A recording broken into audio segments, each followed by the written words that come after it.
Zachary, welcome to Championship Sunday, Selection Sunday. The bids are going to be in today. We are live, I think, on platform youtube.com, D3 Datacast Live. We're going to be talking about the championship final still being played today, what the picture is, that sort of thing, interacting with people giving us messages. Zach, why don't you actually give us a rundown of what we're going to be looking at today? Yeah, as you mentioned, we're going to be hanging out. We're going to be keeping track of the games coming up here. The NESCAC championship has tipped, and we're going to be updating the NPI picture game by game here, Matt. You're going to be running the numbers. We're going to be taking an updated look. So let's switch to the rundown. Let's set the table here for what we're looking at, what to kind of where we sit right now, and then maybe along the way we'll talk about what we're going to be looking for and some of the ramifications of some of the things along the way. So yes, welcome to the D3 Datacast Tournament Projection Show Spectacular. Looking forward to having some fun hanging out here with our D3 Hoops crowd.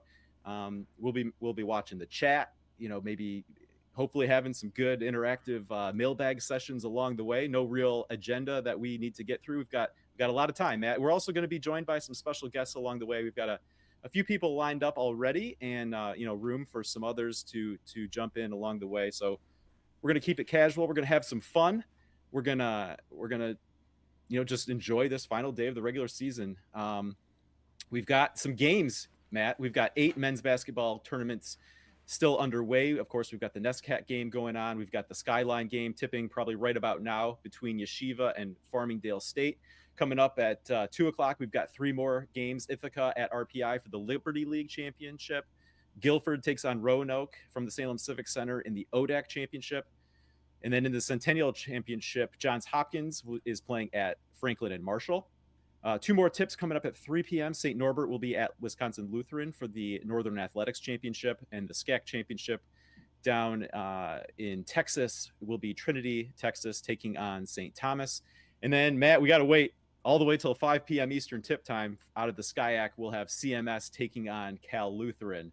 So that's what we've got on tap here today. Results we're still looking out for, Matt. And I think as we look at the situation, we got 8 games, probably 5 of them are potential bid thieves. We got, or whether you want to talk about bid thieves or not at this point, there's kind of 5 Pool C at-large selections still to be determined, and we'll talk about that here in a little bit. But first of all, through play last night, every one of those 43 automatic qualifiers has been claimed except for the 8 we just talked about. We got the full list here: Pitt Bradford, Central, Hardin-Simmons, Newman, John Jay, Mary Washington, Illinois Wesleyan, Huntington, Western New England, Utica, St. Joseph's, Maine, Franklin, Drew, Keene State, Westfield State, Calvin, York, Pennsylvania, Del Val, Grenell, St. John's, Clark, Montclair State, Husson, Denison, Lewis and Clark, John Carroll, Chatham, Barry, Greenville, Cortland, Bryn Athen, NYU, Bethany Lutheran, Pfeiffer, and UW Platteville. Welcome officially to the 2025 men's basketball tournament. They have nothing to worry about today, Matt. There's nothing they need to see play out. These teams are in the tournament, and we'll be adding to this along the way. So that, of course, sets the stage for what still needs to be determined. Those are the at-large bids for teams who have been eliminated for conference tournaments. Matt, as you ran a fresh batch of simulations heading into play today, we see the picture as there being 16 locks. We talked just a second ago how there's about 5 bids that we see still up for grabs.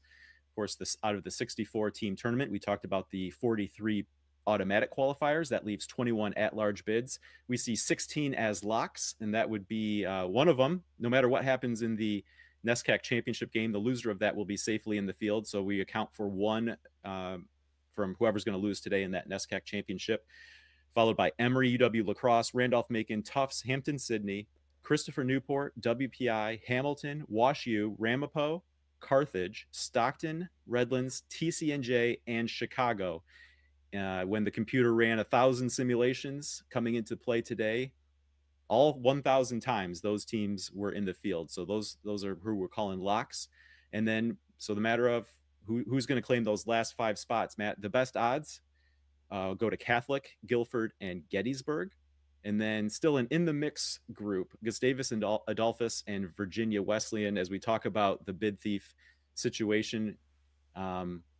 Catholic is probably only out should bid thieves go 5 for 5 today. So very unlikely. Guilford is probably looking pretty good.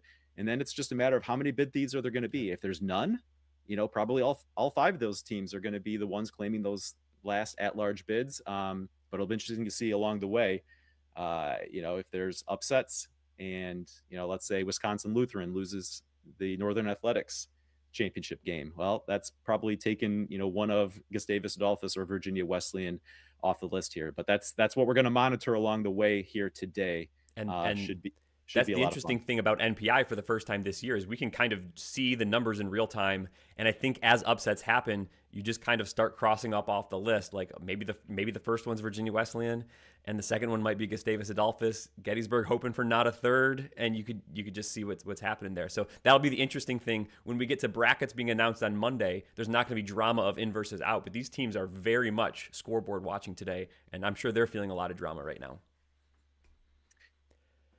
The other race, so to speak, that we're going to be keeping track of is for those top 8 protected seeds. And as it turns out, Matt, that might not be a very interesting thing to follow today, because again, going back to those simulations, 100% of the time we have 7 teams claiming one of those top 8 seeds, that being Wesleyan, NYU, UW-Platteville, Trinity, Connecticut, Emory, UW-La Crosse, and Randolph-Macon. So we feel like 7 out of the 8s are locks. And then it comes down to who's going to get that last top 8 protected seed.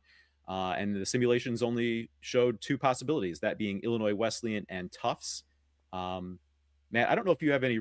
My read on the situation is that maybe Tufts is looking for Trinity to win the NESCAC championship because they played them twice.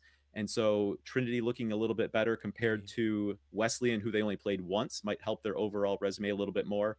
Also in play today for Illinois Wesleyan is an opponent in Cal Lutheran. Cal Lutheran giving, if Cal Lutheran wins today, then in the SCIAC championship game, that would be to Illinois Wesleyan's benefit. So those are, I think, what it likely is going to come down to for that final top 8 protected seed. Matt, I don't know if you have any other insight that you are seeing in the information. I was trying to look into it a little bit today because the odds were about 73% for Illinois Wesleyan getting that final spot, and Tufts was maybe 27% or so. So it kind of feels like 2 50-50s. So Illinois Wesleyan, or maybe Tufts needs Trinity to win the NESCAC and needs Cal Lu to lose the SCIAC. So they might need both of those. It's kind of how it looked like, is they needed to hit 2 50-50s.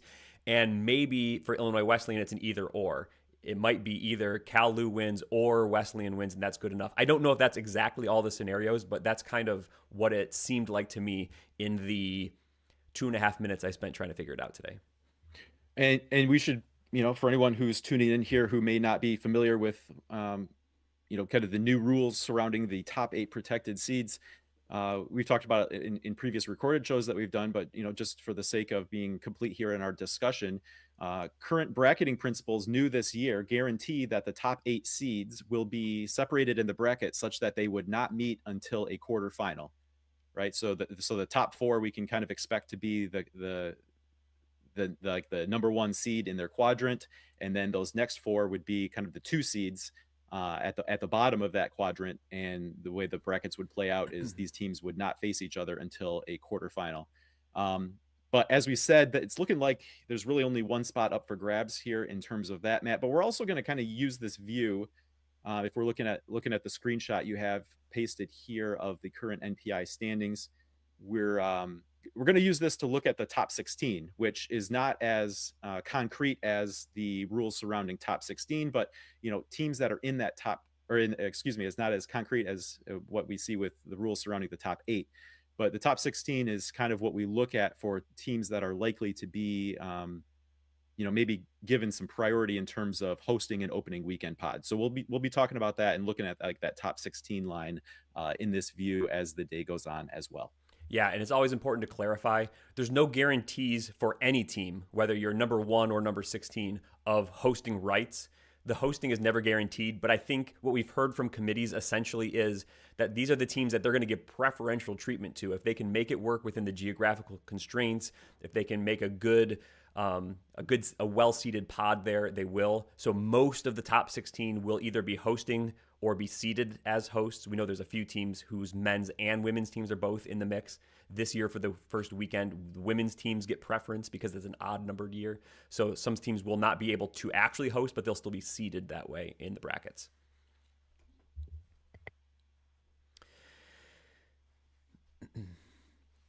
So yeah, there's still going to be some. There's a lot more shuffling in the top 16 that we'll see. We think the top 8 is largely locked in, but there are some teams that could move in or move out. Right now, we see, for instance, Wash U. They lost their game against University of Chicago yesterday afternoon. They're right now in number 16, but I think the projections are showing that WashU's maybe not likely to hold on to one of those spots. So I think there will be, especially in the back end of the top 16, some shuffling today, teams in, teams out.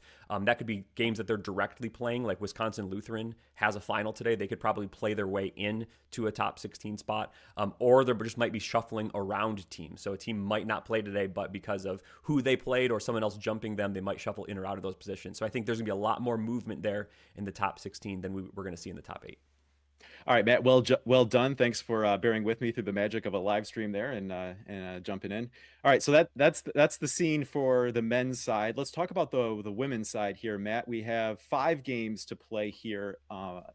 Women's championship games also going on right now. Colby at Bowdoin for the NESCAC championship, and then we've got 3 coming up, or that have just recently tipped. MIT at Smith for the new MAC championship, Gettysburg at Johns Hopkins for the Centennial championship. Trinity, Texas takes on Texas Lutheran for the SCAC championship, and then later on 3 p.m. will be the Liberty League championship. Vassar is at Ithaca. All right, so Matt, that's 5 games yet to play, 43 automatic qualifiers as well on the women's side. So that means that 38, if my math is correct, have already been doled out. Those have gone to La Roche, Wartburg, ETBU, Immaculata, Brooklyn, Christopher Newport, Illinois Wesleyan, Piedmont, Endicott, SUNY Geneseo, St. Joseph, Connecticut, Transylvania, Scranton, Mass Dartmouth, Bridgewater State, Calvin, Messiah, Stevens, Ripon, Gustavus Adolphus, Montclair State, SUNY Cobleskill, DePauw, Wisconsin Lutheran, Whitman, Baldwin Wallace, Randolph-Macon, Washington and Jefferson, Mount St. Mary, Center, Cal Lutheran, Principia, Cortland, Gallaudet, NYU, UW Superior, Southern Virginia, and UW Whitewater. All right, Matt. So we got a handful of schools that have automatic qualifiers on both the men's and women's side, and there's some opportunities for that list to grow throughout the day here. All right, so just as we did with the men's side, let's take a look at the women's side. We're making use of Scott Peterson's simulations here. He does a great job producing simulations on the women's side. Anyone watching on YouTube who is interested in checking out Scott's work, we have a link to his simulations page in the show description. You can give him a look. He's doing great stuff there on the women's side, but we want to talk about that as well as we go through the day here.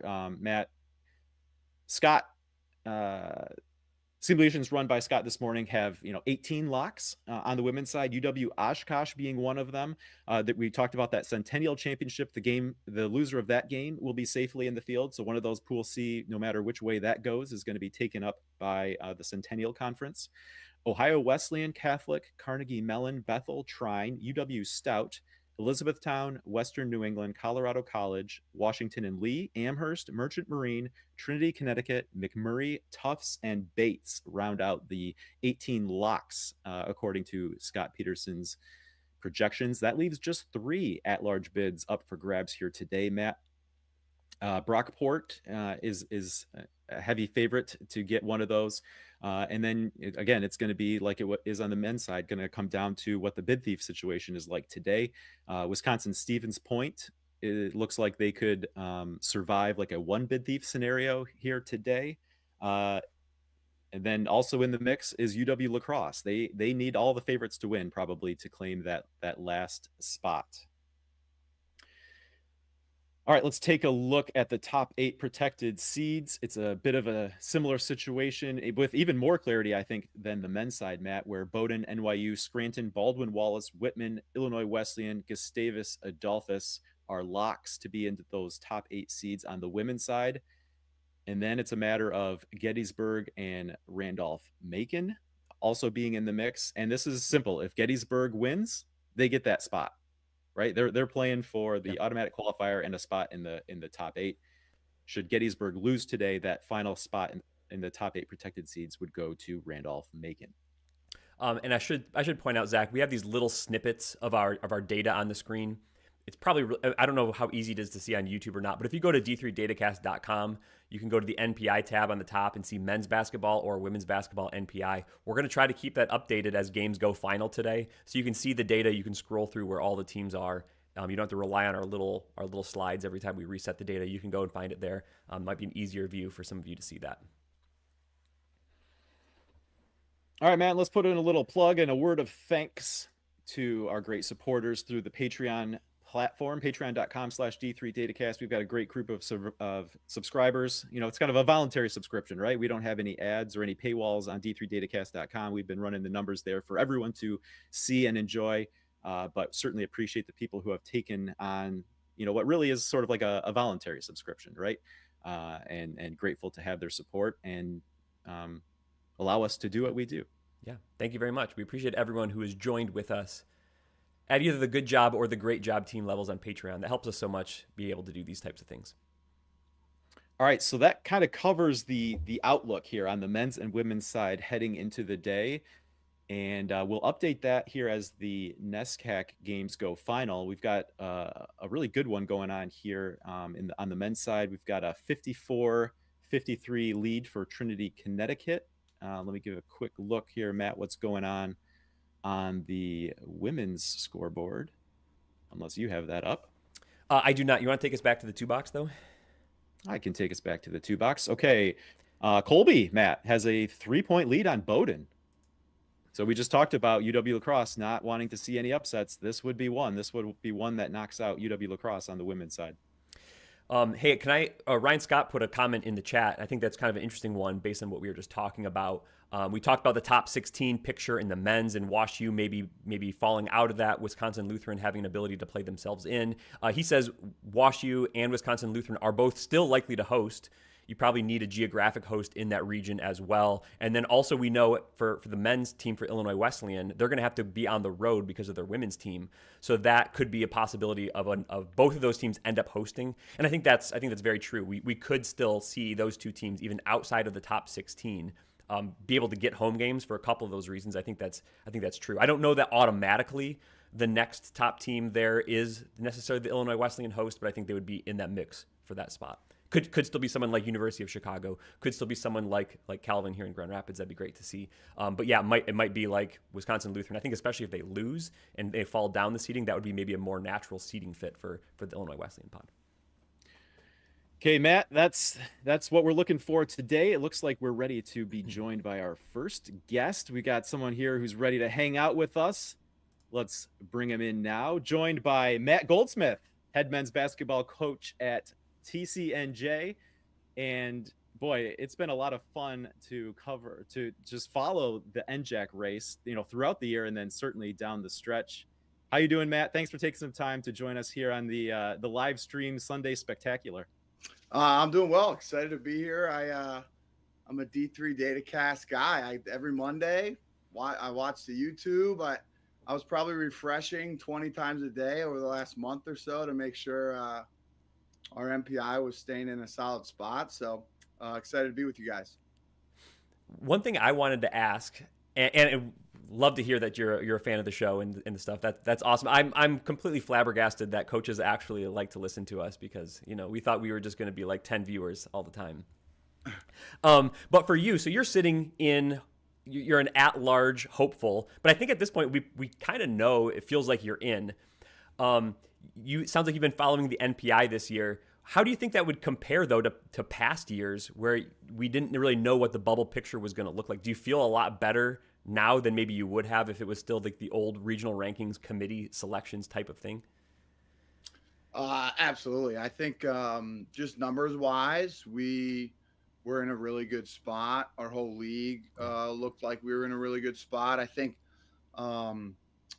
with the regional racks and the committees, I would definitely be sweating a little bit more today just because there's a few results that would have went against us in like regionally ranked opponent stuff. Like we were 0-3 against Montclair this year. Like that's a big one. So it would have probably been a big loss number in our regionally ranked opponents. We would have had a couple good ones too. Like our Drew win early in the season ended up being a really strong one as the year went on, obviously. So yeah, the regionally ranked opponent, I was on the RAC committee for the NJAC last year. And so the regionally ranked opponent piece, it just gets complicated. It's hard. I think we got it right more than wrong, but having a clear number that's just straight up simple makes it a whole lot easier for a lot of coaches today, and kind of gives you a very clear picture as the day moves on. Yeah, I wanted to ask you how you felt about the change to NPI coming into this year. I know there was a lot of people that were a little bit concerned about having this implemented right away because schedules were set. So I guess how were you feeling heading into it? And then how has or maybe hasn't that changed as you've seen it play out? And do you feel like what we're seeing it produce is, satisfying or like you think we're getting some good results with it? Yeah, I mean, obviously, I'm pretty happy, and I think our league is pretty happy with Yeah. probably 4 teams going in. Going into it, I think, so when I went to Amherst, Luke Flakertzy was an assistant coach. So knowing Luke and everything he did with the NCAA committee last year, and then being on a regional advisory committee the last 2 years, I felt like they were doing a lot of work behind the scenes to try to get it as close to what it has been as possible with all the dials. And that was the information we were getting from Luke. And that was, when we watched like the summer stuff with you guys, it seemed that way as well. I actually sent to our coaches your NPI like breakdown over the summer in the NJAC so that it was an easier explanation for everybody. So again, thank you for that. Awesome. Yeah. But I thought it's done a pretty good job of balancing it out. I think the big piece that is now no longer an issue is those like really elite records against not as strong a schedule. I think, those like 24-2, but in a down league, I think you're going to be okay there. But I also still think you're rewarded if you play a challenging schedule. And if you win challenging games, you're going to get rewarded with the quality win bonus. So, I think it's as close as you can get it without some of that subjectivity that we used to have with all the regionally ranked opponents and such. Let's talk about your league for a second, because as you said, we're pretty certain. I think we're getting 4 teams in from the NJAC. Zach and I talk a lot about it seeming like it's a competitive league. It's a deep league. Almost anything can happen on any night in the NJAC. Just looking down the standings, you guys went at least 5 deep down to Kane with I think within a game or two of each other. And then the next team was Rowan, who's been one of the top teams for a long time now. I guess what's it like playing in that week in and week out where you just know someone's going to come up and bite someone? Like, what's it like playing in a deep and competitive league like that? Yeah, it's super challenging. Obviously Rowan, they were the 6th seed. They went on the road and beat Hopkins at Hopkins and went to Catholic and won at Catholic. So that was our 6th seed, right? Our 7th seed was top 100 in NPI most of the year until the end, New Jersey City, and they don't even make the NJAC tournament. So it was a super difficult league, and it always is. I try to explain it to people. I went to Amherst. I coached at Amherst. I was a NESCAC guy for a long time. And in a lot of leagues, when you're going on the road or you're hosting certain teams, you kind of know that unless something really wild happens that day, it's probably a win, right? And the thing about the NJAC is, when you're going to Rutgers Newark or going to Rutgers Camden, if you don't show up, you are going to lose that night. It's just one of those things. Each one of those teams has a guy or two that can get hot and probably go for 25 to 35 on a night.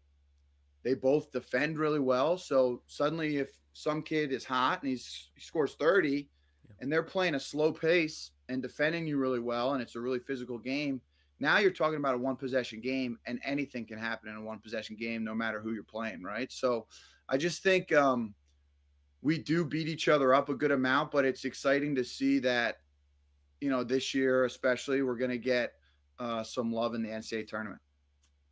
Yeah, and we were really looking at that outlook coming down the stretch here, where we had a 4-team pack, which included you guys, really tightly packed. Whether you're looking at Matt's efficiency ratings or NPI, I think all 4 of you were within like 8 ranking spots nationally of each other. And while heading into conference tournament play, none of the 4 were ranked in the current NPI top 16. As we were looking at kind of the pool A odds compared to those top 16 odds, it was clear to us that whoever won that conference tournament would be, potentially in line to host, with being in that top 16 range.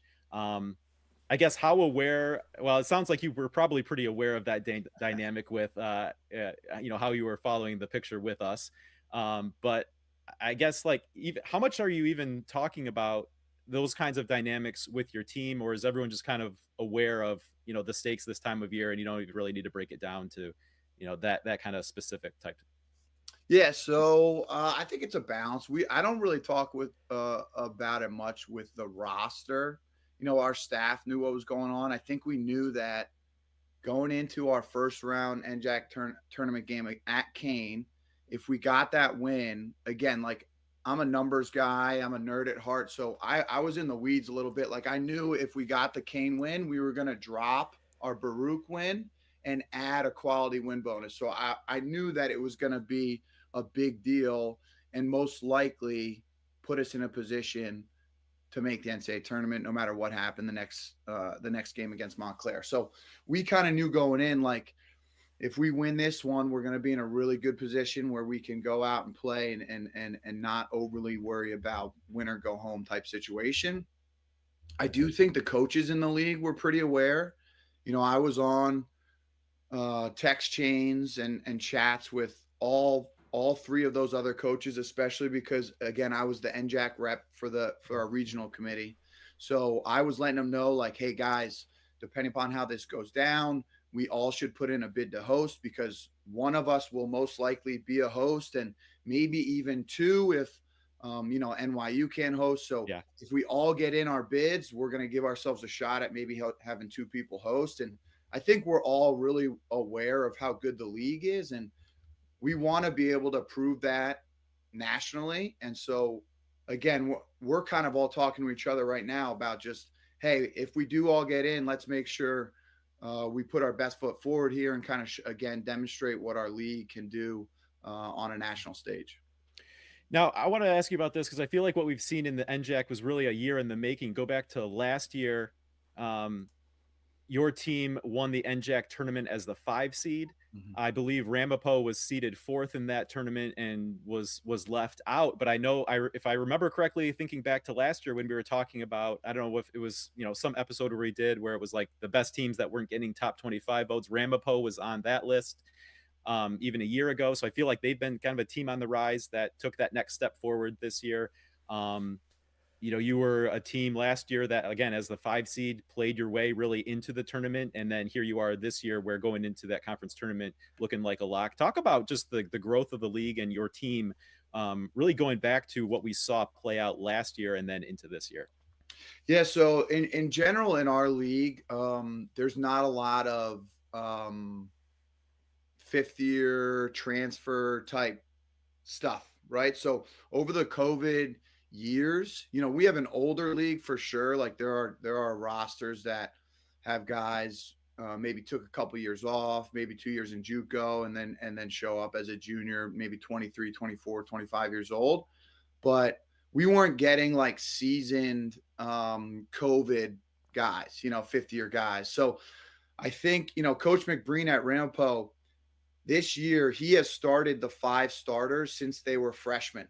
So this is their 4th year starting all together. You could see it coming together last year. They had the player of the year in Pete Gorman, who is a tremendous scorer and will be a fun guy to watch if you guys can tune into their game. But he's been building towards this year for a long time. For us, I think last year was surprising in a lot of ways. We were really young. I thought we were talented, but I didn't know we would make it the run we did to get to the NCAA tournament. And I think it really helped us going into this year where, our two best players are juniors and we're our two best players as sophomores as well. So it was really beneficial for us to have that experience last year and kind of understand, oh, these non-conference games matter way more than we think. This game, November 8th, could get us, like we played Drew on November 9th, right? And so that became one of our best win of the year, probably on November 9th. It's the second day of the season. So I think understanding that stuff was really important. Montclair, the same thing. They had a couple fifth years this year who have made it to the semifinals of the NJAC every single season, never got over the hump to the finals. And they've been starting those guys for, again, 4 or 5 years, and just was a vet team and got it done. Right. And then Stockton, Coach Bittner, he actually had a ton of turnover this year, but they just do a great job. They get great talent in. They always play hard. They're always going to play fast. So if you're not ready to go, you're going to be on your heels really quickly, and they'll be able to put up a big number on you. So the league is really good. The league is really deep. There's a lot of talent in New Jersey, and we're doing a good job over the past few years of keeping it at our schools and in our league. Yeah, I was fortunate to last season just to be able to watch a bunch of your conference tournament games. I happened to have free nights, was able to turn it on, so I enjoyed your run last year. And this year it's been cool to see you guys be right in that national mix. I think kind of from the start of the year, I think you were on a lot of radars, and you were able to kind of maintain that through now where you're sitting here on Selection Sunday, essentially being a Pool C lock. Really excited to see what you guys can do in your league in the tournament. I think you're right. The NJAC is right back there in the national mix as one of those conferences where year in and year out you're gonna get 2, 3, 4 right teams in the tournament. So it's gonna be fun for me to watch. Yeah. I mean, listen, I'm a numbers guy, and according to your information, we are a top 5 league in the country. Yeah. With 4 teams here in the top 30 NPI, a lot of good efficiency rating. I think the thing about like the top 25 and things like that is it was just hard to pick which one to vote for. Yeah. So a lot of times I think none of us were getting votes, but at any time of the season, I think we could have had 1, 2 or 2 teams like right in there. Yeah. We kept all beating each other throughout the year. So it was hard to pick who that and should be. You took turns having like a huge week. Like one week it would be Stockton, or you guys, like someone would like have 2 or 3 like crazy wins in a week or 2 succession. And but it's hard to beat all those other teams, right? And then keep beating Montclair and the Stocktons. Like it was a lot of beating each other up, which is going to happen in a league like this. Exactly. Yeah. 100%. All right. Well, thanks for taking some time to hop in with us. It's been fun to get to chat. And before you get out of here, let's give you the final word. Anything that you want to, anything you want to say, throw some shout outs, some kudos to any of your guys out there. What do you want to leave us with? Yeah, no, I just want to thank you guys, because again, the information you guys have provided and the way you break it down so simply, I think it's been really beneficial for a lot of coaches. I think more coaches tune in than you think. And again, even this year, we were having a lot of arguments about adjusting our conference schedule. And I ended up pulling up some of the data from you guys and sending it over to our coaches. Like, listen, the more conference games we play, everyone gets pulled back towards 500. It's not a good look. If we can play less, we're going to get more teams in, the whole thing. Yeah. So we really appreciate what you guys do. And I'll be following along as long as you guys are putting out this product, because it's a great one for the D3 community. Hey, keep sharing our stuff. We appreciate it. You got it. No problem. Thanks so much, Matt. Yeah. All right, Matt. Thanks. Good luck. Good luck the rest of the way. All right. Thank you. Bye-bye. Bye. All right, Matt, we do have the NESCAC Women's Championship game has gone final. Bowdoin pulls it out 63-59. So, that's one bid save that looked like might be in jeopardy there with a close one. Bowdoin takes the NESCAC Pool A. Colby makes a run to the final, but falls to 15-11, saving a bid for someone on the bubble, which it looks like was UW La Crosse is the team most susceptible to a bid thief here on the women's side. Coming down the stretch here, Trinity, Connecticut with a 67-64 lead over Wesleyan, Matt, I don't know if you want to start running the Yeah. NPI update with the women's result. We can maybe take a look at that. We also have some viewer chat questions here we can talk about. Let's start with Yeah, I'll punch this in one some from. scores. You look at some of these questions here. Yeah. Okay, yeah, you punch that in, and then we'll be ready to take a look at the updated NPI picture here after the NESCAC men's game goes final. But here, Matt, from the Umpire channel, any idea who will host the quad Clark University is in? How important is geography? I know you have put out at least a quick look at a potential bracket. And that's usually a part of the country that geography is not too much of a concern because you have a lot of tournament teams that are in fairly close proximity. But anything in particular that you're looking at with Clark and how they may fit into a pod, where they may be headed, who might be hosting a potential pod involving Clark? Yeah, I was going to dial up just for myself that bracket I made, admittedly at like 115 last night. So I'm hoping that bracket made sense. But yes, I think Clark, like you said, they have a lot of opportunities to go a lot of different places. And I had put them. So right now I have them like if seeding was perfect, like a number 12 seed, which again, like that means they could maybe be like a 10, 11, 12, 13 kind of range. Good spot for them could be a team like WPI, could be a Tufts. I think I had them at Montclair State when I went last night. They could be at a place like Drew. I think those are 4 maybe distinct possibilities for Clark. Let's just call it. Oh no, not WPI because that's NUMAC. So not WPI. Tufts, Drew, Montclair State. For right now, those are looking like maybe three possibilities. Probably some others in the mix though as well. I'm going to hit go on this. You want to read another question here? Yeah, let's go to another one here, Matt. We have a question about the situation involving the final top 8 with Illinois Wesleyan and Tufts.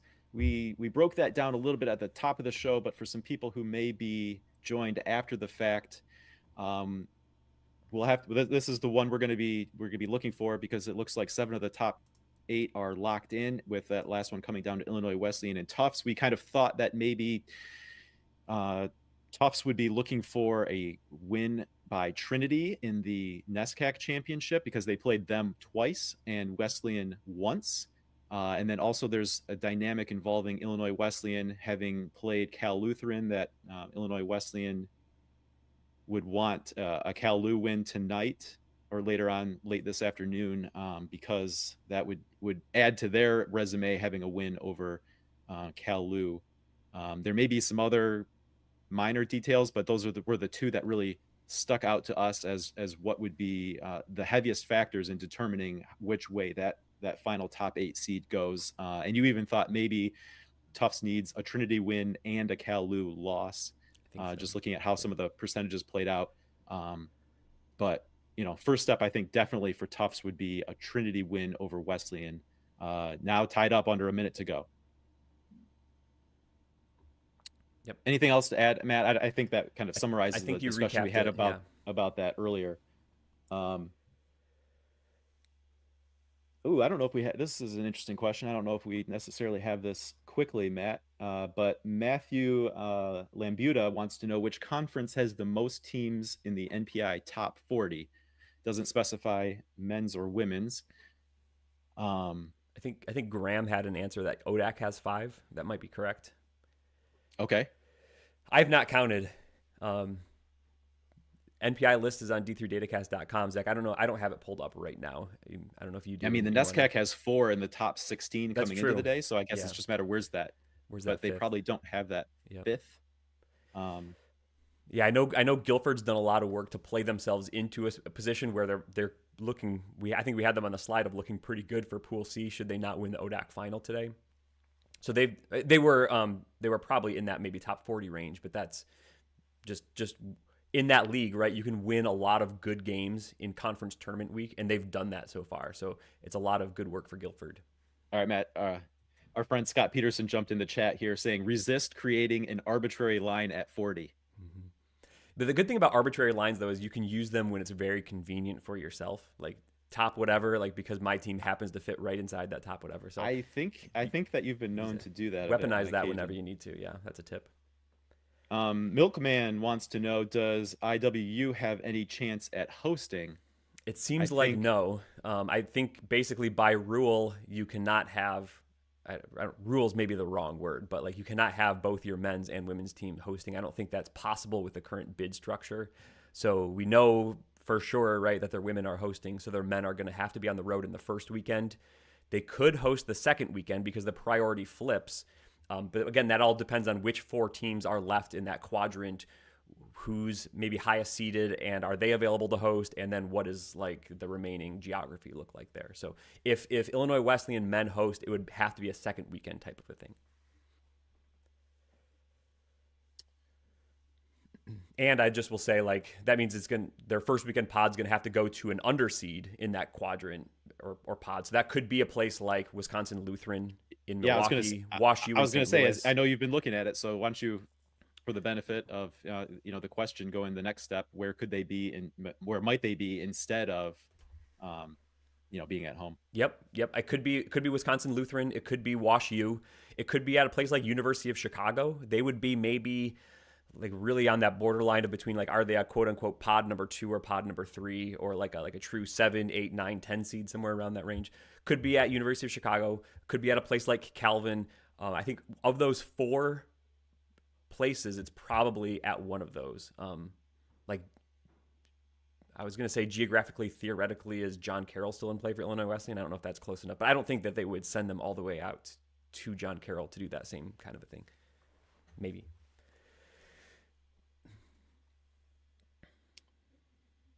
All right. Loving what I'm seeing in the chat. Keep it rolling, people. This is what's going to make it fun. We don't want to just sit here talking about the same things over and over again. We want to be talking about what the people want to be talking about.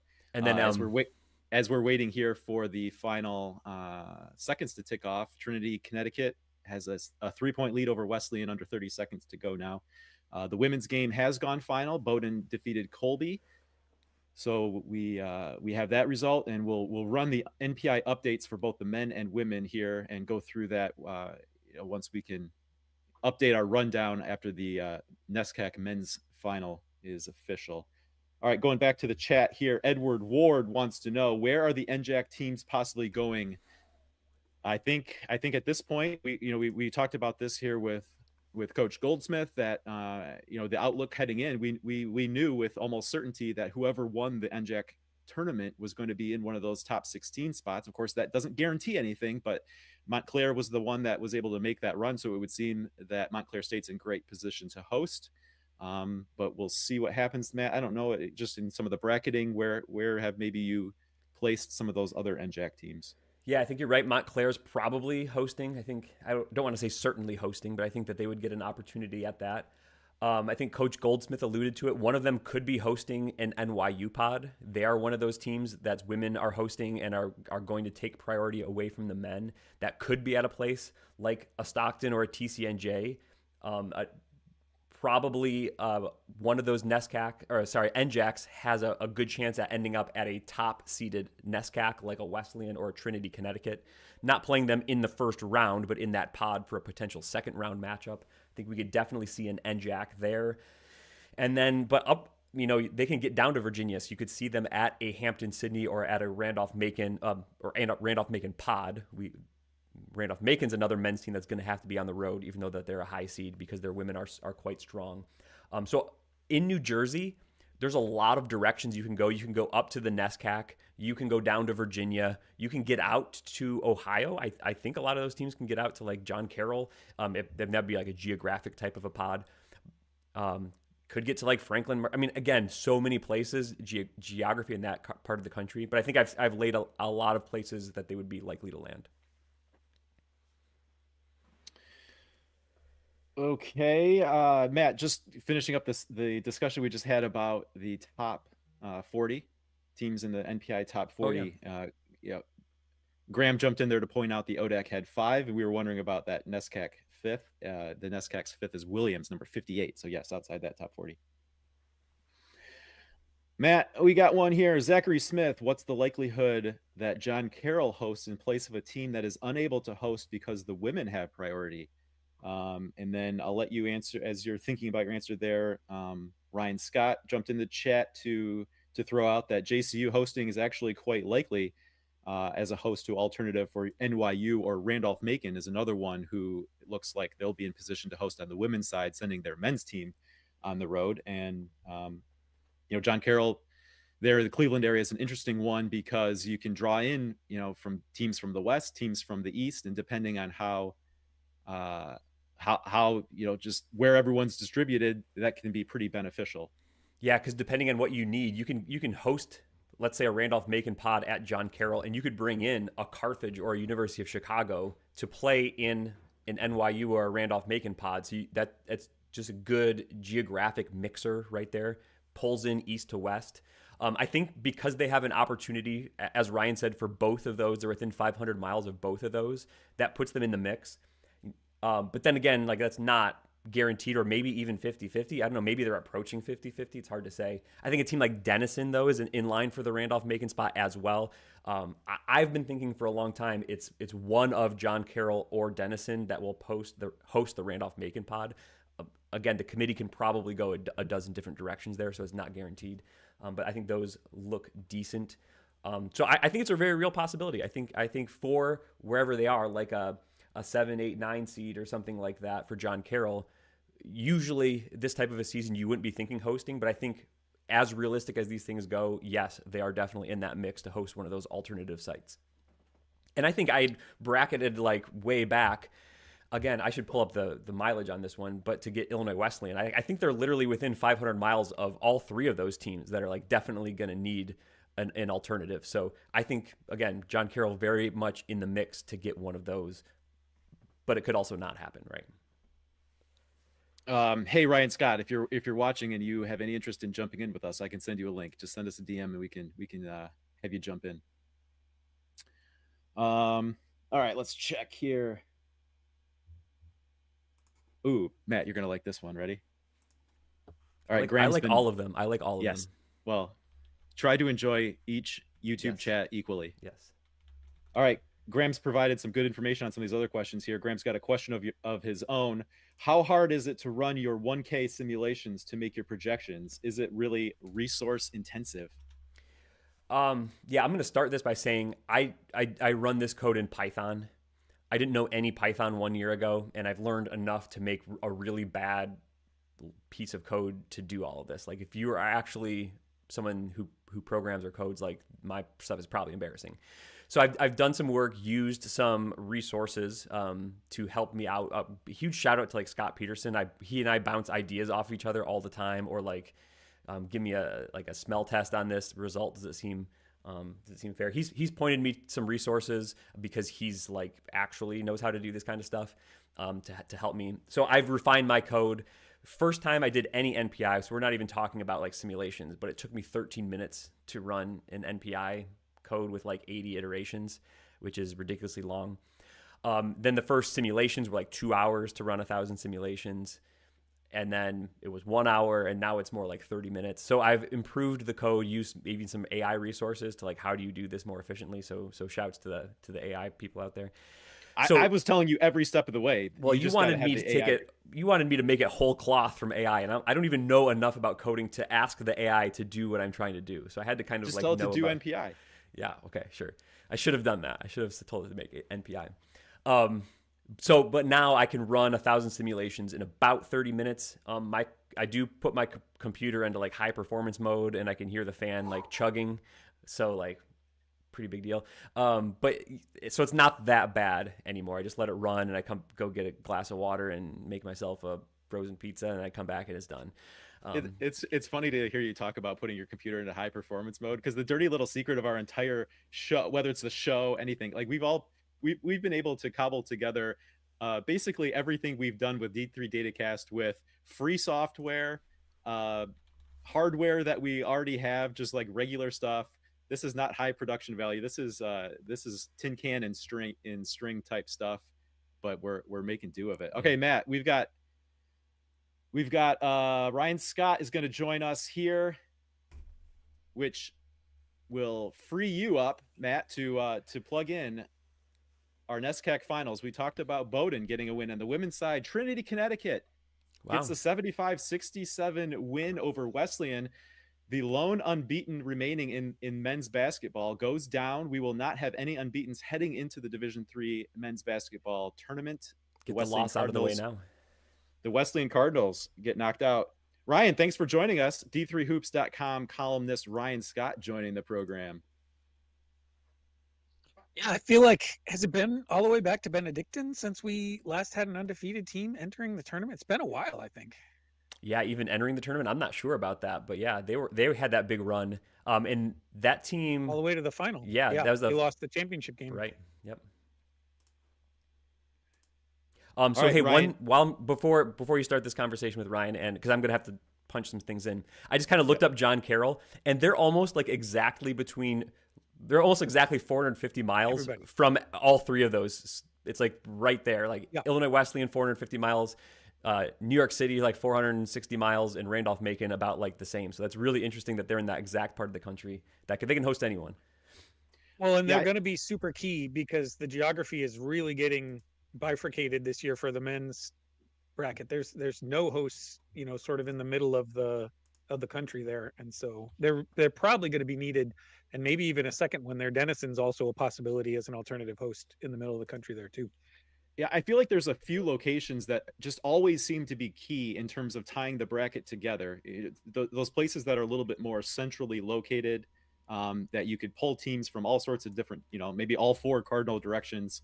So what are we've talked about a few of them. Are there any others that you're seeing that will be really key to, as the committees are looking to put these brackets together, starting tonight? Well, not starting tonight, right? Because the selection show's tomorrow.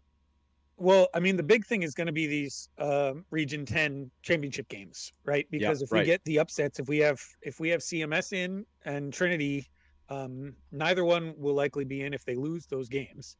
And so, but if they are in, that puts 3 teams in those regions, which is it's gonna almost require them each to host.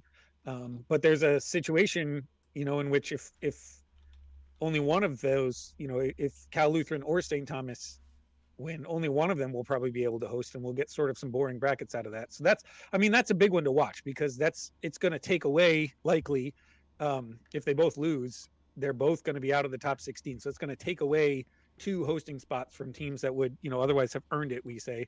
And so, and we won't know till late, right? The SCIAC game doesn't even tip off till 5 p.m. Eastern time. So I'm sure, it's very good that they don't have to do selections anymore, right? Because that would have been a nightmare to have to wait to do selections until after that game is done.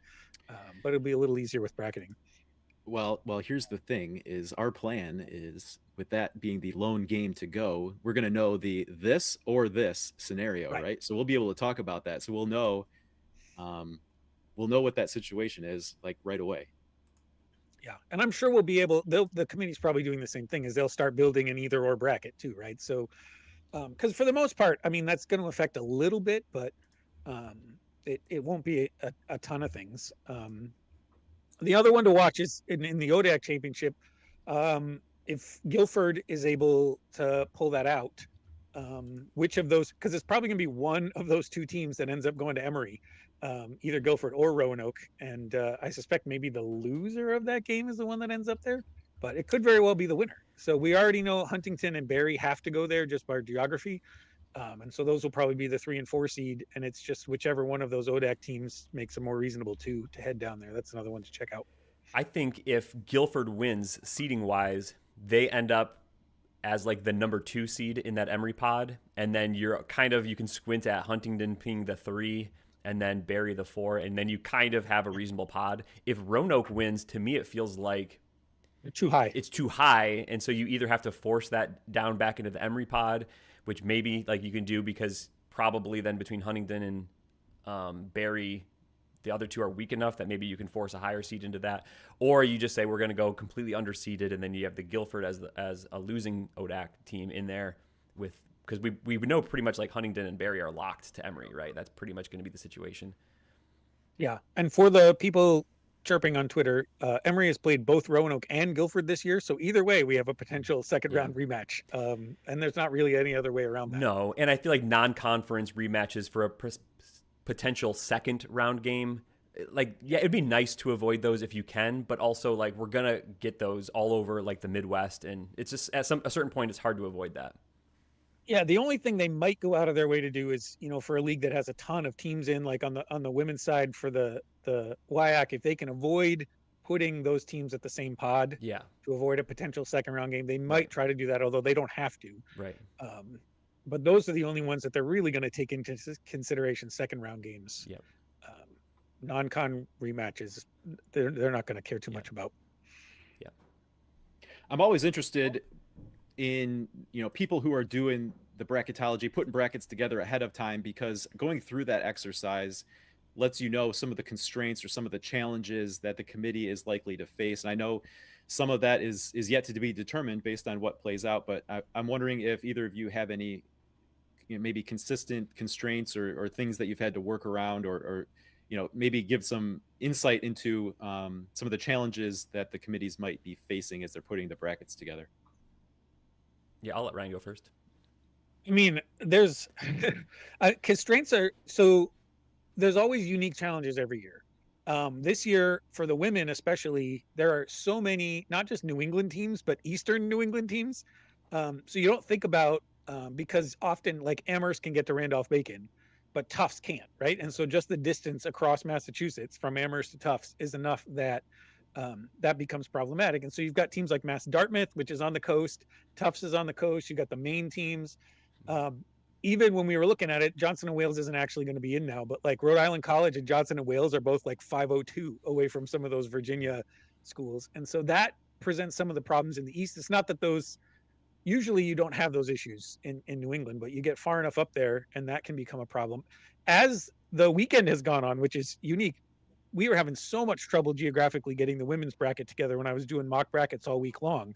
That doesn't seem to be the case anymore. It seems like that's going to fall into place reasonably well. And now it's the men that are going to give us some trouble geographically, because some of those Midwest teams are falling out of the top 16. And so you may have to give, as you talked about earlier, Wisconsin Lutheran or WashU might get a host situation, even if they're not in the top 16, just because we're going to have enough places for teams to go out there. It does seem like in terms of the pod seeds, 1s, 2s, 3s, and 4s, that it's working itself out pretty well. Like we've got pretty, Midwest 4 seed teams, and we've got 4 3-seed teams. It's just where the hosts and the 2s fit in together. But I think that should work itself out. We just won't know what will happen until the Region 10 situation is figured out. Yeah. And so I think that's it. I think for me, it always starts with just being aware of what is the Region 10 situation, because you have to solve that. Do you have a quote unquote true host in there, or do you have and I'm speaking seating wise right now, or do you have like a reasonable one who's close enough that looks reasonable?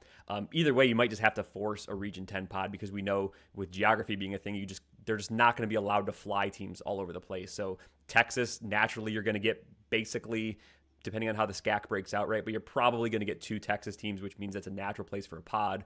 But do you have 2 Southern California teams? Does that override? What does that all look like? So you have to figure out Region 10. Then if Emory's in the mix, that's always a thing you have to look at, because it gets really sparse down there in like Georgia. There's always only so many teams that either Emory can bust to, or more likely can bust to Emory if they're in a position. You usually have the right numbers, but just what's the quality of just like a well-balanced pod within a quadrant that you can make. So you have to figure that out. And then kind of surprisingly, the Midwest can present a geographical challenge. You usually have the right number of teams, but just like, do the seeds break down how you would like them to or not? And then what type of ways can you use Ohio in many years, not really this year, but what ways can you use them as kind of a geographical mix to help get some of these maybe Midwest teams out that you need, or get an East Coast team into a Midwest type of a pod through Ohio? Again, no true seeds there, but we talked about John Carroll maybe being in a mix to host one of those alternative site pods, maybe a team like Denison also in that similar mix. So I kind of have to figure that out. And sometimes it takes me all the way through a mock bracket, and I have like 2 teams left, and I realize like just the geography doesn't work. I've got to go back and like refigure out a different host. But once you do that a bunch of times, then you kind of can shortcut that process, because you know generally how the geography is falling. One of the other things that I'm curious to find out, because we really don't know with the new NPI, we will know 1 through 64 what the order of the teams is. In past years, they've kind of had the luxury of like there would be 16 4 seeds, and they could sort of move them around as they wanted. But like now, knowing the exact order, there we may see a little less regional diversity. Before sometimes they'd mix pods around just to make sure you weren't playing teams from the same region. But like if we know a team is supposed to be slotted in somewhere against somebody that, they haven't played this year, like it might be that we've got two, region 3 teams playing each other, when in other years they might not, because we know the seeding and they want to be fair to that. Or they might just say after the top 8, who cares, and go back to that sort of 16 team. We won't know till we see the bracket come out how that's going to work. I know in my mocks, I've been trying to keep the seeding as close as possible. And I think, Matt, you've been trying to mix the regions around a little bit more than I have. So we don't know which one's going to be right. Yeah, I do it a little differently. We know, right, in Division 3, you're going to have some weird seedings because of geography, like in the areas we already talked about.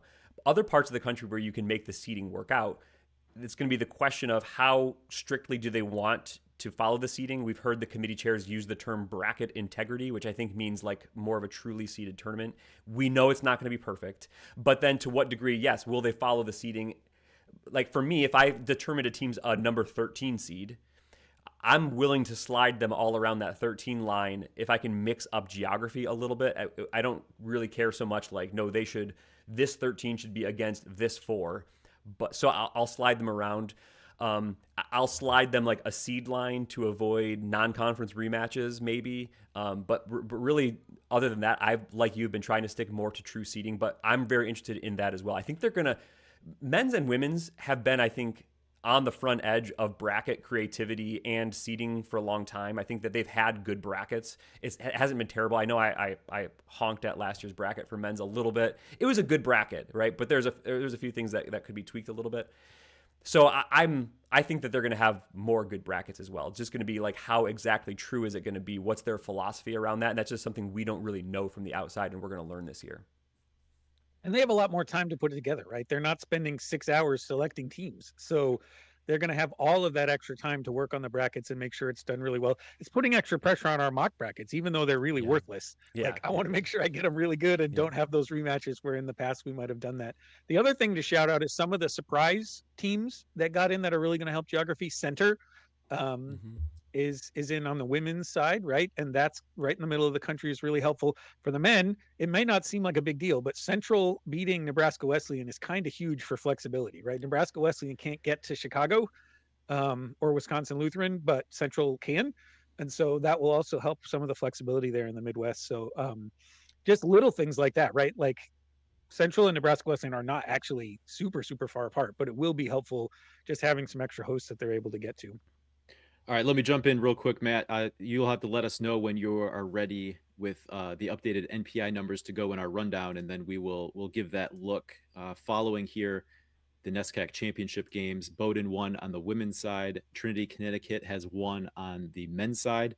Matt's running the new NPI numbers. We'll take a look at those updates as soon as he has them, and we get our slides updated. We'll go through that rundown. Matt, while you're taking a look at that, Ryan, let's keep you on here. Let's have you join us for some more viewer questions here. I wanted to get to this one from Drew Latrenta. Will we notice any big difference in second weekend hosts?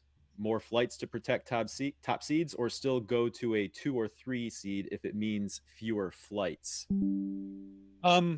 So Scott Peterson and I were talking about this quite a bit yesterday, because my last mock bracket for the women, which again, is irrelevant at this point, ended up with like 5 flights in the second weekend in order to keep some of the seeds together. And we went back and forth about how they're going to interpret some of those top 8 rules, because it says they'll keep the top 8 away from each other, but that doesn't necessarily mean they couldn't swap a 1 for a 2, right, and have 2 1s against each other. I don't think they're going to do that. We kind of tried to parse the language in there, and we do think they're going to have set 1s and set 2s and match a 1 and a 2 and not move that around, even though like that could save 2 or 3 flights in the second weekend. And we saw in the fall sports, they were willing to do extra flights, and they were willing to put the money into that. And they knew they were going to have to do that when they put these rules in place to protect the top 8. So we do think that'll stay together.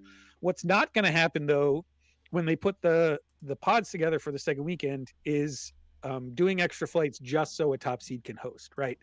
On the men's side, you're going to see this almost certainly. Hampton, Sydney, and Emory will get set up in the same quadrant, right? So that they could meet in the second weekend, because Emory can drive to Hampton, Sydney, and some of the teams farther north can come down. And so even though Hampton City's not likely to be a one seed, they do have a pretty good shot to host second weekend if they get through, along with Emory, because of that driving issue that exists. Pretty much that's the only place Emory could drive to. And so you might see it the other way. Like if Emory ends up, I don't think they're going to end up in one of the top 4 seeds, right? Because Trinity won this game. There's no real chance for Emory to pop up there. But if they were a 1 seed, you might see them paired with Hampton Sydney. So that would be one less flight to get to them if they were trying to prioritize that. But I do think we'll see more flights second weekend, but it's not going to be only so the top seeds can host. Yeah. So, there's this protection now for the top 8 seeds, but it needs to be understood that that is about bracket balance and separating those teams in the bracket, not about hosting. So you think about some of the big hot button issues in the past, whether it be Transylvania women being sent on the road, or last year we saw, what happened between Case Western going to Trine, a sectional hosted at Trine because it involved Platteville and Case Western Reserve were too far apart. Like that dynamic doesn't necessarily change. That's not what they mean with protecting the top 8 seeds. Right. And what you might see, and I hope that they do this, is when you have some island pods that are going to have to fly no matter what. So say we do have a Texas pod and a California pod, you can stick those in the same quadrant, right? So that would, if they're going to have to be flights anyway, that kind of guarantees that top seed can host, as long as the 4th team can drive there, right? Because then if the flights, no matter what, they're going to give priority to the top seed. And there's some ways, like on the women's side, you might do that with Bowdoin because they're so far up in Maine, there's not a ton of teams that can drive there. But if you stick some of the teams that have to fly, you sort of force that host on the second weekend, even though they might be geographically kind of out of the way. All right, Ryan, thanks for hopping in and spending some time with us. We'll say goodbye. We're going to reset the picture here. Matt's got all the updates following the NESCAC games, so we will switch our view. Anything else that you just want to talk about that's particularly interesting to you, or what you're watching for before we take a look at our update? No, other than I know Pat's hosting Hoopsville tonight. Has already been recording a bunch of interviews. There's going to be some really good ones. So I forget when we're going on the air, 6 or 7. Stay tuned and make sure you're paying attention for that. Everyone can eat dinner between this live show in Hoopsville and catch more Championship Sunday action. That's right. There's plenty of D3 hoops to go around. Love it. All right. Thanks, Ryan. All right, Matt, let's reset the stage, shall we? Yes, and I will try to do this correctly this time. You all right? Let's go back here in the view. All right, as we mentioned, Trinity, Connecticut on the men's side wins the NESCAC Tournament Championship by a 75-67 score. Also, keep an eye on here, Matt, the Skyline Championship between Yeshiva and Farmingdale State is in the second half now. Farmingdale State with a 9-point lead at this point. But let's get into our updates here. Our list of automatic qualifiers here. NESCAC, we have Trinity joining the list and setting the stage here. That means Wesleyan drops down to Pool C. They will get the at-large bid. We knew whoever lost that game was going to be a lock for a Pool C. So really, no real change to the overall outlook heading into the day. It's just a matter of we were able to fill in exactly who that would be out of the NESCAC in terms of who was getting the automatic bid and who was going to be taking one of those at-large spots. But we knew it was going to be one way or the other. Here, Matt, let's so that I guess doesn't necessarily change our look at the cut line here under the current run. So Trinity, Texas still has that number 20 spot, but of course they're playing later today. Should they lose, we expect them to drop down. That's why Virginia Wesleyan, though they're sitting at number 22, just outside the Pool C cut line, is still considered in the mix there. And then let's take a look. We talked about how the top 8 picture could be shaped by that NESCAC final, though. We were talking about how Tufts probably needed to see a win by Trinity, Connecticut. So that has happened. We will keep an eye. As we're updating, Matt, on this update, Tufts has moved into that number 8 spot. But we, of course, noted the upside that Illinois Wesleyan may have should Cal Lu win earlier, because Illinois Wesleyan has a win earlier this season over Cal Lu. That's an important resume game for Illinois Wesleyan. So it looks for the time being, Tufts have moved back into that spot. So, man, I think we really need to change this. I think we're going to have to just consider both Illinois Wesleyan and Tufts in the mix, and not necessarily someone's looking good over the other, right? This is a two-team race that I don't think I don't think that we could really call or prognosticate without the benefit of running some updated simulations. Yeah, so I think that you're right. They're both going to be in the mix right now. We don't know exactly. We haven't run all the scenarios individually.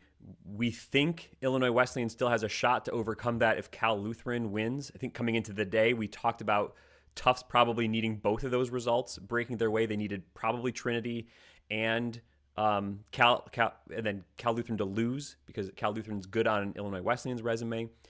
We think that's the situation. We haven't run all of that. We'll know by the end of the day which one is which, but that could be then that the SCIAC final, it could be determining both who's that last top 8 protected seed and maybe who's the last Pool C team in. So that's going to be a big game that everyone's going to be watching. I think that's a 5 o'clock Eastern tip, the last one. So we're not going to have the full picture settled. So we're still going to have drama here on Selection Sunday. Again, I don't know for sure that that's going to be enough to tip it back to Illinois Wesleyan, but coming into the day, that's how it looked. So we'll have to see how that all plays out. So that's the updated look on the men's side. And we've had some more tips here. A couple of 2 o'clock, actually 3 2 o'clock games on the men's side. We got the ODAC final between Guilford and Roanoke there, neutral court at the Salem Civic Center. Ithaca's at RPI in the Liberty League Championship. Johns Hopkins at Franklin and Marshall in the Centennial Championship. So more games going on, as well as getting down to crunch time there in the Skyline Championship between Farmingdale State and Yeshiva. So that's the scene there for the men. Let's take a look at the women. Bowdoin gets the 63-59 win over Colby in the NESCAC championship game. That was a game Colby actually had a late lead, Matt. That was going to make someone nervous, specifically UW Lacrosse, but Bowdoin avoids the upset, claims the Pool A bid, the automatic bid from the NESCAC there. They get added to our list. If you hit the next slide there, Matthew. Yep. There they are. Bowdoin gets added to our Pool C list. And Pool A, yeah. Yes, sorry, Pool A list. And another one that was only going to shape the Pool C picture should Bowdoin have lost, but they of course avoided that upset. Still looking for an outcome there in the Centennial Conference on the women's side. We know that whoever loses the Centennial Conference Championship game is a Pool C lock, so that spot is accounted for regardless of what happens in that tournament championship. So something to keep an eye on here as that game plays out. We did as well. We did get a question, Zach. Updated NPI for Colby women's basketball, who we just saw lose that NESCAC final. Do they have a chance? We think no. We think they needed the AQ, the Pool A. So we think Colby is going to be still rather significantly down the Pool C list, and probably or almost certainly will not be in the tournament.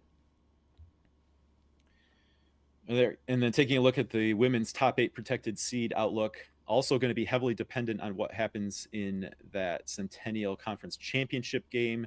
Gettysburg gets one of those top 8 protected seeds with a win. If Gettysburg loses, that will go to Randolph-Macon. Let's get a score update on that if we can, Matt, real quick. I'm pulling that up here. We have Hopkins with a 48-42 lead, under 9 minutes to go there. So the Randolph-Macon ladies, hoping that certainly holds. We'll see what happens. Close game there, though. Under 9 minutes to play in the Centennial Women's Basketball Conference Championship. So that's the scene, Matt. Any reactions? Not huge upsets. Not a lot was necessarily at stake. I think really the biggest thing we've seen is that Trinity result did allow Tufts to move into the top 8 protected seed spot on the men's side. Yeah, and then in women's, I think Colby made a big run at Bowdoin there, but Bowdoin was able to hold on. So that means still life for a team that's on the Pool C bubble. Probably would have been pushed out if Colby could have won that game. So those are the types of big things that are going to be happening today as we go and kind of cross teams off the list. big results. Even when the favorite wins, that means someone's bubble is kind of saved for the day. All right, Matt, let's give one more plug, one more word of thanks to our supporters on Patreon at patreon.com/D3Datacast. These people have taken it upon themselves to sign up for, kind of a voluntary subscription, right? Mm-hmm. We don't require any sort of subscription to access any of the things we do. We're putting it out there for everyone everyone to enjoy for the benefit of the entire Division III basketball community. But certainly thanks to this group of people who have gone, above and beyond and have decided to throw a little financial support our way. We are grateful for them.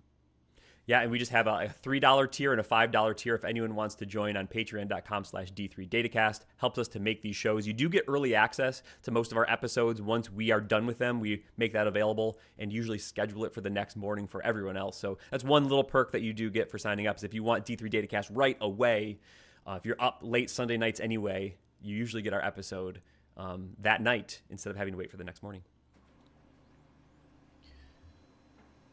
Okay, should we head back to the 2-box view, Matt, and we can take a look at some more viewer questions? Yep, let's do it. I did the transition wrong once again, so but we're good. I don't think anyone noticed this time, so you can go back to the 2-box.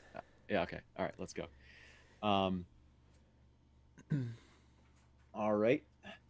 Let's do this. Let's answer a few more of the questions that have come up, and then let's take a 5-minute break, and we'll come back and maybe see if some of these other games are ending. Is that good, or do we have? We will do that. Up? Matt, I think we can also say that we have a guest scheduled for about 2:30. Okay. It was the latest when he said that he would be available. Okay. So, let's take some questions, and then we can maybe take a little break to take care of anything that you may need to take care of. Yep. Viewers and hosts alike. Okay. Yep. All right. This one from the Umpire Channel again, Matt. Could WPI still host after losing in the NEWMAC finals to Clark? Right. I don't know. I guess we don't need to pull it up, but yeah, I think WPI would still look like a pretty likely host. Yeah, I think they still looked good. I think they were maybe in position. I'm just trying to remember what projections were like a day ago. In position for a top 8 spot had they won the NEWMAC championship. I believe that's correct. Yes. That is gone now. But I think that they have a good shot at top 16. I'm just saying random words while I pull up my page here. Yes, I'm showing them still as 100% for top 16. So again, that's not guaranteed to host, but I think the geography of WPI and quite frankly, looking for a place for NESCAC teams to go, I think WPI is probably in a good position to host. I would say rather likely. Again, not guaranteed. We might need to pull in we probably need a Region 10 pod. And we maybe need a non-top 16 Midwest pod as well. So that could put WPI right around the quote-unquote cut line for hosting. But I think, yes, they're very much in the mix. I would say more likely than not to get a hosting spot. I am showing 100% odds that they end up in the top 16. But that could be, again, like maybe Wisconsin Lutheran jumps them. Again, we need a Texas pod. So they might be the last team not to host. But I would say more likely than not, they do host. All right, Jeff Mertz wants to know, how likely is it that Calvin University actually hosts the first and second round? Believe it or not, I've been thinking a lot about this since about 10 o'clock yesterday night. It's less than 50% for sure. I'm trying to figure out, like, is it as high as 30%? Probably not even that high. We're maybe thinking like a 1-4, 1-5 shot.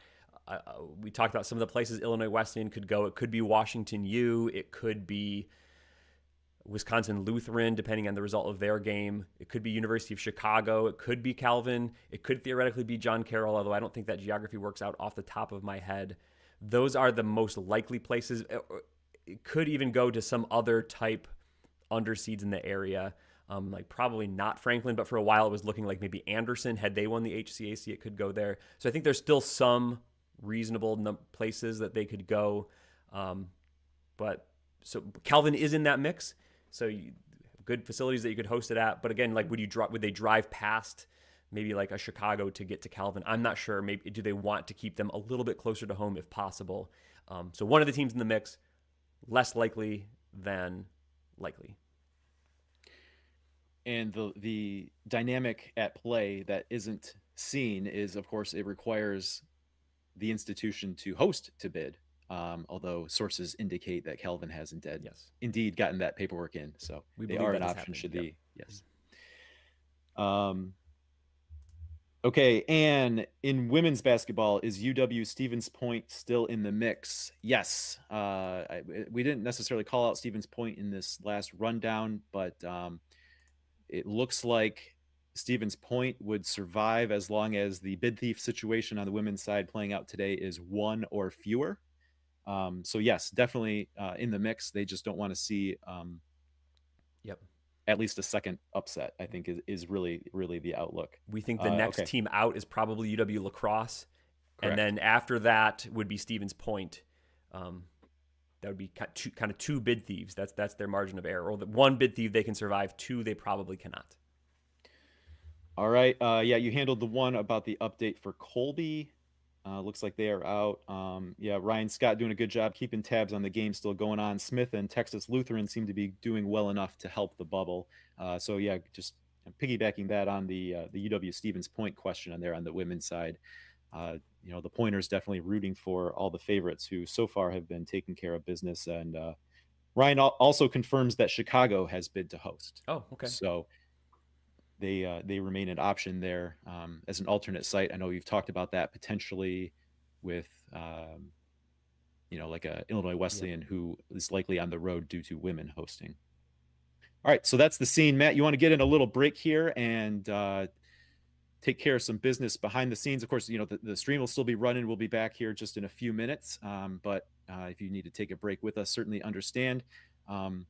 We'll aim to be back here probably about 2:30. Does that sound good? Yep. And I know there's a couple more questions that have come in. We'll hit those right after this kind of few minute break.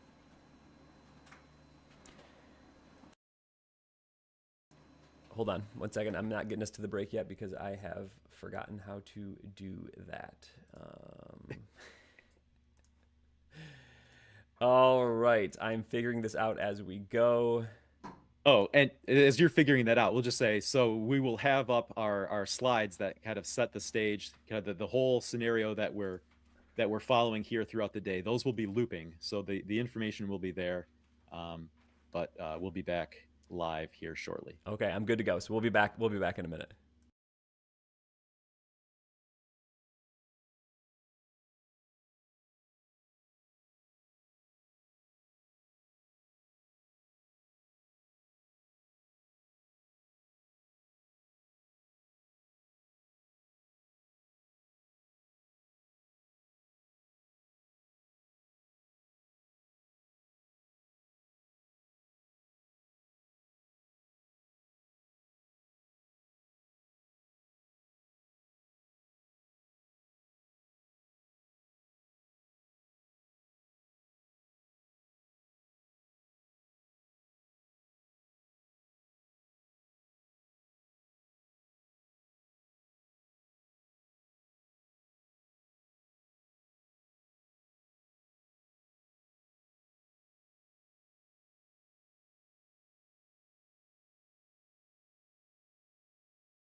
All right, Zach, welcome back after the break. We are here on D3 Datacast live talking Championship Sunday. We're answering viewer questions. We've had some special guests pop in, and I think we're going to have one pop in a few minutes here. We just reset the stage right before our break. We'll do that again in a little bit, but we wanted to come back and I think answer a few more questions that have been popping in here, if that sounds good to you, Zach. And then we'll have, like we said, a special guest joining us in a little bit. We did have one question here, I think, before the break that were not able to address. Let me try to look through and find it. On the women's side, is there a chance that Washington and Lee could host? If not, where might they go? So let me pull up. I think I did some bracketology last night. I was thinking that, so the chance for Washington and Lee women hosting was if geography got really weird. There's some teams like, let's just call them Georgia type teams that could get to Washington and Lee. I don't think a lot of those situations played out where we necessarily need Washington and Lee women to host. So seeding wise, they're not going to be seeded as a host. So I think probably not. I think probably not for Washington and Lee. Almost certainly not in my mind. They can go a lot of different places though. I mocked them out to Baldwin-Wallace in Ohio. That's under 500 miles. So they could get there. Like they could get to NYU, I believe, as well. So that's a possibility. You could get them, I think, Ohio Wesleyan. So that's another Ohio spot if they're not needed for more like Midwest type teams. Like Gettysburg, Johns Hopkins can get to that area. So I think a fair number of options for Washington and Lee women, but probably not at home for them. So they're probably heading out to one of those types of places. Okay, Matt, as you mentioned, we have a guest. Let's get on to him. At this time, we're going to be joined by Ryan Hyland, the head men's basketball coach at John Jay. And I don't know if all our viewers know the kind of week that the John Jay men's basketball program had, but it was wild. And so super glad to have Ryan Hyland joining us because we need to hear about it from the inside.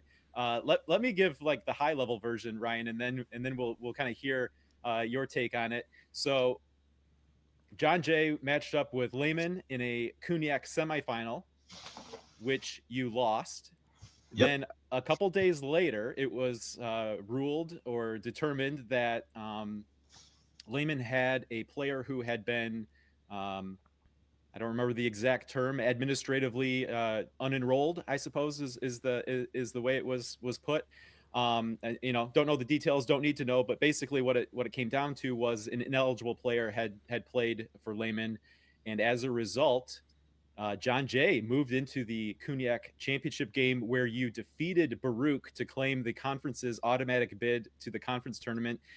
Take us through the week where you go from losing a semifinal to now your season's still going, right? You got that automatic bid out of the Cognac, and you've got at least another game here ahead of you. Yeah, I mean, first off, Matt, Zach, thank you so much for having me. Absolutely, the work you guys do is unbelievable, and it's addicting to follow, and I really appreciate all the time and effort you guys put in for us coaches who can't get enough of it. But like you said, it's been a crazy week. An emotional roller coaster is probably the lightest way to put it. Our season was over on Tuesday night. 6 seniors' careers were done. We had that emotional locker room that finishes so many people's season. And Wednesday was a quiet day. The group chat was completely silent. The interactions amongst guys was minimal until about 6 p.m. when we got a call from our athletic director that some issues have happened, and we had the opportunity to go play in Lehman's place. An incredibly unfortunate situation for their team and their coaches. Something that's completely not lost on us. We were so lucky, so fortunate to be in this crazy scenario, but we wanted to seize the opportunity once we realized we had that. And quick turnaround Wednesday night to get ready to go play practice the next day on Thursday, and then obviously play on Friday versus a really good Baruch team who had beaten us twice during the year. So just a crazy whirlwind. It still doesn't necessarily feel real for us coaches and for the players, and really excited to continue our season another couple of days. So you mentioned, though, you have like a team group chat and how it was silent after losing the semifinal. So in my mind, when you guys are coming back to learning that you can come back to play, I just envisioned like an 80s getting the team back together montage. Was that what it was like to get everyone back together, or is it just a quick tech message? Hey, everyone, we got to practice now. How was it getting the message out to everyone, and how was that received? I got a call at 6:01 from our athletic director, and his announcement to me was at 6:15. The conference office is going to kind of broadcast a press release announcing what happened, and we had to figure out between 6:01 and 6:15 how to tell our team. So a quick text message. I think it said something along the lines of, "Here's the Zoom link, 100% mandatory. Stop whatever you're doing. Get on here now." Yeah. And to our guys' credit, opened up Zoom at 6:10 and everyone's sitting there staring at me like, what the heck is going on? So a quick message from our athletic director, and then by 6:20 we were talking about the details for film and practice the next day. So one of the great things, I don't know if people know about this, but like John Jay has great live streams, like your games, have great live streams, good social media. And one of the things that was on the social media this week, I think was your message to the team. I don't know if it was that first practice back, and I think you were even really frank in that, just saying, hey, the situation is we got lucky, right?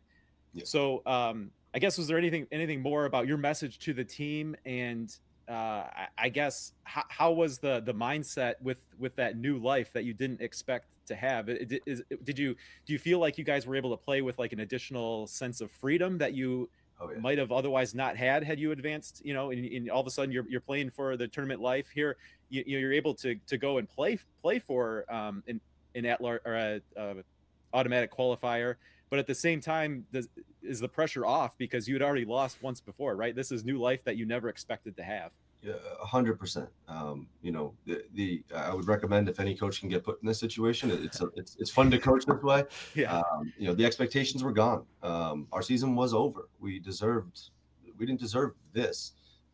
We took Lehman's place and Medgar Evers for that matter as well. Another team here that, we understood that they faced the same situation as us. For whatever reason, the conference decided that we were the team that was going into the championship. So, our guys really understood the luckiness that went into this for us, and however it came about, however it happened, we were just really grateful for that. So, feel for those two teams, those two coaching staffs, and how hard they worked and how their seasons ended. But we stood to benefit from it. And again, for those 6 seniors whose careers were done, they got that opportunity to go back on the court, one more practice, one more game. And it was a great practice. It was a ton of fun. Like we didn't take ourselves too seriously. I think the coaching staff was a little bit looser than maybe we've ever been, myself included. The players were loose but focused, and we had the opportunity to play in the game to get us to March, which is the thing we talked about in our first meeting back in September. So the new chance on life, our social media group or our social media team through our athletic department, they had that second chance to dance kind of phrase, which I thought was really perfect and catchy. And that message that was captured was just a small bit of what we were talking with our guys about, of being lucky, understanding the situation, and then focus back up to exactly where we would be if we got here in a different way. Do you think, it's obviously a fine line. Do you think you can carry that mindset or that looseness, whatever you want to call it, into the NCAA tournament now? Or do you think it was kind of like a one-time deal and now you're just like fully locked in back to business? Or maybe conversations are you having with the team about how you're now approaching the NCAA tournament, given this second lease on life that you've taken advantage of now? Yeah, I don't see a reason why we would change from the way that it just worked 2 nights ago. There's no beating around the bush, right? We're going to be playing at a host team who's probably top 5 in the country. Pick which one you want. The odds are stacked against us again. We're not supposed to be here. Let's go have fun. Let's go enjoy the moment, right? It's another week of practice we get to spend together. It's another game we get to compete in together. These guys love each other. I'm so fortunate. Our coaching staff is so fortunate to get to coach them and be with them on a daily basis. We have great kids and families, and they're great students and great people. And, the opportunity just to spend some more time together is what we're really looking at. And, playing a basketball game is kind of just part of the process. So what was that celebration like after you not only get that one more game, but now you get another one more game, having earned the conference tournament championship? What was that celebration like? And I guess is there still just kind of like a high that you haven't come down from? Yeah, I have not. I don't think our guys have, judging by some of the messages we've been receiving, and it's been it's been a long time coming. The last team to do this at John Jay was 2008, and they were the only team. So it's captured a lot of attention around the school. Like, we haven't even been back to school since Friday night yet, but just the messages and the attention it's gotten from the alumni, from the people who support our program, to different professors, different people on campus, people in some powerful positions. It's really exciting for our guys to get that attention. Pretty easy for an athletics team here in the city of New York at a commuter school to kind of go under the radar until you do something. And I think for our guys, the 16 guys on our team, our managers, it's kind of a stamp of approval in some ways for all the hard work and effort they've put in throughout this year and many years before that. Go ahead, Matt. I was just going to ask, so now you're sitting here, you've won that championship, you're in the tournament. Well, how you as a coaching staff, like all season long, you know what the next game is, you know what to prepare for, what to do. What do you do on a day like today where you're in, you're going to get another game, but you're not going to know for probably, just under 24 hours from now who you're going to play? Are you doing any sort of prep work, or are you just enjoying what you did, enjoying looking forward to knowing, and then kind of being ready to go once you know? Yeah, honestly, we are just waiting for tomorrow. We're excited to have some pizza. We're excited to watch the selection show. We're excited to see where we're going. We'll figure out the logistics and the strategic plan we're going to have after that. But we're going to enjoy Friday night for as long as we can. Tomorrow it starts to feel real again. Yep. But I think for the window up until about 1 p.m., we're going to continue to enjoy it. Well, it's a crazy story. We're glad that you had the time to stop in with us here and talk about it. It's quite a story. And, we routinely hear from teams that advance, through the tournament that, it's just about the chance to have another practice with the guys, another week together. And I'm sure that you guys are feeling that, even more than other teams, having just gone through what you've gone through, having your season end and then restart it again. So enjoy it, and thanks for taking the time. Anything that you want to leave the audience with as we say goodbye? Just thank you again. You guys give us Division III coaches and teams a platform to get the word out there, and your hard work is not unnoticed. And anything that helps our guys and promotes our guys. And like you said, we're really grateful for the job that, our communications department does here at John Jay. They do an amazing job of highlighting these kids. And we have special kids who do some special things basketball wise. And then after that as well. And, just appreciate the platform, appreciate the time that you've given me to even talk a little bit today. And just thank you. Thank you so much. All right. Thanks, Ryan. Enjoy one more game, right? Keep that one more game going as long as you can. And, good luck the rest of the way. Thank you. Thanks so much. All right. Thanks. All right, Matt, cool story. Glad we got a chance to talk with Ryan there. And it'll be interesting. It could be interesting to keep an eye on that game, see what that team looks like. Sounds like they're loose. They're going to approach it, just like, they had nothing left to lose because they had already lost, but got that new life. And now they're heading into a new season, that being the second season that is NCAA tournament play. And I think he's right. He knew the situation they're in now, right? They're probably going to be a big underdog against one of those power teams in the country. But I think we're all just going to be interested in seeing what John Jay does because of how wild and crazy, like, this thing never happens. You're always just thinking like, well, is there something that can happen that we can get? Like, no, you can't get back in. But it happened for them. The conference said, you're advanced.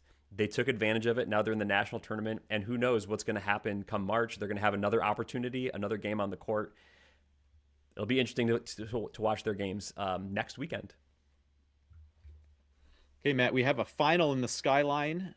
Yeshiva with an 81-78 win over Farmingdale Wow. A comeback win there in the second half for the Macs. So the Macs are on to the Division III tournament after a couple years out. Always good to see Max Nation about hashtag D3 Hoops, and that's going to continue here as the Skyline champs. All right, I will get that one plugged into the system as well. And then the big one we've been watching on the women's side, Gettysburg and Johns Hopkins now in overtime. Gettysburg was down. They use a 16-9 fourth quarter. And so they're in overtime now, tied at 57. Of course, we talked about the dynamic at play there. Gettysburg with a win will claim one of the top 8 protected seeds in the women's bracket. But both of these teams are going to be on to the tournament. It's just a matter of which one goes as the automatic qualifier out of the Centennial and which one goes via at-large bid. But that extra carrot there for Gettysburg as a potential top 8 seed on the women's side. Checking other scores here. Smith looks like with a late lead. Looks like they're closing out MIT. And then Texas Lutheran has defeated Trinity, Texas 73-63 to get the automatic qualifier to the women's basketball tournament out of the SCAC. So we will get that information up to date. And man, I think we probably want to wait till that Centennial game is final on the women's side before we're running the NPI update, right? I mean, I guess it's up to you. If it's coming down to a few seconds here, I'll wait there. So yeah, I'll plug in Texas Lutheran, and I will wait to plug in Smith for a few more minutes here. But it looks like they're probably going to win that new MAC Pool A automatic qualifier just fine. All right, I think we have going to catch up here on the questions in chat here. There was another question on Colby women's basketball, if they had a chance. I think the answer there is going to be no. We have a question on Drew men's basketball, where they will be placed. I don't think we addressed Drew yet, did we? We have not talked about Drew. I think they have. I think you're updating the slides there, so I'll talk about Drew. I think Drew. Yeah, go ahead. I'm updating. I think Drew men's basketball is going to host probably. That's where I've had them. I think they've put themselves in a good position. I don't know if they're for sure locked into like a top 16 type of spot. Let me see if they are. Yeah, my simulations say they're 100% of the time in the top 16. So we know that's not a guarantee to host, but I think Drew's in a really good position. Geographically, a bunch of teams can get to them. So I think Drew is going to host. I think that they're looking really, really good. I don't know exactly where they're going to be placed in like which quadrant. They're not going to be like a top number 1 overall seed, but they're going to be at home, and they could go, they could be paired with like a Wesleyan or a Trinity, Connecticut, or an NYU. So there's a lot of places where they could be placed as far as like which quadrants they could go, but I think that they will be at home for sure. Well, I say for sure, but it's Division III, so there's never ever like a for sure, but like pretty much for sure. Jacob Shower asks, shouts to Jacob Shower. Love Jacob Shower ratings. Really, really good dude. So appreciate the stuff that he does there. He says, thanks for our work this year and thoughts on the UWL. I think that's UW lacrosse hosting situation we reported. As others have noted, could set an interesting precedent for future teams in the position that NYU, Illinois Wesleyan, and Randolph-Macon are currently in. Yeah, so what we've understood... Matt, why don't you reset that picture here? People may not know what that's referencing. So we have heard from a WIAC source that UW lacrosse, their home gym, is hosting like a gymnastics, I think it's NCGA or NGCA, I forget the acronym, like a championship weekend or a regional qualifier weekend at their gym. So their home gym is not available to host men's basketball.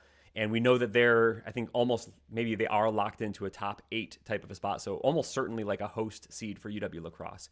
They did submit a bid, is what we've understood, but it's using the lacrosse, kind of like downtown lacrosse arena. And it's just some lack of clarity from them in the WIAC area. Is the NCAA allowing that? Have they ruled in favor, or like that's an acceptable bid location or not? So I think if it turns out that UW lacrosse does not host, it's because maybe that bid application was rejected. I don't have any idea one way or the other, like, is that fine or is it not fine? The implication that I sort of got was there's like probably an arena rental fee that would maybe be incurred to the NCAA that would not be incurred by another host site. So Don't know if that pod is there. Does it could it or would it be moved to like a St. John's, if that even is workable geographically, or just another site? So that's just up in the air. That's what we heard. We #gleaned again from a source related to the WIAC, and if that's available, then could other teams use alternate sites, city type gyms or arenas to host? I don't know, possibly. Like in Bloomington, could Illinois Wesleyan have submitted the use of another? You also have to have like game day staffs to operate 2 different sites. So I think that is a different situation. Like Illinois Wesleyan right now has to run a site for their women's basketball team. It would be difficult, I would imagine, for them to also have a crew in like a Bloomington arena running a game day site as well, and provide good championship experiences for both. So I don't know. I don't know if that would impact that type of a scenario or not, but I think that's the scenario for UW La Crosse. And I think Ryan Scott, I guess, answered the same thing after. Even if you have an alternative site, you're not allowed to host men and women at the same time. So again, you don't want to shortchange get like your primary broadcast set up at one site for one gender, and then the other gets like the huddle cam up at the top with no broadcast or whatever. You want to provide a good experience for the team at the host site. So that's probably the situation there. Drew LaTrenta enjoyed the first 85 minutes of the segment. I can't not believe that it was already 85 minutes. We're coming up on 2 hours now. Wow, that's a lot. Sorry, man. I was just handling some logistics behind the scene. We have another guest lined up for later in the show, it looks like, and it might be a little bit surprising to see who it is, given what's going on today. I'll just leave it at that. Oh, no. Okay. All right. I don't even know who this is. This is going to be a surprise. I have some updating to do, Zach, so if you're okay, I don't know if you want to take over from chat for me. Yeah, I can.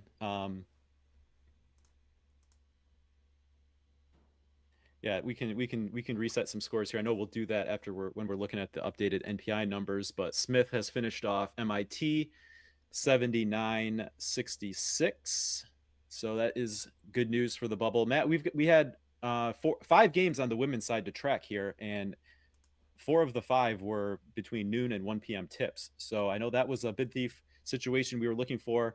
So as these games go final, I think we can make some calls as to a couple more Pool C bids that that I think we can change to locks on the women's side.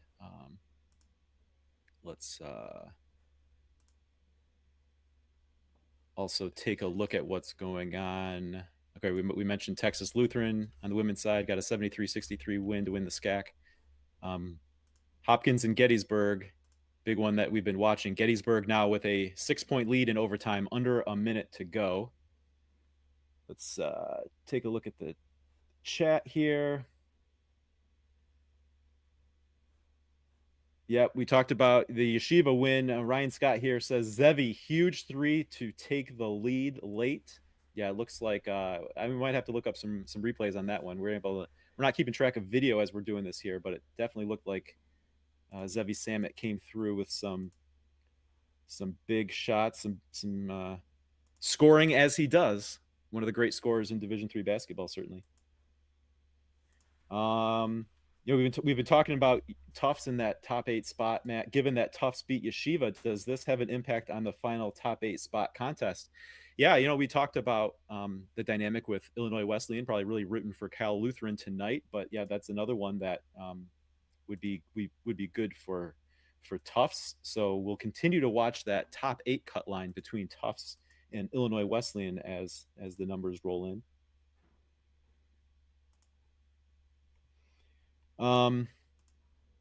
Tartan fan, did NYU and Illinois Wesleyan defer their priority to the second weekend and therefore not hosting the first weekend? I would think that even though they would know that the priority would go to women, I think you would probably be submitting all the paperwork necessary, right? Because you just never really know what happens. Yeah, and it's just so the priority for the women is just that it's an odd numbered year. So all NCAA women's team, if there's a conflict, the women's teams this year get the priority and the men's teams would get placed elsewhere. Next year, being an even numbered year, would be the reverse. So all of the men's teams, if two schools had a conflict, the men's teams would get the priority and the women's teams would go elsewhere. So it's not an election that those teams are making for that specific case. It's just what is the priority season for all of the NCAA teams.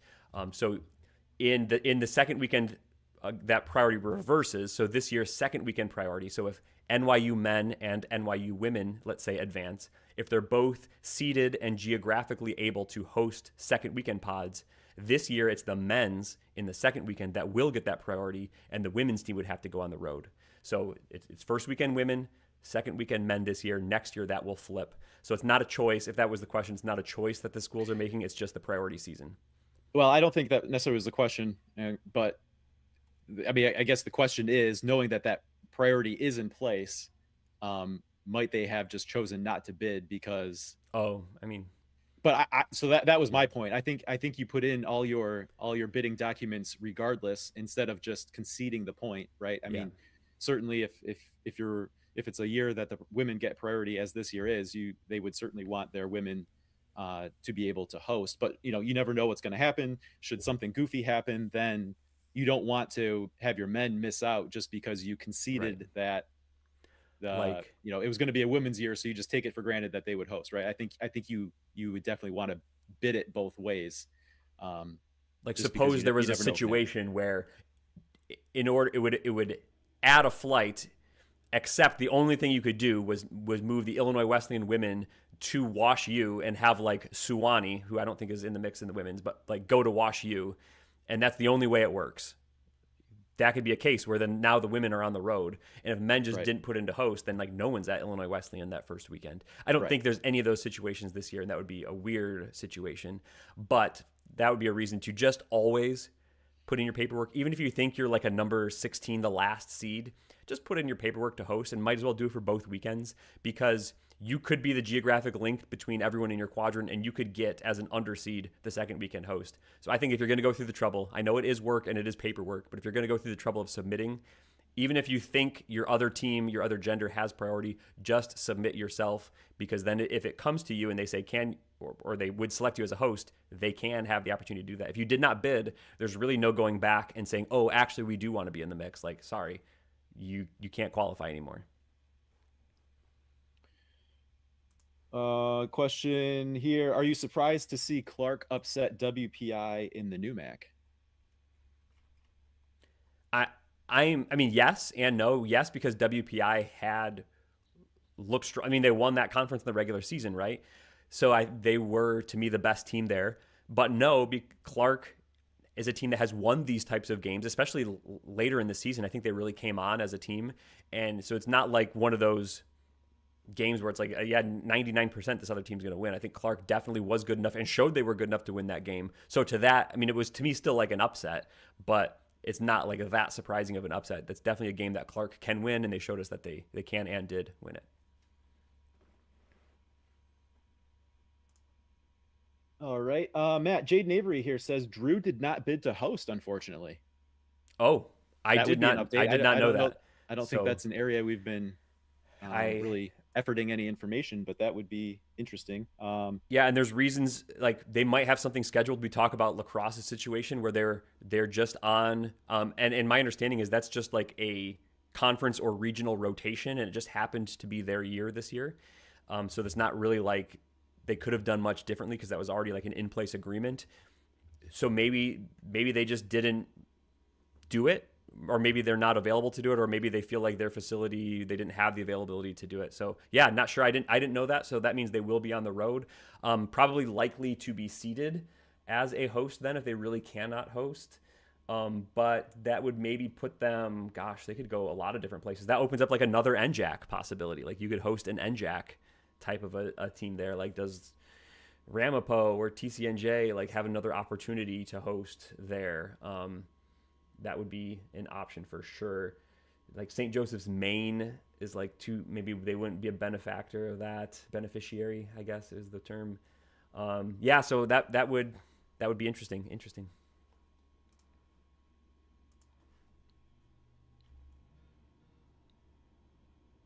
All right, coming down to it here. It looks like It looks like the Women's Centennial Conference Championship has gone final. Gettysburg 68-60 in overtime over Johns Hopkins. So, Matt, we can plug that in and we can get ready to do our NPI update based on the 1 o'clock games on the men's and women's side. We'll get that running and get our slides updated, and we'll reset the table here.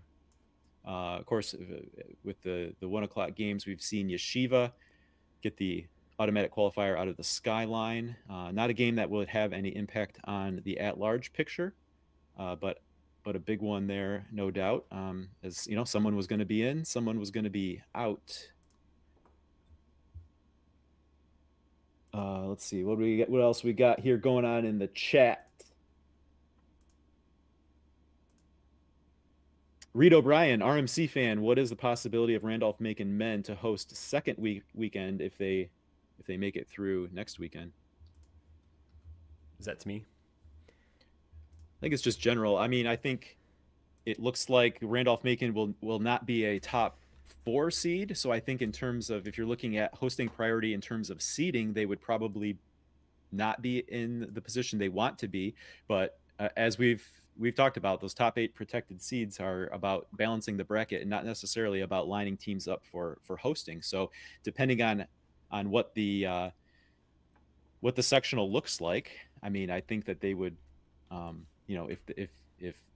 if they advance and whoever the top seed in their quadrant advances, if geography dictates, that could certainly be at Randolph-Macon. It seems like, who the number 1 seed, if they advance, they would probably be looked at in terms of first priority, but you never know what happens with upsets. And we've heard committee talk about that. They can't really do too much projection or trying to, simulate what might happen and plan, too much around that. So once the tournament starts, all bets are off, and it just comes down to who's in that sectional.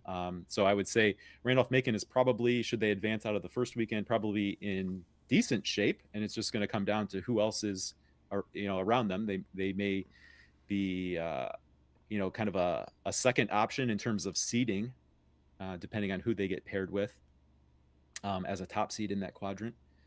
But we'll see. So I've been pairing them with Trinity, Connecticut as maybe the most natural geographic fit. Which is what we saw last year. Remember, there was the sectional at Trinity involving Randolph-Macon. Calvin flew into that one, and it was Tufts.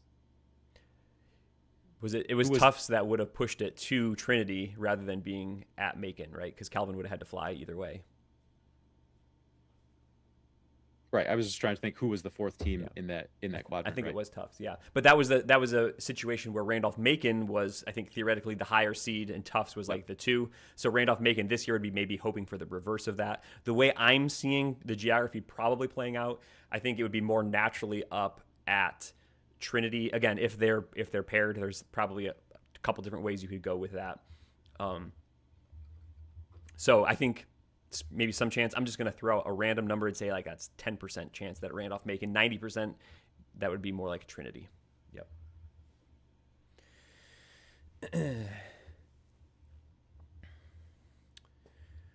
So I think we are caught up on chat questions that I've seen. If we are, if you have more questions, we're willing to address those for sure. I think we have a guest coming up that was later in the show, so it's not coming up right now. Yep.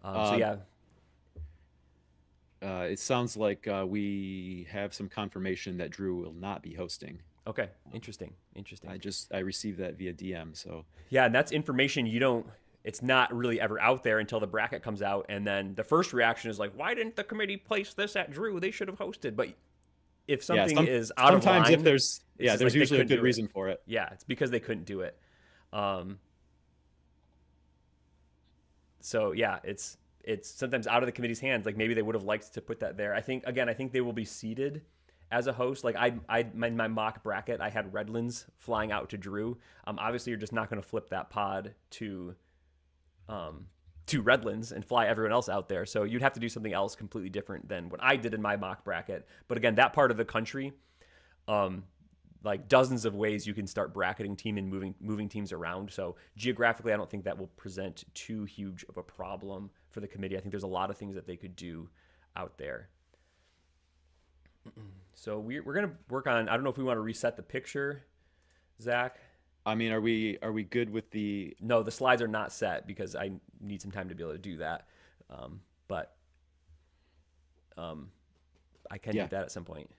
I think we have the results that we need to plug in and run the new numbers, right? The new numbers are run. They're run through the Gettysburg Johns Hopkins game on the women's side. And for the men's side, it has the Skyline winner and the NESCAC winner, which were Yeshiva and Trinity, Connecticut. So I think those NPIs are up to date on d3datacast.com. So that data is live out there for all of our friendly viewers. All right, so let's you let me know when slides are updated on your end. I'm making some updates here, and we will run through the updated picture. Okay, so we're down to just one game. We're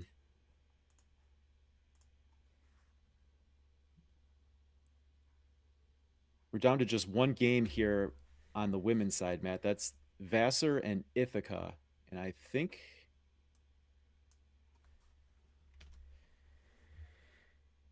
at this point we probably have our women's Pool C locks.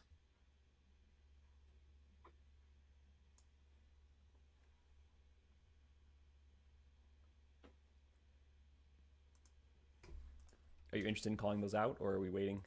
Well, we're gonna be resetting that picture here, right? Yep. All right, I guess I will do more talking here.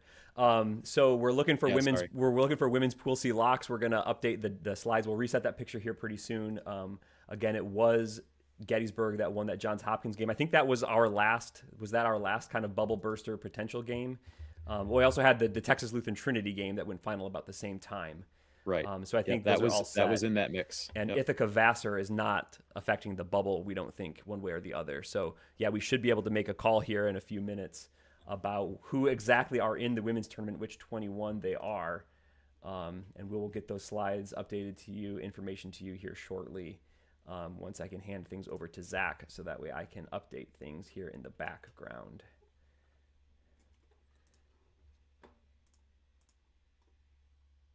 Sounds like that time is not yet here. So we will be continuing to talk about Division III basketball on the show.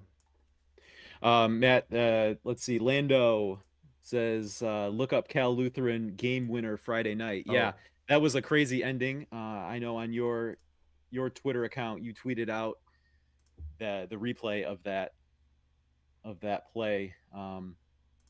Kalu gets the 3-point shot to win it there in crunch time, and crazy finish. It looked like for a while there, tracking the end of that Kalu semifinal and the Redlands semifinal, that we might be heading towards a guaranteed bid thief final. Of course, at that point, projections were showing that both Kalu and Redlands would be Pool C locks no matter what happened. So, Kalu was really in some trouble there, and so we almost had a Whittier CMS final that would have guaranteed the SCIAC a third bid, with Redlands and Kalu knocked out in the semifinals to at-large bid status, but that they would have been locks for. But Kalu comes through with the game winner, not quite a buzzer beater. I think there was about a second and a half left when that shot went down, but that kept a bubble from bursting, at least for the time being. We'll see what happens in the final between Kalu and Claremont Mudscripts later today. Our bubble teams will be taking that one down to the final game, and we'll certainly be rooting for Cal Lutheran to leave one of those at-large bids available, because if Claremont Mudscripts claims the automatic qualifier out of the SCIAC, that will leave Kalu as an at-large bid lock. And that game does not tip until 5 o'clock Eastern, right? That is correct. 5 p.m. Eastern, Matt. And little teaser about our guest coming up.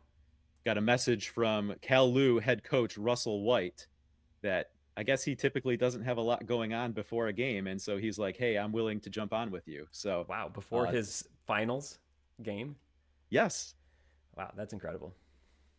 He says he's just usually sitting there. What a wild choice to make as a head coach of an actual D3. He reached out.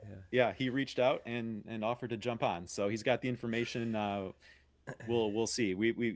He's offered to hop on here either as he's walking over to the gym, or I guess as he's just chilling while his guys are doing shoot around. So look forward to that.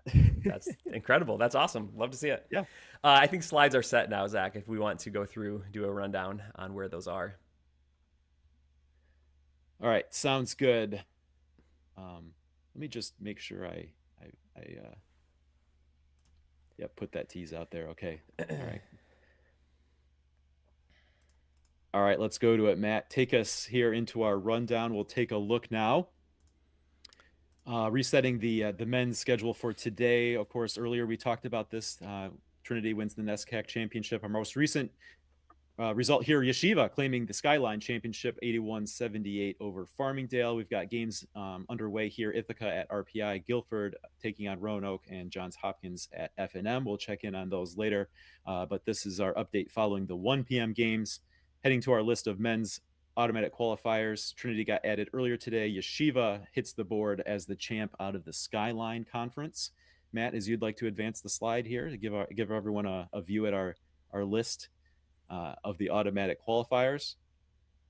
Just adding the Yeshiva game doesn't really change our outlook on the Pool C picture, Matt. Our at-large bids that are up for grabs here. 16 locks still we're sitting at with Wesleyan joining the group. Of course, that was already accounted for, because whether it was Wesleyan, whether it was Trinity, Connecticut, that was going to be a spot that we knew was a lock. Guilford still underway, and the rest of them waiting out there on the bubble. Matt, you forgot to advance to our Pool C slide here. There we go. Just in time for us to now. I don't know. Is there anything here in the updated look, Matt, at the real-time numbers here that we need to take a look at?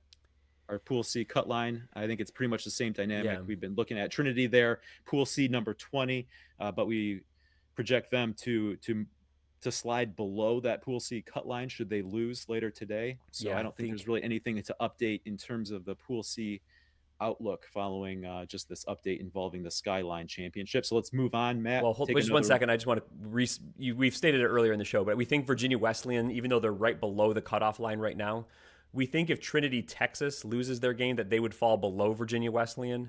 We'd have to run the numbers at the end to finalize that. But so we think as long as favorites win, we think Virginia Wesleyan is still alive, but they're probably that first team off. You see them at that Pool C number 22 right now. So we're really watching that spot, and then Gustavus Adolphus would be next. So if we have a couple of bid thieves, those are probably the first two off the bubble, but right now they still do have life. They're still probably in the mix for one of those final spots. Okay, let's take a look at the top 8 picture here. We've been monitoring the situation between Tufts and Illinois Wesleyan. We had a good comment in the chat there with Yeshiva winning. That probably helps Tufts out because Tufts played Yeshiva earlier in the season. And as we continue to talk about, Illinois Wesleyan is likely needing a win by Cal Lu later today to see if they can move back into that number 8 spot. But for the time being, we've got in the live NPI update, Tufts is in that final protected seed spot on the men's side. Yep. All right, let's take a look at the women's picture. We had 3 games go final here that tipped off at 1 p.m. Smith, a 79-66 winner over MIT in the NEWMAC championship. Gettysburg did defeat Johns Hopkins. I neglected to get that score updated. That was an overtime game that saw Gettysburg win by a score of 68-60. So we will have that updated on the slide for the next go round there. My mistake. And Texas Lutheran, champions of the SCAC tournament there, 73-63 over Trinity. Just one game which just recently got underway, Vassar at Ithaca for the Liberty League Championship. Okay, taking a look at our updated list of automatic qualifiers in the women's side. Gettysburg gets added to the list, as does Smith and Texas Lutheran, joining Bowdoin out of the NESCAC in a game from earlier today. Taking a look now, Matt, we can look at the updated Pool C picture there on the women's side. If you take us to the next slide.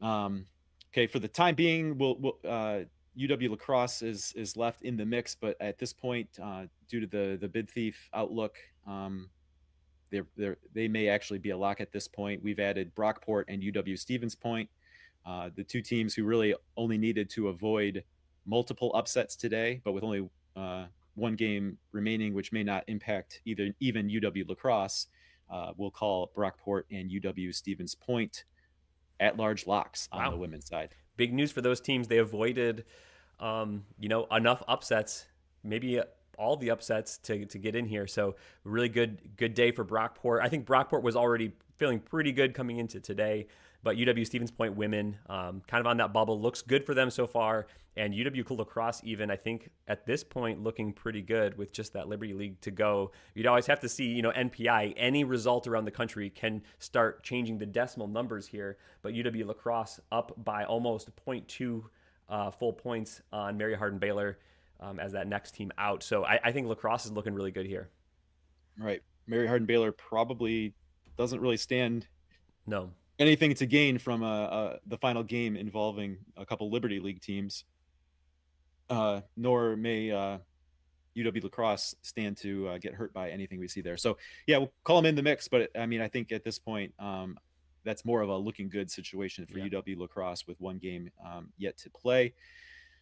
Moving on, Matt, to the women's top 8 protected seeds outlook. It was all coming down to that Centennial Championship game. Gettysburg gets the win, so they are now a top 8 lock. Much to the dismay of the Randolph-Macon women's basketball team, they would have been the beneficiary there of a Gettysburg loss. So at this point, it looks like, the top 8 protected seeds are locked in. Maybe the final order yet to be determined, but Bowdoin, NYU, Scranton, Baldwin, Wallace, Whitman, Illinois Wesleyan, Gustavus, Adolphus, and Gettysburg look to be locked in there as the top 8 protected seeds.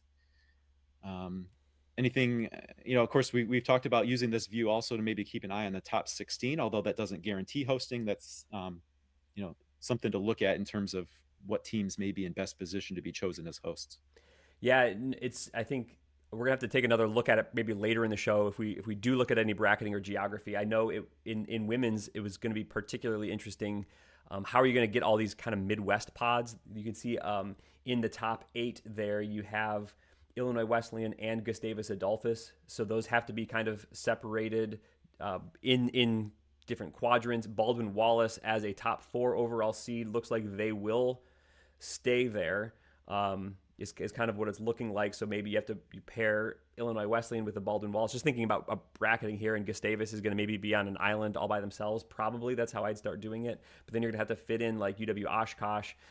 Enough places. Like we're looking at Stevens Point probably now in the tournament. La Crosse looking like a really good shot in the tournament. So that's going to be a bunch of WIAC teams in women's basketball. So just getting enough places to put all those teams is going to be a little bit of a challenge for the committee. I think it's very doable.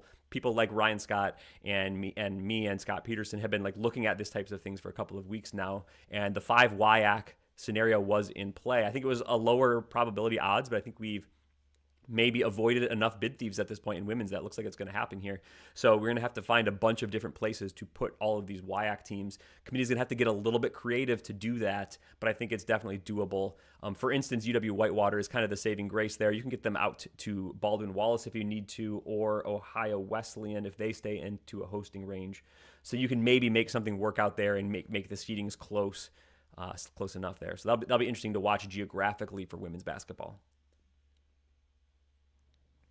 So that's the rundown, Matt. We got a fairly complete picture, it's looking like, on the women's side. Still quite a bit to play out on the men's side. Yep. And women had a lot more of the Saturday championships. So we had more games on the men's side, so maybe and more of those bid thief type potential games.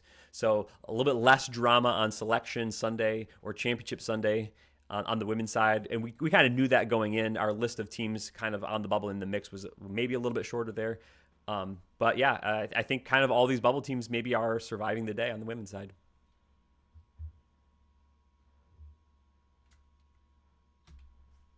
So that's the rundown, Matt. And every time we do the rundown, we got to give a big shout out to our supporters on Patreon. A big thank you to the people who make the D3 Datacast possible and make what we do on d3datacast.com with the efficiency ratings, with all the live NPI numbers, with the projections. That's all there for everyone to enjoy, thanks to the support of these people here on stream.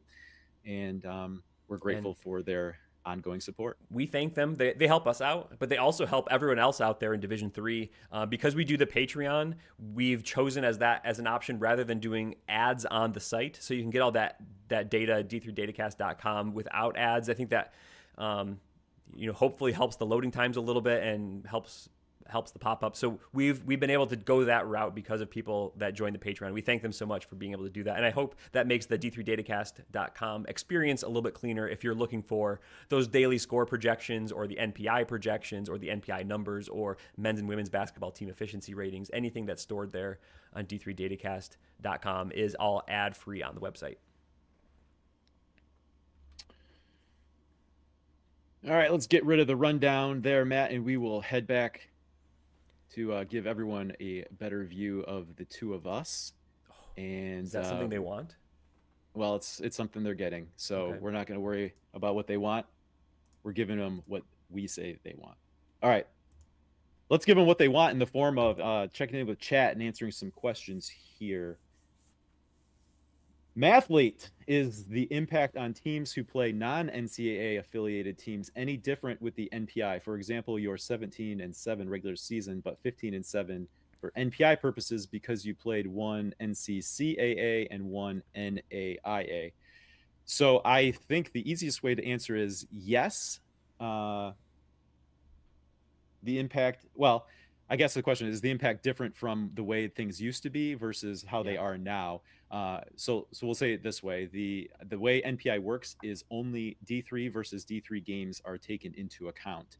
Now, under the old system, there was some provision within the secondary criteria that non-Division III games could be considered. Now, we've heard from committees in the past that they always tried to make decisions on primary criteria and never wanted to even get to secondary criteria. And then even within that, I'm not sure that they would really want to be making decisions within secondary criteria on something like that. So was it ever really important in practice? Probably not, but officially it is not a thing anymore. NPI is calculated entirely on games played within Division III only. Yeah, and it was really never in your winning percentage or strength of schedule. I guess there was theoretically a winning percentage that included that number on the secondary criteria, like you just said, Zach. But I don't have any indication that they ever really looked at that at all. So for all intents and purposes, the NPI, the change to NPI does not impact that at all. Yeah, as you called it out right. Like even though you're 17-7. And that's usually one of the most frequent pieces of feedback we might hear is, oh, hey, on your site, we're 16-1. You show 15-1. And it could have been that there was an NCAA provisional team, so a team transferring into the NCAA who are only in year 1 or year 2 of that process. For right now, those games don't count in the NPI either.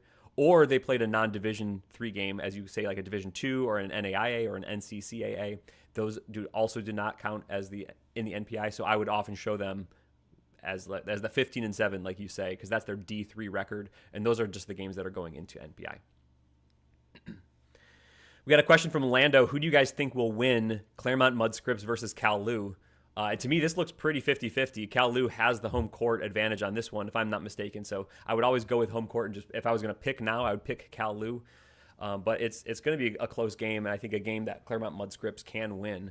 So it'll be a fascinating one, and all the attention of Division III will be on that game because we think it could impact the top 8. We think it will impact the final bubble spot. So, and there's going to be no other games going on, I think, once that game tips off. So everyone's going to be able to watch that game, and someone's going to be in and someone's going to be out based on this game. And it's not just the teams on the court, right? It's other teams in the country. There's going to be a bubble team that we will know at that point who's in or who's out, besides just Claremont Mudscripts or Cal Lu, right? Someone else is going to be banking on that game as well. And I feel for whoever that coach is, those players, family members, fans of those teams, because that's going to be a nerve-wracking game, because I think it's going to be close. I think it's going to be a good one. Yeah, I mean, there was always a next team out under the old system, but you never knew quite who that was. Yeah. But it's going to be in black and white with NPI. We're going to run the final. There's no more games to play. You're going to see exactly who that team was and what that NPI margin was, right, Matt? It could be thousandths of a point in terms of the final NPI numbers. So yeah, we usually see those to like 3 decimal places, but like there's more decimal places there. So you could tie in 3 decimal places, and we know that it keeps going. So that it could be that thin at the end of the day. We don't know if that's going to be the case this year, but it could be that narrow of a margin. All right, Matt, let's try to maybe get a check-in on some of these games that are going on right now, the 2 p.m. tips. First half still, well, actually, in the Northern Athletics, that was a 3 p.m. tip, 2 p.m. Central time there. St. Norbert with the lead here, 6:22 to go in the first half, 25-17 lead for St. Norbert over Wisconsin Lutheran. We talk about the tightening of that Pool C cut line. That's one that would take an at-large bid away from someone because St. Norbert needs the win here to get into the tournament. Wisconsin Lutheran safely in no matter what. Go to the Liberty League, where Ithaca has a 61-49 lead over RPI. And the Franklin and Marshall Diplomats here with a 58-44 lead late here in the second half, 1:14 to go. That's going to be a big one for a bubble team. That Johns Hopkins looks like Johns Hopkins is not going to be able to win that one, and Franklin and Marshall is going to be winners here. So that's a big bubble game right there. And then let's see. There's one women's game that is hanging out there, and that the Liberty League game. Yeah, that Liberty League game is going on as well. That's the last game on the women's side to be played. Second quarter, that's a 22-22 tie between Vassar and Ithaca. All right, so that's kind of the picture, Matt. Yeah, that St. Norbert Wisconsin Lutheran one's going to be a really interesting one to follow. Wisconsin Lutheran taking a couple losses in conference that maybe were surprising. A couple other games that they didn't lose, but you kind of looked at a little bit, with a little bit of a side eye maybe. So yeah, this as strong as Wisconsin Lutheran has been and been ranked throughout much of this year here, I think this was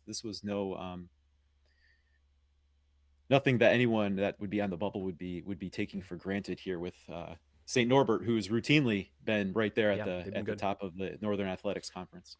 Did you talk about the ODAC game in progress? The score there, that one's close with under 4 minutes to play. Guilford's up 64-62. Now we think that Guilford had done enough work to play themselves into the tournament. I think they were looking good coming in today. So I think even if they lose this one, they're probably in. But this is a big game nonetheless. ODAC final. Could have seeding implications, like could Roanoke host a pod maybe if they win this one or what, but this one's going to be coming down to the wire. And it also, Guilford wouldn't have to then sit there and be on the bubble and have to worry for the last final games. They would know that they would be getting in for sure. But yeah, under 4 minutes to play. This is another close game in the ODAC. Guilford up by 2. So big one to watch there. Yeah, no live stats link here on the d3hoops.com scoreboard page. So yeah, I had to go to Roanoke's site to find one there. I can send you the link. Yep. So that's another big one as well. So yeah, we're watching still on men's basketball that St. Norbert, Wisconsin Lutheran, Northern Athletics game. That could be a bid thief game. Guilford and Roanoke, not really a bid thief game, but it would solidify Guilford's spot. I think they would be in as a legitimate Pool C if they lost. So at this point, not really a bid thief game, but it would be taking up one of those spots that, theoretically would be out there. We've talked about the SCIAC game later today, Cal Lutheran, Claremont Mud Scripps. That is definitely a bid thief game. St. Thomas, Texas, and Trinity, Texas, we think is a bid thief game because even though Trinity is above the Pool C cut line now, we think they fall below that with a loss. So we think that they need to win to get in. So that would take up a spot. The men's Liberty League final is probably not impacting the bubble. We think the Skyline final did not impact the bubble. But then the one that's also finishing up here in the Centennial, as Franklin and Marshall looks like they're going to finish off Johns Hopkins, that would have been a potential bid thief game. So that one would have impacted the bubble as well. But it looks like the favorite, Franklin and Marshall, is going to win the Centennial Conference Championship. So that's going to save a spot here. So we're going to be down to just let's call it 1, 2, 3 for sure bid thief games if we're not including the ODAC one. So still a lot to play for as far as bubble teams are concerned. But so far today, not a lot of craziness happening on the bubble yet. as far as bubbles being burst on Championship Sunday. So we'll keep an eye on these games that tipped at 2 p.m. and we will get another fresh NPI run as they go final. We'll start getting on those updates. Matt will be plugging in scores as they go final, as it's getting close in that Centennial Conference Championship between FNM and Johns Hopkins. Let's see, that ODAC a little over 3 minutes yet to go. And then about a little over 6 minutes to go in that Liberty League game between Ithaca and RPI. Did have a couple more questions hanging out there that I'll get to, Zach, if that's okay with you. Absolutely. I will answer them, but you can jump in if you want to. First one was from Ryan. What are Hamilton's chances of hosting after taking Wesleyan to 2 overtimes? I think that was the Saturday game, the semifinal game. Hamilton was right there with Wesleyan, double overtime game. I think, so first of all, the overtime nature of it, I mean, they did that. That's not going to play into their NPI or their ability to host. But it was like a close game. They're a team that was right there. They were almost the first team that knocked off Wesleyan. Happened today with Trinity. But Hamilton is a team I think is right there that was on the edge of hosting or not hosting. I think right now I have them as probably not hosting. Their geography is fine. They can fit a lot of teams in there. It's not like perfect. They can get Northeast teams there. I have them right now as the number 15 overall team in the country. No, that's not including a Region 10 pod, which we know we're going to have. So a team like maybe Cal Lutheran could jump up into that mix, or St. Thomas, Texas is close enough. They could jump up into that mix if they win and be kind of a true top 16 team. So that would kind of push those teams down. Wisconsin Lutheran could jump up there. I'm thinking Hamilton is like one of the first teams that does not host. Roanoke could also jump them if they were to win the final in the ODAC, which is still a 4-point game with just under 3 to play. So there's a bunch of teams in the mix here. It could be Hamilton or it could be not Hamilton. They're almost right on that 50-50 line. But I think there's 2 things that are going against them. One is potential for Midwest geography needing a host. So if they're like number 15, maybe there's a Midwest team at like number 16 or 17, but we need another host in that area of the country. So that kind of like quote unquote jumps them. The other thing is Region 10 still needs a pod in the mix there, and they're not currently in the top 16, so that might push Hamilton to just off. But definitely in the mix, I would say that's a possibility to get a pod there at Hamilton. And we know Tufts is going to host. We know, be in position to host, so we don't know who's going to host, but like you could envision Wesleyan, Trinity, and Tufts all hosting, so you could maybe have all 4 of those NESCACs get hosting opportunity. Maybe it'll probably be more like 3, but it could be all 4 of those. Another question here from Joseph. What are Ramapo's chances of hosting, given some of these other teams nearby will not be able to? And yeah, I think that's the key point, right? Ramapo, we know they're not quite seeded high enough to host. They're not far from that range, but they probably would have needed to win the NJAC. We were talking kind of last 2 weeks, it was kind of known the NJAC tournament champion would be in position to probably host, get one of those hosting positions. But we've also just learned that Drew cannot host. We know NYU cannot host because of women's basketball priority. We know Randolph-Macon cannot host because of women's basketball priority. So there's 3 spots there that are all, let's just call it in range of NJACs. So I think those types of teams are in play to host those types of games. So I think very real chances for a school like Ramapo. We've talked about TCNJ possibly being in the mix there as well. I think Montclair will be a true host. So lots of opportunities out there for schools like that. The downside, there's that part of the country is there's a lot of teams in that geographic region. So just because the NJAC could be in play there, it's far from guaranteed. There's a lot of other teams in the mix as well. So I'm not going to sit here and say like, yes, Ramapo will host, but I think you could get one of those geographic hosts. And I think you do have the right of it. Like it would be, it's not because they weren't quite seated high enough to get like their own pod probably, but they could be one of those convenient geographic hosts for another team to come by. Yep. All right, we have a final in the Centennial Men's Basketball Conference Championship. It is FNM getting the win over Johns Hopkins, which that's one potential bid thief situation that saves a bubble spot. Johns Hopkins needed the win to advance to the NCAA tournament. They don't get it there. Franklin and Marshall is through to the tournament as the automatic qualifier out of the Centennial. All right, resetting the picture, other games going on here. Guilford now has a 7-point lead with under a minute and a half to go over Roanoke. And we continue to track the Liberty League Men's Championship, 65-59, Ithaca with a lead over RPI. And again, as these other two games that are the 2 p.m. Eastern tip times go final, we'll be running another NPI update and taking a look at the overall picture. That update there will not be updated NPI numbers on the women's side because they did not have any 2 p.m. tips, right? So we had the trio of 1 p.m. games that we ran through previously, and then we have the Women's Liberty League Championship game underway between Vassar and Ithaca. That was a 3 p.m. tip. So we will wait to update that a little bit later, but that is the only women's basketball game remaining out there, right? So we just have to wait that one out, and then the women's picture will be final.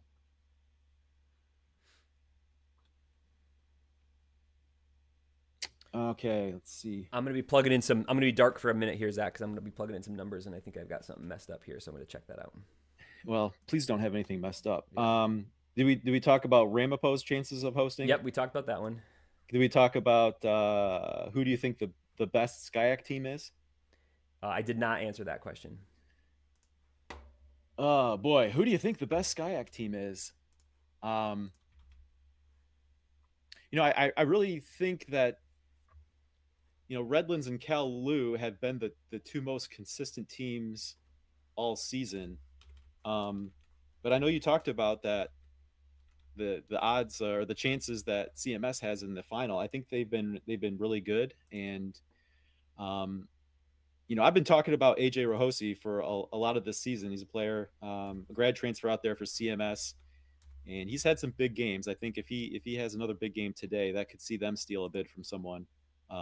But in terms of just being kind of the most consistent performer over the course of the season, I think it's definitely been Cal Lou and Redlands in my book. And they've really been pretty even. I think whether you're talking about consideration for top 25 voting, or kind of how they've stacked up, whether you're looking at NPI or let's do a quick efficiency ratings check, Matt. I'm going to head over to d3datacast.com, pull down the men's basketball efficiency ratings here.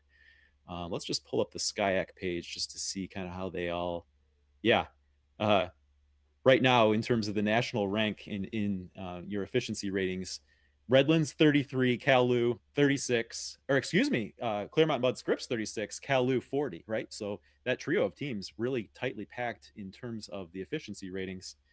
But as we've talked about, the outlook for the national tournament in NPI, very, very different. You have Cal Lou and Redlands, who entered the week as locks for an at-large bid should they need it, whereas the path for Claremont Mudd Scripps had to involve winning the conference tournament. But they remain alive to do so with that big SCIAC championship coming up here, tipping in about an hour and 20 minutes. Yeah, Mike, doing simulations the last couple of days, I've been surprised. Well, since the semifinal, so it was maybe the last day or so, my computer had been simulating in 1,000 runs. Like one run would have Cal Lutheran with just over 50% of the wins there. One would have Claremont Mudd Scripps with just over 50% of the runs here. It feels like a true 50-50 game to me, and the computer was acting that way. So that's going to be a really interesting one. But as you said, there's a bunch of SCIAC teams. I think I had also been opting for Redlands as like my top team, but I've had Cal Lou in the top 25 for most of the season as well. So yeah, really, really strong and deep league as it's been for a couple of years now. Alex L wants to know, will you do any updates to NPI projection? I don't think I'm going to run any simulations for two reasons. One, we know once data is going final, we just have fewer and fewer games, so we can just kind of see what the results are going to be. Two, I don't know that my computer is going to be able to handle me running a simulation and trying to do this live stream at the same time. So that would be maybe a disaster waiting to happen. I'd probably blue screen to death it if I did that. So unfortunately, no. I would love to have. Also, I don't really have a great Well, I would be able to because it's just championship games. Like in my code to make sure I would have the right, like what stage are we in each tournament kind of a thing. Just like our show, my code is also held together by like string and scotch tape and tin cans and all that kind of stuff. So like it's It is what it is. So no, unfortunately, no updated projections and odds. I think during the day today, we're just going to be doing live data updates. And I think that's going to give us a pretty good view of the picture, hopefully. All right, keeping an eye on our waiting room here, Matt. Just wondering if our guest is going to pop in. Nothing yet. Matt, I am thinking that we will need to take a break around 4 o'clock. I may have something to tend to there, just so that you know. But we'll keep an eye on that. Gonna also put in a little plug here. Of course, we're waiting for the final minutes to tick out here on our 2 p.m. tip times. So gonna get a little social media plug out here. Let people know that we're gonna be having another NPI run. Oh, I think we've got our guest here popping in, Matt. Awesome. Yeah.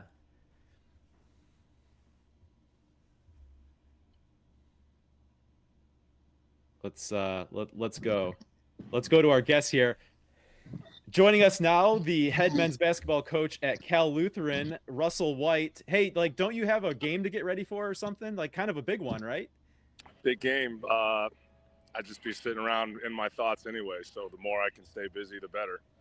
You just had to show us that blue sky. Just got done walking here. We got a softball game going on right now. Just trying to stay busy. Now you're just enjoying life on game day. Are you what's your general attitude before a game? Are you nervous? Are you confident, calm? What are you trying to do anyway?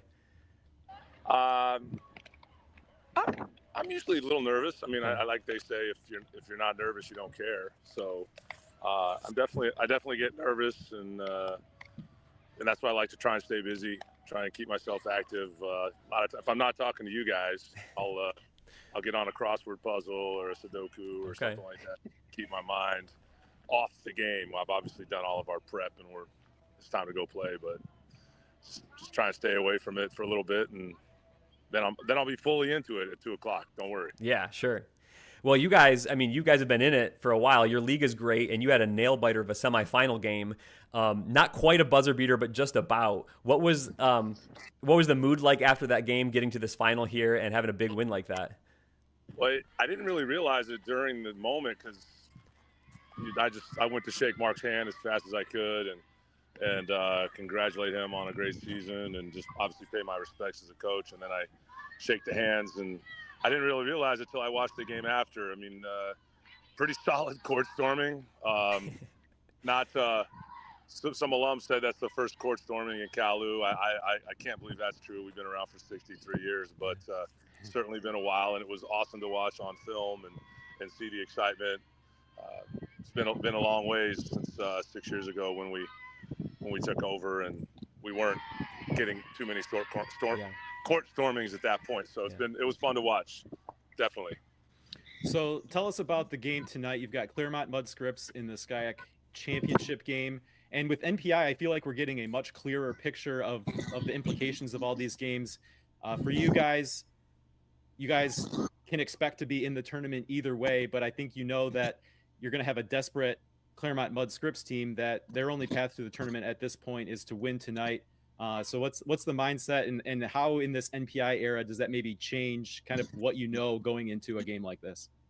Well, first of all, the NPI thing is, at least from my perspective, I have no degrees in data nor math, but I love the much more objectivity. You know where you stand. I love it. Now I need to dive into it, the math more. Maybe you guys can do a class on that at some point in the summer.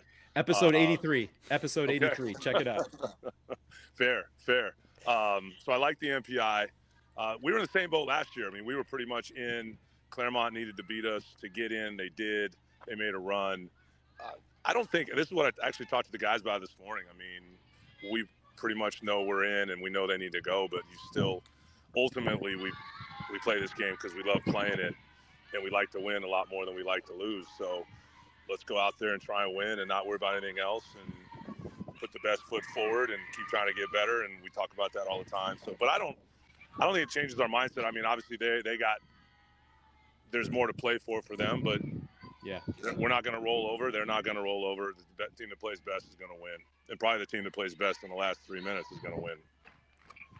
Well, you guys have obviously played a good schedule this year. You're in a good league. You're no stranger to playing big games like this in big moments.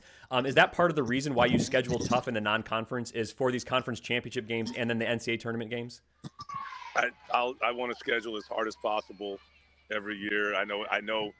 I saw somebody tweeted at some point, all this NPI stuff. I've already admitted my lack of expertise on the data stuff. But I know if you win and you play good teams, you got a good shot. And I've always believed, even when I was coaching high school, we'd always try and schedule up because, frankly, if you want to be the best, you got to go play the best, and it prepares you for later games. And we learn lessons from those things. And yeah, we've definitely been in some. We played great competition the past couple years, and doesn't guarantee you anything, but it gives you a shot and gets you experience. And that's always going to be the case wherever I'm coaching, at Calu, wherever. I always want to play really good teams.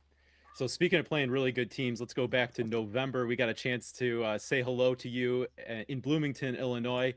I think we knew going into that Sigma Hall of Fame Invitational at Illinois Wesleyan that was a great event involving 4 really good teams. Illinois Wesleyan hosting UW Platteville, Cal Lutheran, and Calvin. And here we are, all these months later. All 4 of you are going to be in the national tournament. All 4 currently ranked in the D3Hoops.com top 25 poll. And like you said, all 4 are going to be in the tournament. And if you win tonight, all 4 will be in via the automatic qualifier from their conference. I think we knew going in that was quite an event featuring 4 teams. Just reflect back and what's transpired, since that, early November weekend. Well, great event. Already tried to lock our appearance in that event in a couple of years already with Coach Rose. Well done, well organized, great teams, great facility. So it was fun. We knew it was going to be great going in.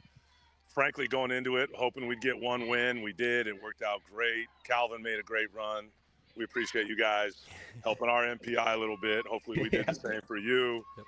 But yeah, a great event, awesome prep. It kind of goes back to the last question you asked me. That's what we're looking for. We want to go play good teams and good arenas, and not only get great experience for our team as it grows and gets better, but just get some good lifetime experiences. I mean, these guys, most of these, as we know, 99.9% of these players aren't playing sports after their college career. So let's get them some great memories, have some good times. Meanwhile, let's play the best teams while we do it and trying to be the best we can. So that was a wonderful event, and it definitely set the stage. And I think we all thought we would be in the tournament when it was all said and done, but you still got to go win games. Yeah. And all 4 of us have done it. So not to look past tonight because you have a big game here, but it looks like you're going to be in the tournament. But we always know that there's a Region 10 dynamic that just exists, whether that's, 2 of your conference teams in a pod in California or everyone having to go to Texas. Is that just something you accept as it is, or is there a source of frustration that's what it's going to happen, or do you just have to not worry about it and play the game? You definitely don't worry about it. I mean, we talk, and it's fun to talk about. It's fun to speculate. I mean, that's what a lot of the D3 Hoop social media is about, speculation and just discussing it. But in-house, go play, go win. We can't control where the committee puts us. I mean, how many Region 10 teams are going to be in there? I mean, 2 years ago, us, Pomona, Whitworth all flew to the East Coast and they had a Texas pod. Last year, Claremont came to our place, and you still got to go play. If we go somewhere, I'd like to go somewhere we haven't been. Again, go back to the prior answer. Go see cool things and see places we don't go to very often. But getting in the tournament is really, really, really hard, and that's a massive win for our guys and our program and our school. Everything after that is really gravy. You're still going to have to beat 6 teams if you're going to try and win it all, and you got to beat 1 team if you want to play on the second day. And it's not easy to win. It's just not easy to win. Well, I guess we'll let you go here. That leaves you about a little over an hour to have nothing better to do until you very much have something better to do. You guys available in 20 minutes? I got some more time.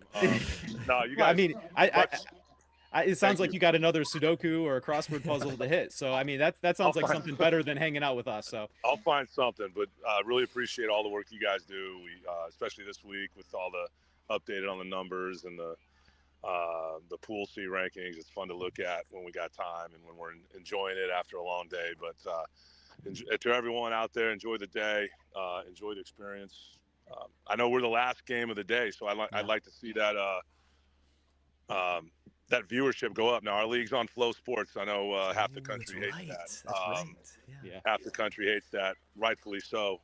From where I stand, but we got some opportunities to be the last game before the tournament gets set, and that's going to be a good game. There's no doubt. Two really good teams.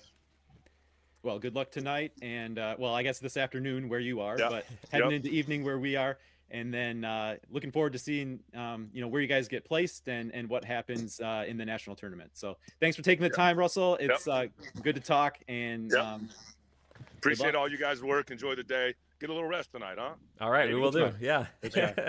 All right, guys. Good luck, Coach. Right. See ya. Thanks.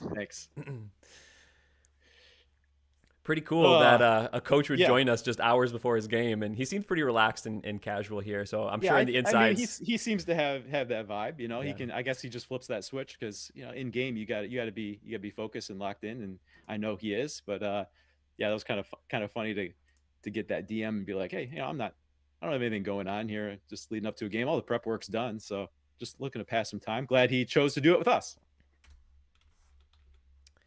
Zach, we did get a final in the ODAC. It was Guilford 79-74 winners over Roanoke. So Guilford does claim that ODAC automatic bid coming into the tournament. I think they were the 5 seed in the ODAC tournament. Looked like they needed to probably get to this final to have a really good shot at the at-large bid. Not only do they do that, but they win the Pool A, the automatic qualifier as well. So Roanoke goes into the Pool C at-large bid mix, and they look very, very safe as well. So I think we have, is that four ODAC teams that are going to get in? I mean, I guess it doesn't completely rule out Virginia Wesleyan yet. So we still have Correct, another team in the mix there in the ODAC. In the Liberty League, keep an eye on that, Matt. It looks like Ithaca's trying to close out RPI from the free throw line here in the closing second, 71-67 there. So we're getting pretty close to being able to run our update following the 2 p.m. tips. Of course, we've talked about the Centennial Conference Championship that tipped at 2 p.m. That was won by Franklin and Marshall.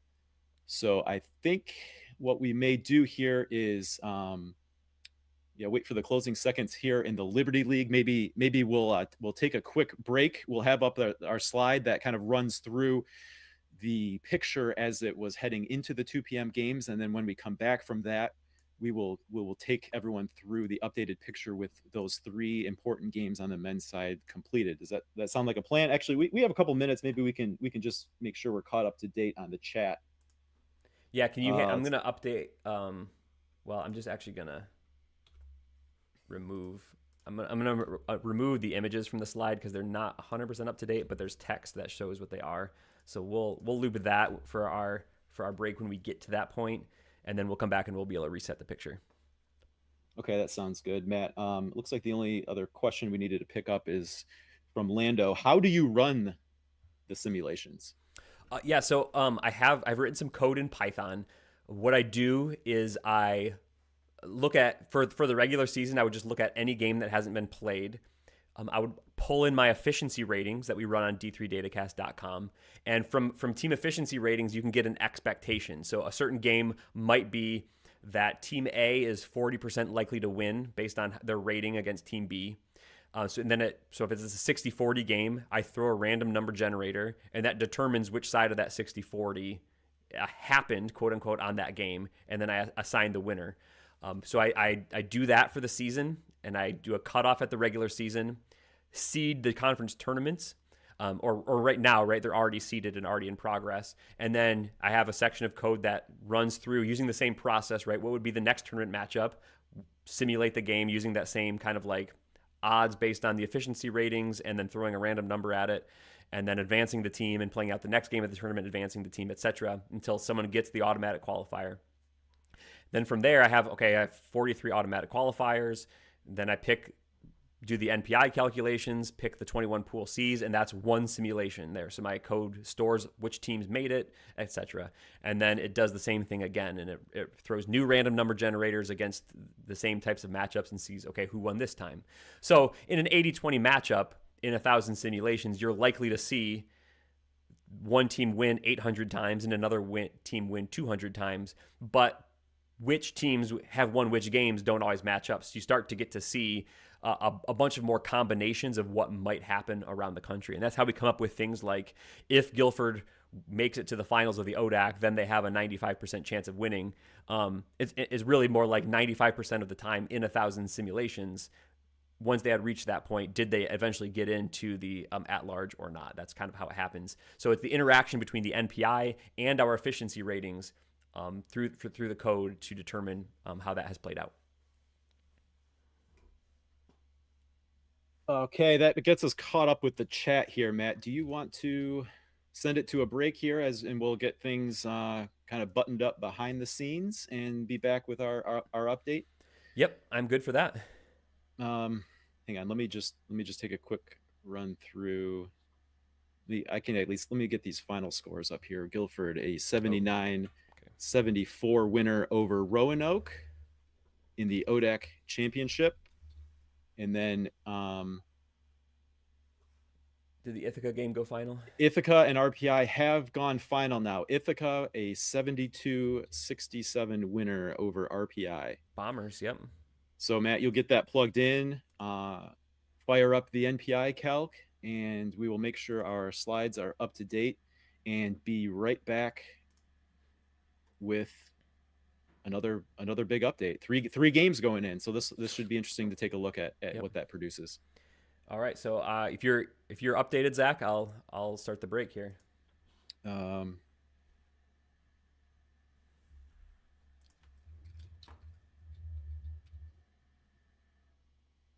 Just a second here. I got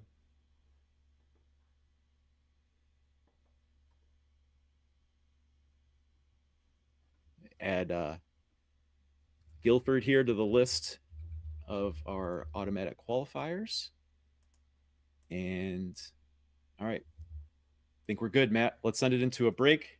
We'll be back here shortly after we have run the new numbers, and we will take a look at the updated situation here playing out in men's basketball. No real update to speak of at this point. With women's basketball, there were no 2 p.m. tip time, so just waiting on that Liberty League championship that tipped off at 3 p.m. So we'll have a women's update coming up in a little bit. All right, we'll be back in a little bit.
All right, Zach, we are back live on D3 Datacast, live on Championship Sunday. We're kind of making the final push here for our, we'll call them our earlier games before the SCIAC. We have a few big games going. I think we have 3 big games left kind of in this national picture as we look at the Pool C, those at-large bids, how those are going to get settled, looking at like who are the bid thieves, whatnot. I think we have 3 big games left here, kind of one's later, but two going on right now, so that can really still impact the picture as we go. We'll work to reset the picture here shortly. Yeah, that's right. As we said, you've got the numbers crunching. I think the numbers are crunched. Is that right, Matt? And you're just Yep. We just have some getting our super fancy schmancy graphics package updated here, and we will take a look at that. 5 games in the books today for the men's basketball regular season's final day. 8 games were on the schedule to start, so we got 2 underway and another one here tipping in less than an hour now. That last game tipping at 5 p.m. Eastern out in California. Earlier today, it was Trinity, Connecticut, getting a 75-67 win over Wesleyan to claim the NESCAC Conference Tournament Championship. Yeshiva is the champion in the Skyline with an 81-78 come-from-behind win over Farmingdale State. And then in our games that we're going to take a look at and their impact on the current NPI picture, Ithaca, a 72-67 winner over RPI to claim the automatic bid to the NCAA Tournament out of the Liberty League. Guilford gets the ODAX bid, 79-74 over Roanoke. They made, I tell you what, a really impressive conference tournament run, starting with a decisive victory over Virginia Wesleyan in the ODAC quarters. That seems like always interesting, always hotly contested 4-5 game in the ODAC quarterfinals. You know, not many conference tournaments out there where you get really compelling conference tournament quarterfinals. Of course, any game has the ability to turn into a compelling game because you never know what'll happen. But going into it, you know, that ODAC 4-5 game always looks really interesting. Centennial Conference, Franklin and Marshall gets a 60-47 win over Johns Hopkins. And then, like we said, there's a couple games still underway. We have St. Norbert taking on Wisconsin Lutheran in the Northern Athletics Championship. Trinity takes on St. Thomas in the SCAC Championship. And then later today will be Claremont Mudscripts and Cal Lutheran. If you're ready, Matt, I think we can pull up the slides and start going through our update here with new NPI numbers crunched. Yeah, with 5 of the 8 games scheduled for today played out. Of course, we just went through the scoreboard here for the day, Matt. So let's go on, take an updated look at our automatic qualifiers list here. Franklin and Marshall, Ithaca, and Guilford get added to the list, joining Yeshiva and Trinity, Connecticut, who got added to the list earlier today. Let's go on, Matt. We have a little bit of adjustment in our Pool C picture here with Roanoke joining the list of locks. That now is a list that contains 18 names. 21 at-large bids will be handed out in the men's basketball tournament. That leaves 3 up for grabs right now. I think the way we see it is Gettysburg is looking good. Gustavus Adolphus and Virginia Wesleyan also in the mix here. But of those 3 games that we're still waiting on results for, depending on which way they go, all 3 are potential bid thief games, right? So if there are upsets in all 3 of those, it would be Gettysburg, Gustavus Adolphus, and Virginia Wesleyan taking the hit. As we're categorizing the race here, Gettysburg has a little more buffer maybe than the other 2. So we'll keep an eye on that. And when we started the day, right, Catholic was down, I think, in the looking good group. We've already seen Franklin and Marshall win as the favorite. So that's a Pool C team that moves into the lock or safe position. I think Catholic was probably the first one who benefited from that. And probably the next one would be Gettysburg. If another favorite wins, I think Gettysburg probably becomes a lock as well. Take a look at our outlook here for the top 8 protected seeds. This is one that we've been really keeping an eye on, that number 8 spot, because we got 7 locks between Wesleyan, NYU, Platteville, Trinity, Connecticut, Emory, UW La Crosse, and Randolph-Macon. They are all, based on the simulations entering the day, locked into one of those top 8 overall seeds. And in the mix, we're still just calling it in the mix between Tufts and Illinois Wesleyan. It was Illinois Wesleyan occupying that 8 spot heading into the day, but after the NESCAC final, once that updated, it was Tufts that moved into the 8 spot, and that remains to be the case. And as we've mentioned earlier in the show, Illinois Wesleyan will be watching that SCIAC final with a lot of interest, having played Cal Lu earlier in the season. So a Cal Lu win tonight bolsters their resume, and thereby bolstering Illinois Wesleyan's resume. So we'll see how that dynamic plays out as the SCIAC championship goes on. And we're not sure, right? Is that enough to move Illinois Wesleyan up to number 8? We don't know.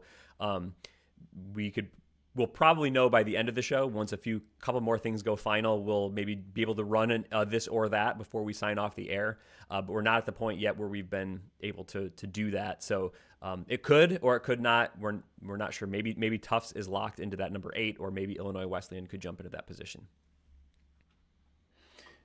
And then let's just run through the women's basketball outlook, Matt. There's no real update to this from the last time, but we may have viewers coming in and out. Let's just reset that stage. We've had Bowdoin, Smith, Gettysburg, and Texas Lutheran join the list of automatic qualifiers, winning their conference championships today. We have Vassar at Ithaca in the Liberty League Championship going on right now on the women's side. That was a 3 p.m. tip. So we'll get our final women's basketball update following the conclusion of that game. Just our full list here on the next slide with the women's automatic qualifiers. Just that one Liberty League spot left to be handed out based on what's going on in that Liberty League final. Let's just check in, give a little live score update if we can here. Refresh my page here.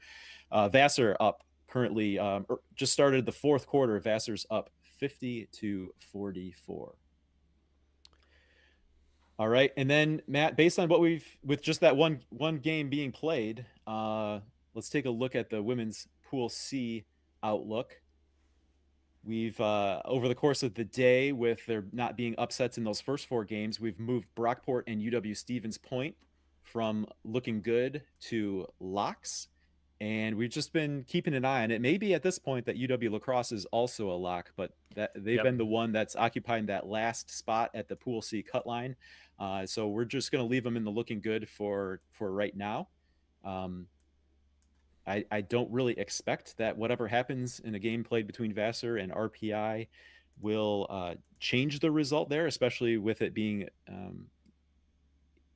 teams like Mary Hardin, Baylor, Hope, Ohio Northern, Hardin-Simmons. It just doesn't seem like there's going to be really any impactful crossover between any of the teams in the mix and Vassar and RPI. But we will keep an eye on that certainly, because it looks like it's going to be one spot up for grabs if it is up for grabs at all. If it is not, UW-La Crosse, is looking like they're going to be the pick there. But we'll wait with one game just to play to run the final numbers and take a look just to make sure. Yeah, but we don't really see any way why that would not be a spot that La Crosse has now wrapped up. So right, I think we're basically projecting that UW-La Crosse has that final Pool C spot, but we're going to wait for the final numbers to be run and all the votes are tallied here before that final call's made. And I think the intrigue is off the table in terms of the top 8 protected seed on the women's side. Really all that was at stake based on Scott Peterson's projections was going to come down to that final spot. And it was a clear picture. Either Gettysburg was going to win the Centennial Conference Championship and they were going to claim that spot, or they were going to lose it, and that would go to Randolph-Macon. The Gettysburg women did get a win earlier today, and so they move into to join the list of the other 7 locks heading into the day. Right now, Catholic occupies the number 16 spot there in the current women's NPI, and not an official cut line for hosting rights, but something we've also been keeping an eye on throughout the day. Yeah, Zach, an interesting thing here. The last couple of weeks, it had very much looked that Christopher Newport women were in the top 16, and I think they were at that time. But you see them now; they're not in the top 20. I think right now they're at number 21 overall in NPI. I think their men are going to have the opportunity to host, not their women's team. And I know that was a discussion point all season long, but assuming all the paperwork's in order, which we have no indication that it's not, right? In fact, I think we have positive information that it is. I think Christopher Newport women are not hosting.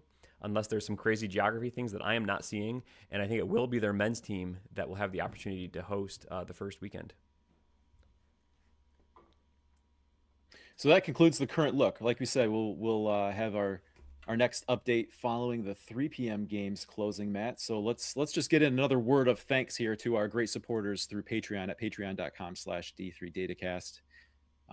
You know, we when we started this, we decided we didn't want to host our data behind a paywall. We wanted to create D3 Datacast, build it out without ads, and we've been able to do that thanks to some people who've chosen, you know, basically the voluntary subscription model, and we're grateful for their support.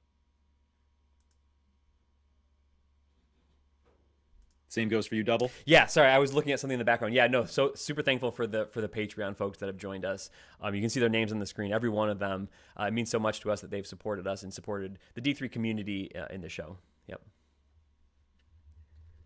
All right, Matt, we may have an opportunity to have another guest here coming up here. I'm sending out a link. We'll see what happens. We'll tease that a little bit more if there's some confirmation. Let's see, we got a question in the chat here. Drew Latrenta, what do you give Whitewater women chances to host first weekend? Whitewater women, let me pull up some things because they did win the Pool A. I think that game was Saturday night, right? So I want to see if I have updated information on UW Whitewater. Oh, where did I have them here? I have them right on the line, which is interesting. I think that could go either way. Yeah, I think interestingly though, like you have almost too many hosts and too many UW schools. Like you almost need one UW. I don't know. I don't know if you can have another one be a host. In my late night last night mock bracket, I did not have UW Whitewater hosting. I picked Wartburg, who was actually behind them in the NPI, but because I needed, basically UW Whitewater was the only team that could get to Ohio school, so I picked them to go to Ohio Wesleyan rather than stay home and host, because otherwise you would have a situation where you basically need two WIACs in the same pod. So I think that was my way to avoid that. I don't know if there was literally another way to avoid it. So I'm almost thinking that you basically cannot host Whitewater because you might be stuck with too many WIACs. So not sure if that's the full picture. I haven't really been able to sit down and re-bracket or think about that elsewise, but that's a decision that I did make to kind of skip kind of seeding, if we wanted to call it seeding hosting priority, which we know it's not guaranteed, right? But that's the decision I made, and it was basically to avoid the double WIAC thing. Chances Gustavus men get in? We were looking pretty strong, right? I think with 3 bid thief games left. I guess really the question comes down to how much do we think that there's a clear priority order in the list that we went through here, Matt? I think we've separated Gettysburg ahead of in the mixed crowd that we've identified with Gustavus and Virginia Wesleyan. So I guess is it the matter of with 3 potential bid thief games left on the table here, is it Gettysburg is in as long as it's 2 or less, and then Gustavus is the next as long as it's 1 or less, and then Virginia Wesleyan is also in if it's 0, or do you think it maybe there's more to play out here before we can really know that for sure? No, I think that's basically it. Now, it's not a ton of separation. It's less than 0.1 separation of NPI between Virginia Wesleyan and Gustavus Adolphus from what I'm seeing right now. So that's obviously fairly tight, but I don't immediately know, right? Have either of those teams played a team that's still pending on the table right now? I guess maybe we could look up to see if they've played either St. Norbert or Wisconsin Lutheran. Maybe that could affect some things a little bit. But I'm thinking, well, I can actually look at a different view. What was my MBB projection view, simulation view? I can actually tell you between Gustavus Adolphus and Virginia Wesleyan, was there ever a chance that they're above? Gustavus Adolphus was always higher in 1,000 simulations in NPI than Virginia Wesleyan. So I think that is a strict priority order. I also think Trinity, Texas, a Pool C viable Trinity, Texas, which means they would lose. I think they're always behind Gustavus Adolphus.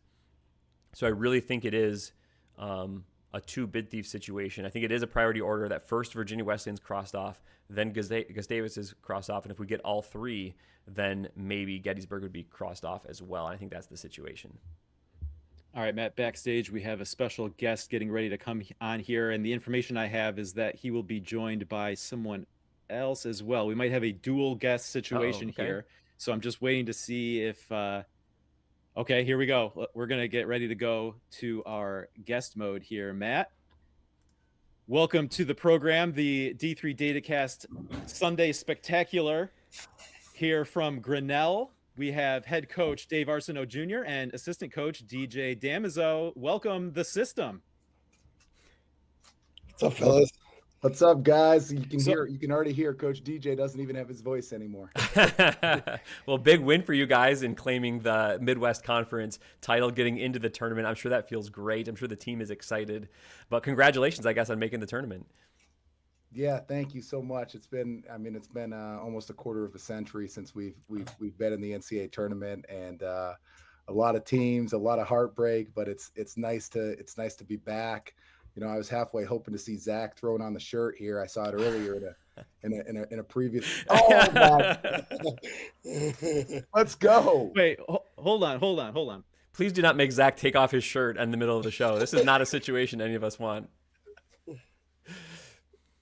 This is great. All right, here he goes. He's repping you guys right now. All right. Yeah, here we go. Listen, I put out that tweet saying, hey, you know, people want to join us. Coach DJ was one of the first one being like, you know, this could be a thing. So when I got cleaned up, had to get all looking good to come on stream here. And I was like, I know what shirt, because I haven't worn it in a while. So I was like, I know what shirt I'm going to wear. I appreciate you guys sending us out the, 3 is greater than 2 Grenell swag. And you know what? I'd completely forgotten about it until you mentioned it. And I was like, wait a minute, I got this ready to go. Let's go. You know, a little bit ironic because we didn't really take that many threes this past weekend. I don't really know what we were doing. That must have been my assistant coach's strategy to have us not taking very many threes. I guess it seemed to work out for us, though. So I've said before, I know the system gets some flack. You know, people have strong opinions sometimes about it, but my thing is, I've always said, I think D3 hoops is more fun when there's a team running the system that's kind of on the national stage. I know we're probably dealing with some biased sources here, but what do you think about that? And I think it's not so much about what you run, but how well you run it. And so I think just having a variety of tactics and approaches out there is a good thing and makes it fun for fans. Yeah, I mean, I don't know that I would really. I mean, I guess making the NCAA tournament is saying that you're on a national stage. I understand where we're going to kind of fall in line with the seating and everything, and we're excited to be in the tournament. We're obviously going to give it our best shot. But I agree with you. I think different styles make for entertaining basketball. I think there's just a lot of different ways to play the game, and there's been different iterations, I would say, of the Grenell system. And even what Greenville is doing now, and I know they're going to be in the NCAA tournament, something different than us, And so I think that certainly different styles and different matchups. That's what makes for fun basketball, and certainly an entertaining NCAA tournament. You'd mentioned it's been a little bit of time. I just want to know what was the mood? You get the conference championship, you get the AQ. What's the mood of the team, the coaching staff, just the feeling of getting in and the kind of the celebration around that? How's everyone feeling about? Coach DJ, what do you think? Yeah, we had a little PTSD yesterday, I would say, in the second half. So we were up 25 at halftime roughly. And Lake Forest made a great run. They're a really good team. And it's sort of what happened last year against Illinois College. But credit to the guys, they rallied and they withstood the punch of Lake Forest. And it was relief for us, for Coach Dave and I a little bit. But I think the team was just thrilled. Like we got 20 wins, making the tournament. And like Coach said, it hasn't been done in a long time. So just super, super excited. You talk about the Midwest Conference overall. I feel like it was maybe one of the best races that probably didn't get as much coverage as it deserved. Illinois College has kind of been a big boy there at the top, but they were a really good team again this year. But there was a mix of teams there at the top of the Midwest Conference, of which certainly you were involved, all season long. Illinois College was also right there. Monmouth was also right there. Just talk about the top of the conference and the battle to even get to this stage. Yeah, so I mean, we have like a 4-team conference tournament where it's a Friday, Saturday, and it's at one host site, which was at Monmouth College this year. And quite honestly, there were like 6 teams in the league, 6 of the 9 teams that I felt like were really one game away from them being in the NCAA tournament conversation, like by winning the AQ. And obviously our league was not going to get an at-large bid. But I think that the league was incredibly deep this year. Incredibly tough. Maybe not one team that you would look at as we've had maybe in the past, whether it had been a St. Norbert or an Illinois College that was super strong, but a bunch of really, really good teams. And it made for a fun regular season. It obviously made for, a situation in the conference tournament where anything can really happen. And if you string together a couple of good games, then you get to play in the NCAA tournament. And we're just fortunate to be in that position. So your conference is now familiar with Grenell, or the idea of Grenell, and playing against the system, whatever that's going to mean. But now you move into the NCAA tournament. What's that dynamic like? I feel like if I'm an opponent and I see on Selection Monday my team and then Grenell as the first pairing, like, the thought's got to be like, oh no, we're going to have to change the way we play to play against these guys. I guess what's that dynamic for you now, moving from conference play where everyone knows you to a non-conference team that you maybe haven't faced in a while? Yeah, well, I mean, obviously, like, I think it's certainly going to be a level up, at least in terms of like how a team might be ranked, or a team's record, or their NPI. So that presents certainly a lot of challenges. But at the same time, you guys know how hard it is to win a conference game when you are just so well scouted, and teams have seen it, and they've played against maybe some of your guys for 3 or 4 years. And it just becomes really, really challenging. So I think that obviously, like, the caliber of the opponent is gonna be a challenge, but certainly we're excited to be able to implement our style against a team that maybe hasn't seen it for a while, or hasn't played against us for a while.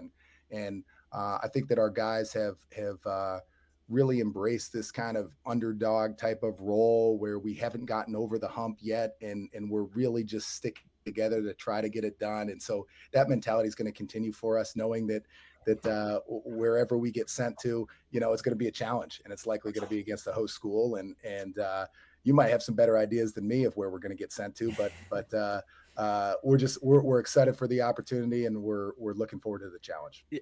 Yeah, Matt, Calvin.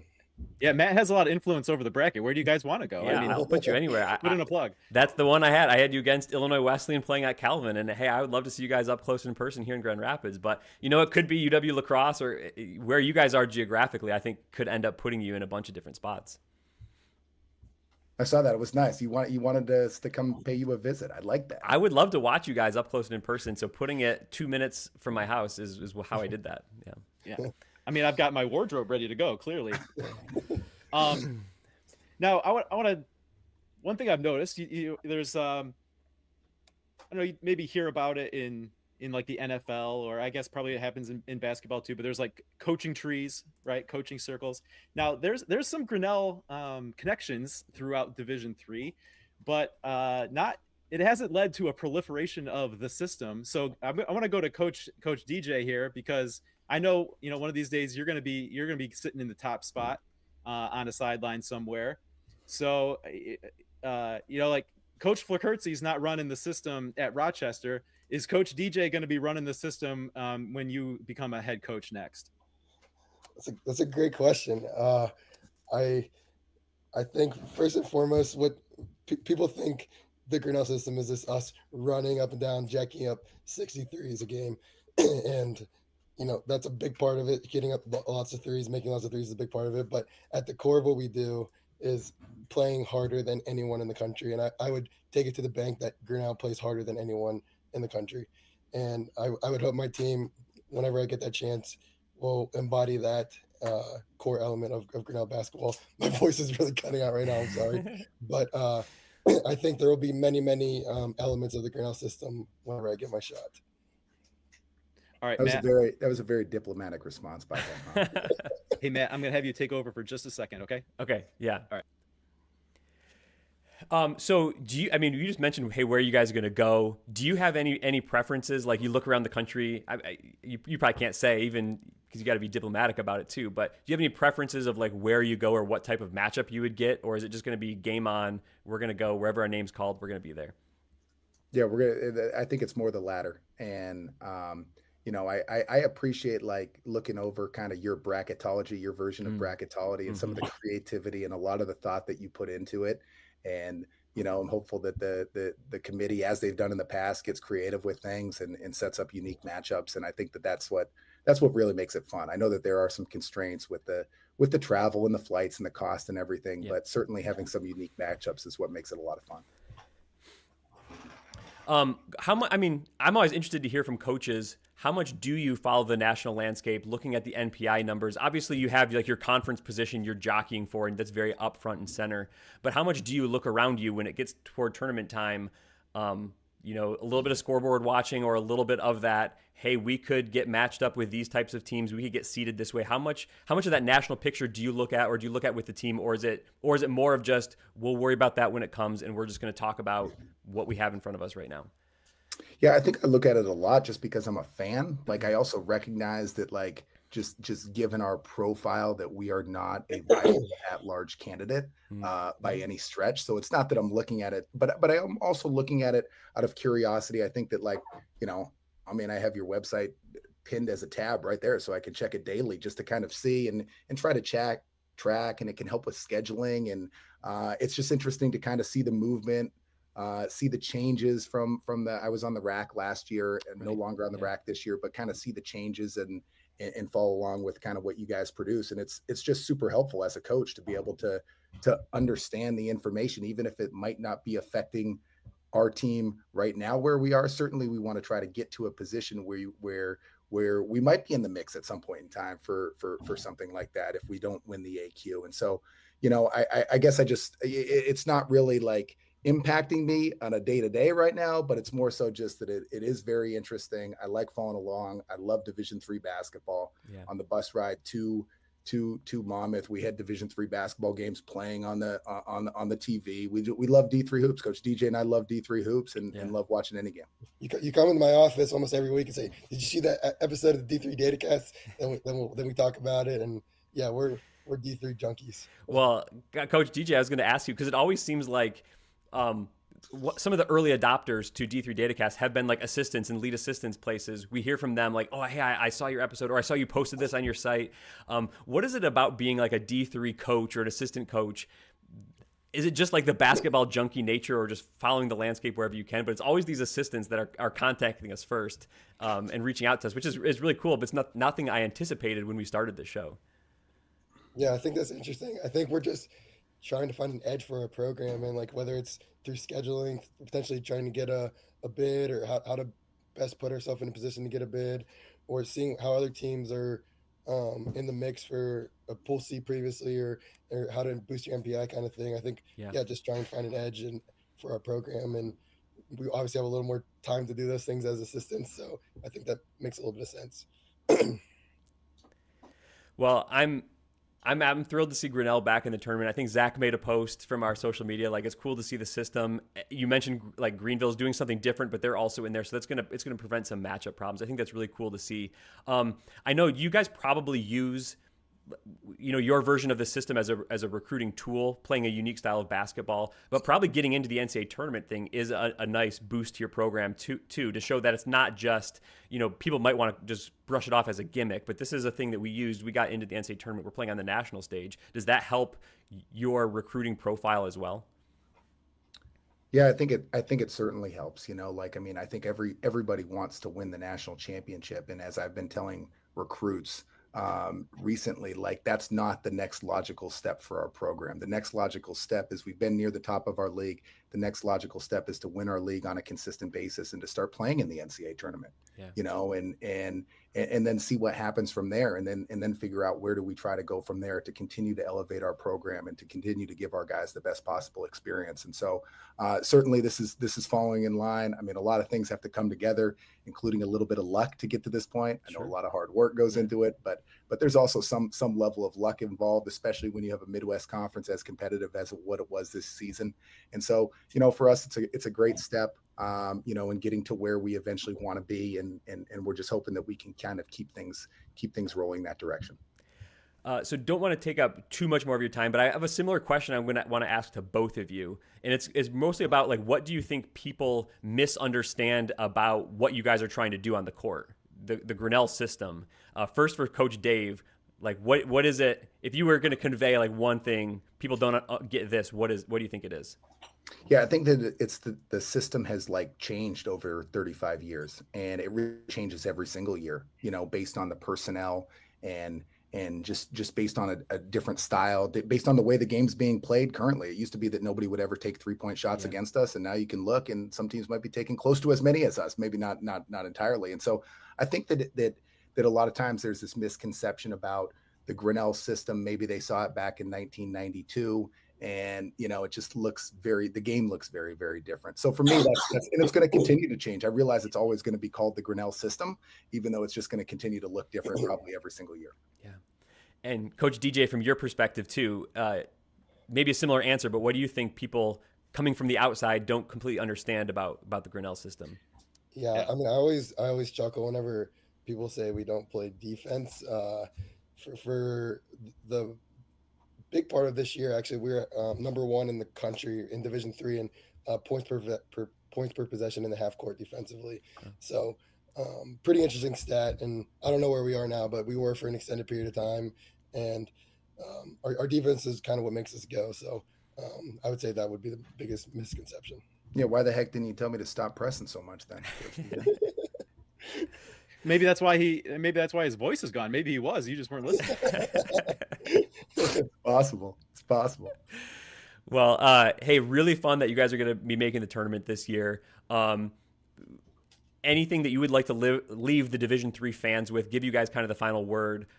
What would you say you would like to say to Division III fans out there that might be tuning in? Well, I'd rather ask the Snyders or do I have to wait to see online what your final prediction of where Grenell's going? Where you're going to go? I mean, just a prediction, not holding you to anything, but we'd love, man, you guys know things. Putting me back on the hot seat here. I can wait to see it online too. We got to get all the games played. I understand. Yeah. Well, that's kind of the interesting thing. I mean, there's basically 3 games we're waiting on results for here, and all 3 of them have pretty significant impacts on what the final field is going to be, because any of them could see a team that is currently on the outside getting themselves in, or there's 3 teams sitting there waiting to see if the team that would be solidly in the field is indeed going to win. So I feel like we're probably down to about 6 teams for 3 spots. It's just a matter of what they're going to be. I would say maybe lacrosse. If I had to pick a spot that I think you're going to go, maybe it would be UW lacrosse. Well, I don't know. We appreciate everything that you guys do. Thank you so much for everything you do for D3 hoops and the D3 community. Coach DJ, you got some final words to anybody? I do, but they're not going to come out well. So. Love you guys. Thank you so much. He's going to have to type them out and send them later. Okay. That's exactly. All right, guys. Well, thanks for taking some time to hop on with us. It's a lot of fun. We've been having a lot of fun today, and it's thanks to people like you willing to just kind of jump in here and hang out with us for a bit. So appreciate that. All right. Thank you, guys. All right. We'll see you. Good luck next week. All right. Thanks. Thanks, guys. Thanks. Yeah. All right. A lot of fun, Matt. Having people just kind of jump in and get to chat with some different people about some D3 hoops. Been a lot of fun. Yeah, it is a lot of fun, and it's been amazing that coaching staffs have been jumping into our show, sharing their perspective from what's going around in the country. I know a lot of the people who've earned their Pool A. It's nice to take the day and just you don't have a next game in front of you yet, so you just enjoy the wins, celebrate the wins.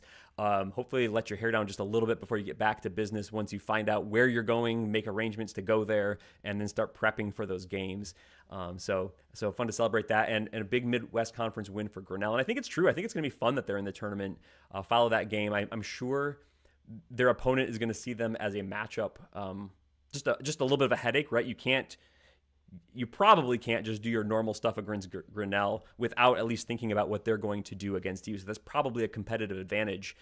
Some coaches talk about having to steal the other team's practice time. I think Grenell's probably a team like that other teams are having to think about what are you going to do against Grenell. Yeah, you went exactly where I wanted to go with that, Matt, and that's I believe I heard it from Eric Bridgeland in one of his interviews on the QCast talking about what they do, and maybe it's not exactly the system so much, but the way that they play is they force other teams. Their style steals practice time from other teams, right? They have to other teams have to specifically prepare for the things that Redlands throws at you defensively. And it's not always just a matter of another team being able to try to do what they do, right? They bring something different. And so from that perspective, they're kind of stealing the practice time away from the other team. All right, Matt, we're going to get ready here for a 3 p.m. update. The last women's game has gone final. So I'm going to start reading this off, and you can maybe get our final women's basketball NPI run ready. Vassar, a 66-53 victory over Ithaca in the Liberty League Championship. So that concludes the women's basketball regular season. Matt, you'll get that plugged in. You'll get that plugged into the NPI machine. We'll do a final women's basketball run, and we will reset that. Another Pool A bid has gone out, Matt, and it's not good news for someone on the bubble. St. Norbert pulls away from Wisconsin Lutheran for a 70-52 win. They outscore Wisconsin Lutheran 39-16 in the second half. 70-52, is that what you said? 70-52, yep. So on the men's side, the NPI machine will get that St. Norbert win plugged in, and Wisconsin Lutheran we knew was going to be safely in the field, but that takes away a bid from the bubble. And as we've talked about the scenario, that's likely Virginia Wesleyan, but we will monitor that for sure. Do you have the scoreboard page pulled up, Zach? Do you? Yeah, I do. What are you looking for? I'm just going to run down some scores just to make sure I have some stuff right. It was Yeshiva 81, Farmingdale 78. Yes. It was Franklin and Marshall 60, Johns Hopkins 47. Correct. It was St. Norbert 70, Wisconsin Lutheran 72. 52. 52. Yep. 70-52. Ithaca 72, RPI 67. Yes. Trinity 75, Wesleyan 67. Guilford 79, Roanoke 74. Correct. And that is what we have today. So we have 2 games pending, right? We have a Texas game and a California game. Yeah, and I think that maybe that SCAC men's basketball championship tipped a little bit later than anticipated because of the women's game before, perhaps. I believe that was supposed to be a 3 p.m. tip, just like the game at Wisconsin Lutheran, but it looks like they've got a decent amount of time here left to go in the second half. So Matt, maybe let's get we got the final women's run. Let's maybe get the men's updated with that Wisconsin Lutheran St. Norbert result, and then we will reset the stage. There's still 11:28 left in that SCAC championship. So especially with that being a bid thief situation at Wisconsin Lutheran, if we could maybe split the scheduled 3 p.m. starts apart. Does that sound like something you might be interested in? I'm going to be having to check on something, so I'm going to be just dark for a few minutes here, so I won't be able to work on that right now, unfortunately. Yeah, Drew Latrenta chimes in. Dominant second half by SNC to win going away, 70-52. Yeah, that we checked in on that game earlier. St. Norbert had a kind of an early lead, and then Wisconsin Lutheran had the lead at the half, and then that's one of those where you lose track of it. And as we were talking to Dave and DJ from Grenell there, and then all of a sudden you look up and it's really not even a game anymore. You got St. Norbert pulling away from Wisconsin Lutheran. Okie dokie.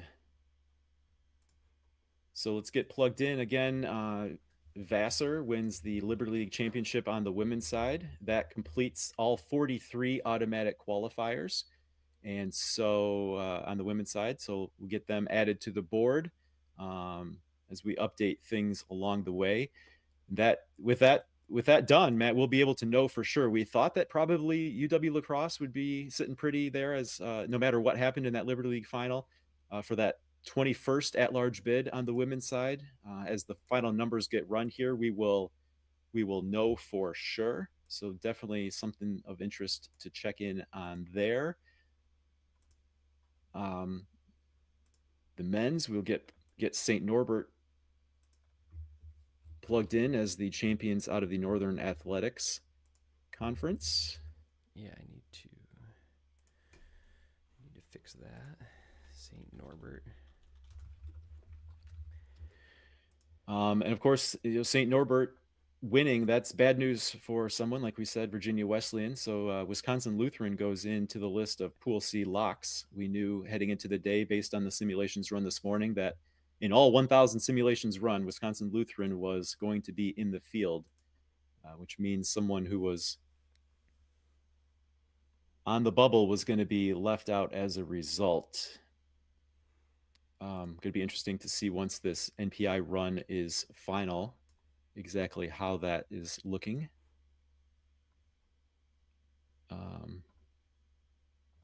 The question is going to be, where exactly would Wisconsin Lutheran slot in? Just taking the previous run of NPI, if you immediately assign them to Pool C, that would be the 11th at-large bid. But depending on how much of a hit they take on the loss, that could drop. But of course, the simulations showed that even taking a loss, no matter what else we saw happen today, the simulations just didn't see an outcome in which Wisconsin Lutheran would be outside of the tournament field had they taken a loss. So ultimately, maybe it doesn't really matter. I know seeding will be at play depending on how far they fall, but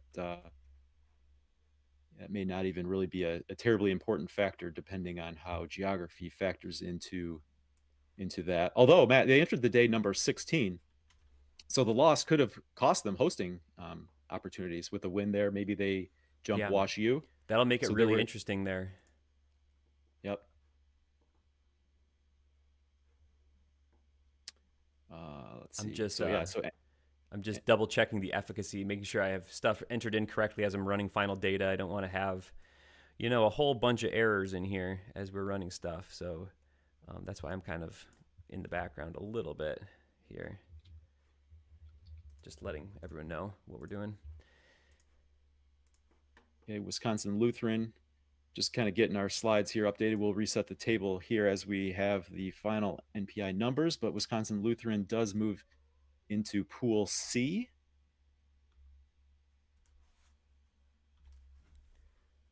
See if I can get this to go. So I believe I have final women's data updated on the site. Should be correct. Trying to get a men's basketball run going here. So with Wisconsin Lutheran falling to Pool C, that brings our list of locks to 19, which is bad news for someone because our list of teams that we were tracking was at 3. And 19 plus 3 is 22. That's too many. We have just 21 at-large bids available up for grabs. So we think Virginia Wesleyan is off the table now. And we think that Gustavus is next up, and they're going to really be paying attention to that SCAC final down in Texas. I think if Trinity loses, they will fall back below Gustavus. But if Trinity wins, that obviously takes a bid because St. Thomas, Texas is safe. So that will likely, I think, knock Gustavus Adolphus off the bubble.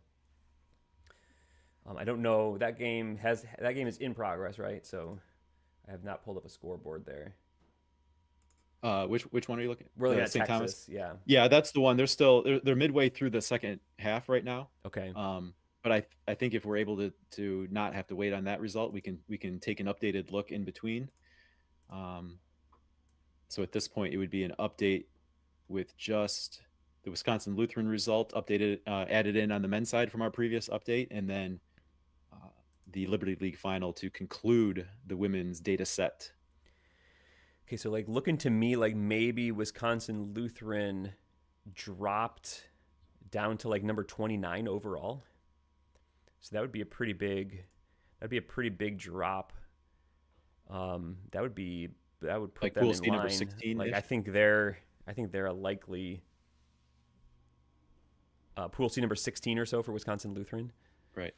So I think that might be a likely landing spot then for Illinois Wesleyan.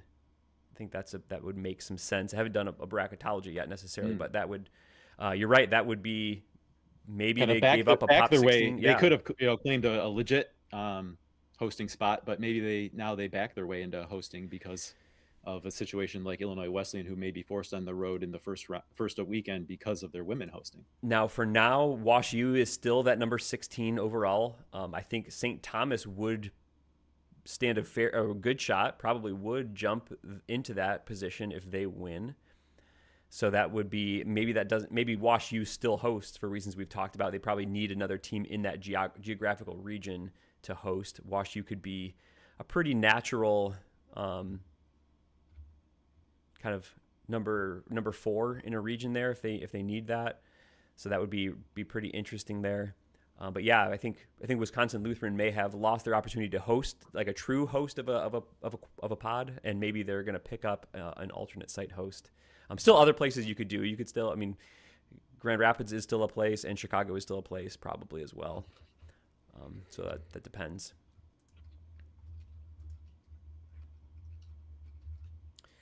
Looks like we did pick up some questions here. Drew was keeping us up on the Green Knights, St. Norbert's win over Wisconsin Lutheran, as we were just talking about. Question from Rachel here, chances the Gustavus men get in. I think we actually probably talked about that before the break, but yeah, they're now the next team up on the bubble. We just were mentioning that. So they're going to be watching the scoreboards for these last 2 games. They probably don't want any bid thieves yet, or else they might get knocked off the bubble. St. Thomas, Texas, we've got a question from Andrew. Do you think St. Thomas, Texas has a chance to host? I think they've looked good. They've been a team that's been kind of in and out of my top 25 ballot as a top 25 voter this season. I think they do. I think if they win, I think they stand a great chance of hosting a pod down there in Texas. Almost a certainty. I think you'd see the ASC winner, I think that was Hardin Simmons, go there. You'd probably see a California team fly in as well. But yeah, I think a Texas pod makes a lot of sense if St. Thomas wins. I think they'd be kind of a naturally seeded kind of top 16 type of a team out there. So yeah, I think they have a good shot to host. All right, Matt, how are we looking with the numbers and our updated screenshots? The numbers are run. I'm just trying to make sure I didn't create too many errors in the process. Let me look. I'm just looking at some things here where my numbers sit. And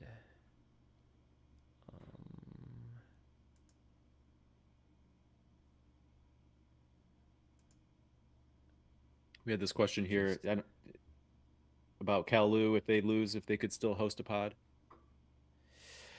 I mean, I don't want to say no, but if they lost and St. Thomas, Texas lost, like maybe I think you're probably flipping a coin or something there. It just depends on how things work out. But yeah, if St. Thomas, Texas loses, Cal-Lu wins, they're probably the host there.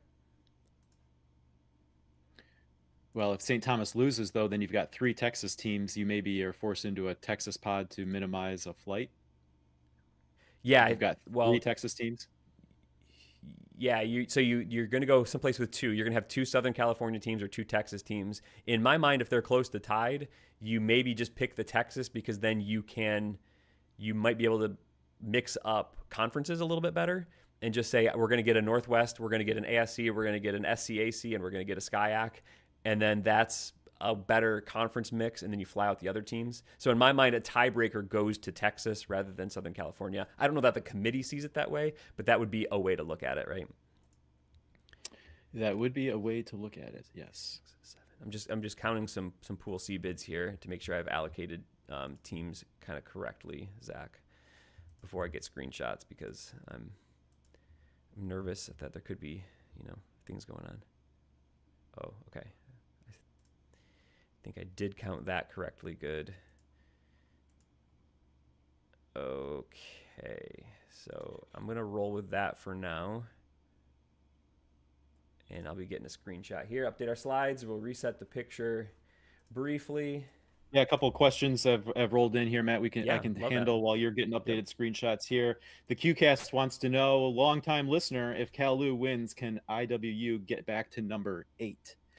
Yeah, I have not officially run that yet. Or you can. You said you were gonna answer. We will take a look here. We'll do our update after the SCAC final, and once we're down to just the SCIAC final, we'll definitely be running the numbers on that based on, if Cal Lu wins, what happens, if Claremont Mud Scripps will happen. At this point, we don't have an indication. It's definitely on our radar that could be a big final result that factors into whether or not Illinois Wesleyan gets back in that 8 spot that Tufts slid into after the NESCAC championship earlier today. But yeah, once the SCAC championship goes final, we'll reset the picture with just that one game going in to play. We'll reset where that picture stands, and then we'll kind of hang out for a bit and run the OR scenario, and we'll see where it goes from there. I don't know that we'll necessarily stay on the live stream throughout waiting for the end, because we'll be able to run the numbers to be able to know if this happens, then this, if that, then that. And because our plan is to also do a recorded show where we kind of summarize the day and go through the final results. So look out for that later. It's going to be kind of a summary of all the things we've talked about here, but wanted to put it together in a recorded format, that hits the normal video feed on our channel. So we'll probably stick with the live stream until we can talk about, what the scenarios are involving a Claremont Mud Scripps champion in the SCIAC versus a Cal Lu champion in the SCIAC. And then we'll probably end the live stream before that actually goes final.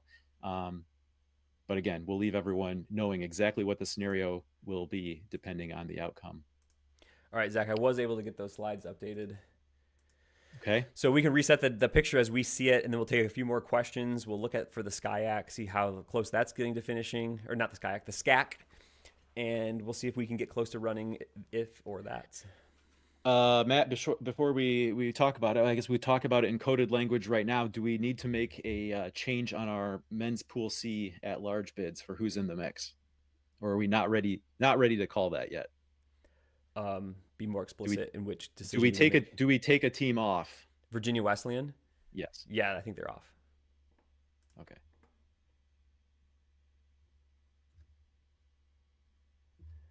All right, it's going to be time here. Let's just take a look through here. Hopefully we don't have any errors and omissions. Okay.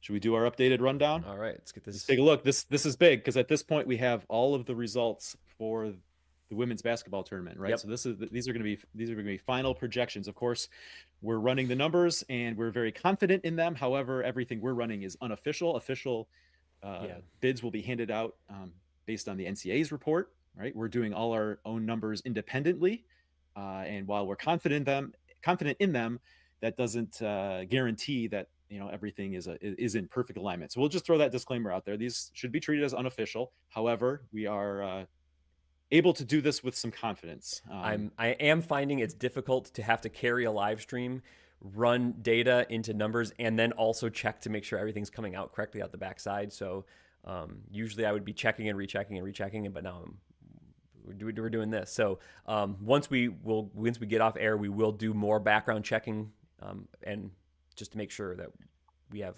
good confidence in our accuracy. Okay, so our Sunday scoreboard here on the men's side, since our last update, we're adding in the St. Norbert 70-52 win over Wisconsin Lutheran in the NACC championship final. Matt, that brings our list of automatic qualifiers. Next slide to 41 of the 43.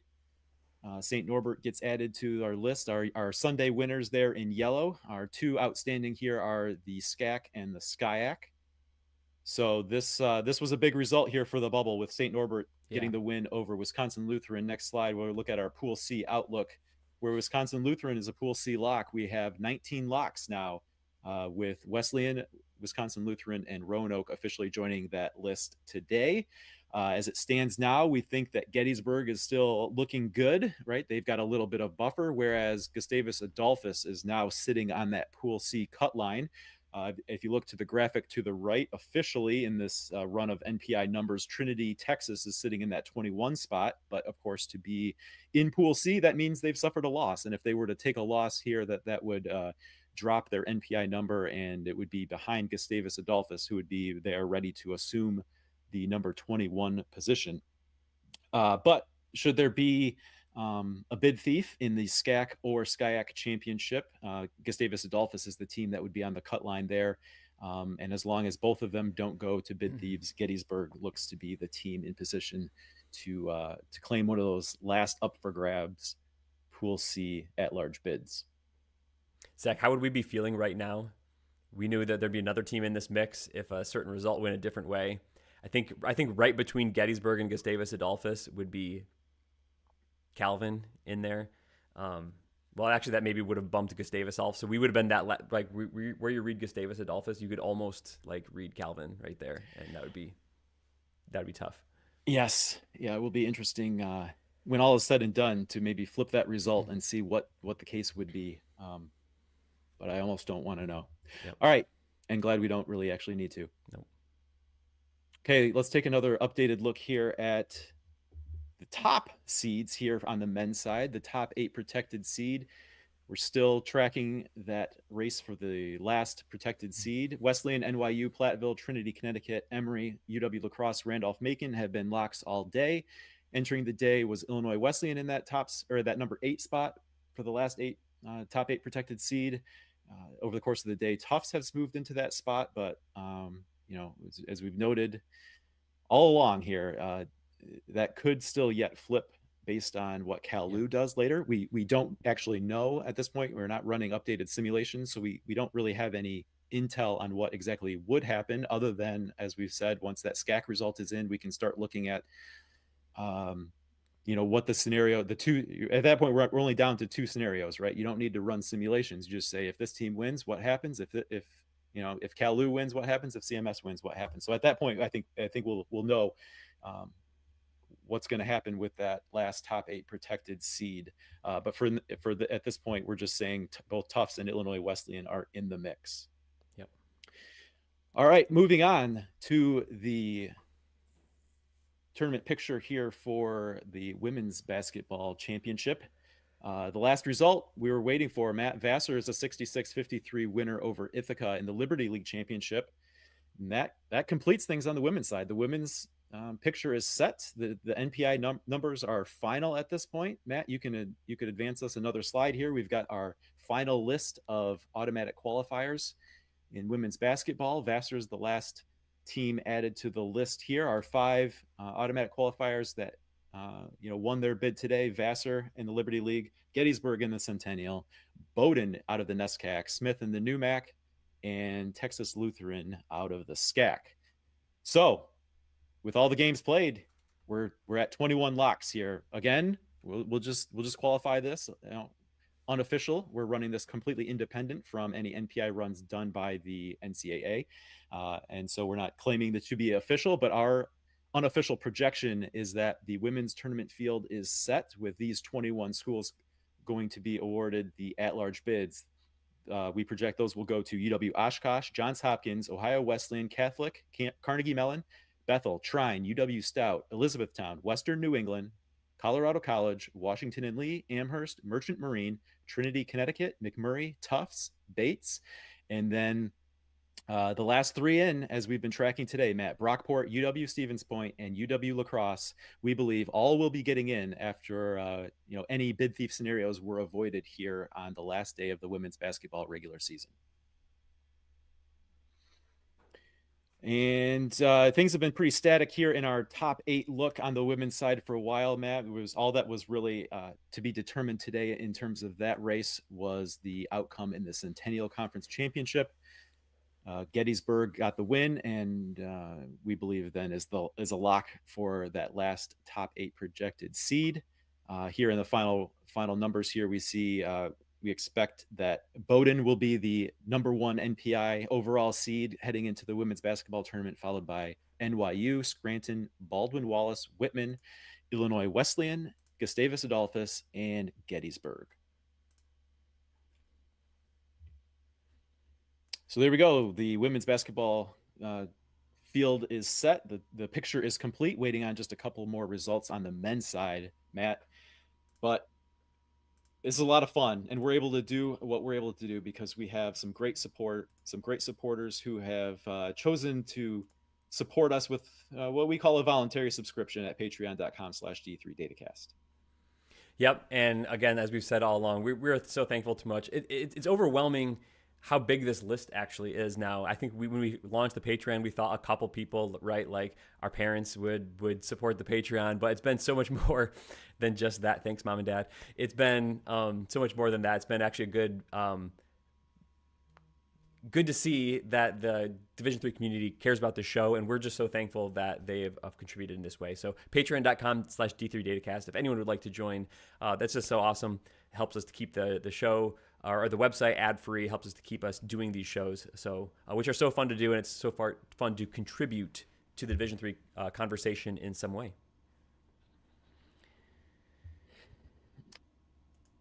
Okie dokie. Well, Matt, we're really coming down to the wire here. To go back to the 2-box. Yeah, we've got second half game. Trinity and St. Thomas. St. Thomas is up 6, so that could be saving a bubble team right there if they can hold on to a 6-point lead. Still 3 minutes left, so a lot can happen in 3 minutes in basketball. We for sure know that. But right now, St. Thomas is in the lead in one of 2 games left to be played today. The other one being Southern California championship game there between Cal-Lu and Claremont Mudd Scripps. Both games, last 2 games of the season, have bubble implications, so everyone is still watching D3 closely here. Nothing is all set yet. I'm really looking forward to getting down to just the one game and being able to run the scenarios, and so that we know exactly what the implications are nationally for that final game. That is going to be a lot of fun. How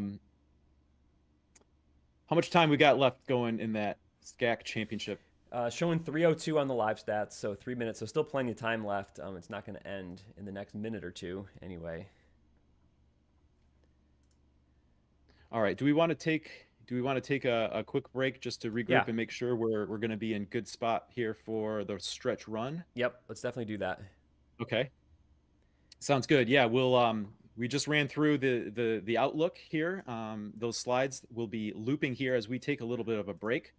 So all the information will be there. So we'll be off stream or off camera, but the stream will still be going. We'll have all the information looping there, so you know everything that we know up to the game by game results will be there as we're taking a quick break and should be back here just in a few minutes.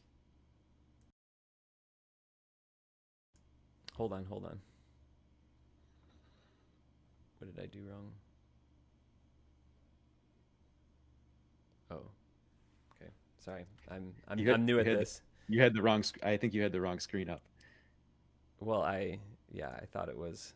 Okay. Well, while you're figuring that out, let's just check in with the chat, Matt. We can do that. All right.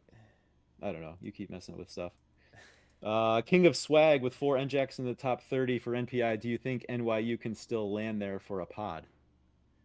I mean, I think NJAC is in play for NYU men's basketball. As an alternate host for the men who can't host due to women's priority. Yeah. That seems to make sense.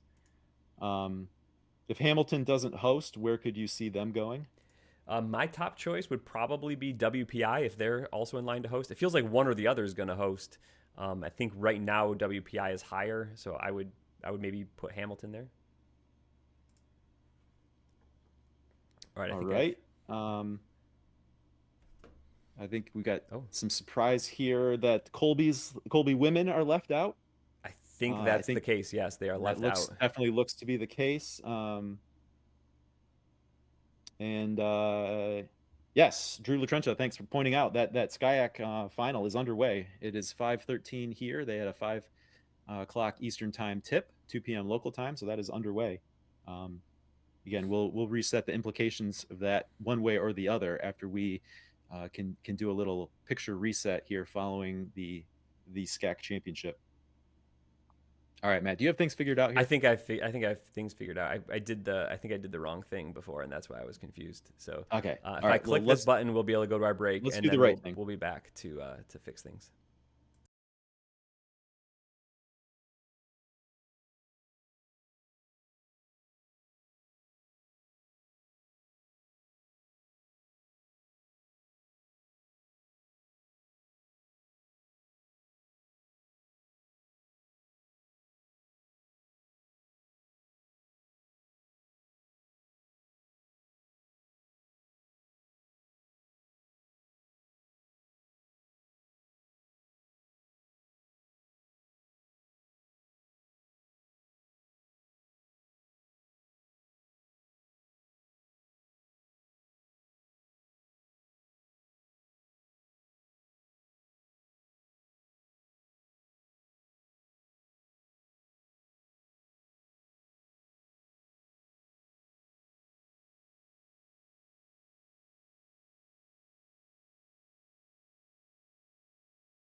All right, Zach, we are back live for the final push on what has been a D3 Datacast live stream here. It's been a scream to be with you here on Championship Sunday. 2 games left to play. I think we are in overtime in Texas, Zach. Is that the truth of it? It appears that we're starting overtime here at the SCAC Championship, Trinity and St. Thomas in a offensively challenged game, I guess. They're tied at 45, heading to play 5 more minutes because, if you don't score 50, you just got to keep playing, I guess. I mean, that's the rules of basketball. Yeah. So if you don't get past 45, you can't end the game. All right, let's see if we got a little. I guess I'm gonna have to work a little harder to get an update on the SCIAC Championship. Hey, Matt, we've gotten some questions too, just about like, hey, where's this team? Where's this team? So I understand, maybe there's some teams of interest that aren't necessarily showing up on the screenshots we're getting captured. So just wanted to put out there that if you go to d3datacast.com/NPI, there's the full ranking of every single team, right? All the way from number 1 down to the very bottom. You can see where everyone stacks up in the NPI rankings. There's also, from that page, you get a link to the women's NPI list, and all those numbers are up to date. All those up-to-date numbers that we've been showing on stream here have been posted there at d3datacast.com/NPI. So yeah, they're there for everyone to see. So I just want to put that out there, and instead of people feeling like they needed us to respond to them directly. A thing that I've forgotten, and I think Hilltopper blog points this out down in the chat.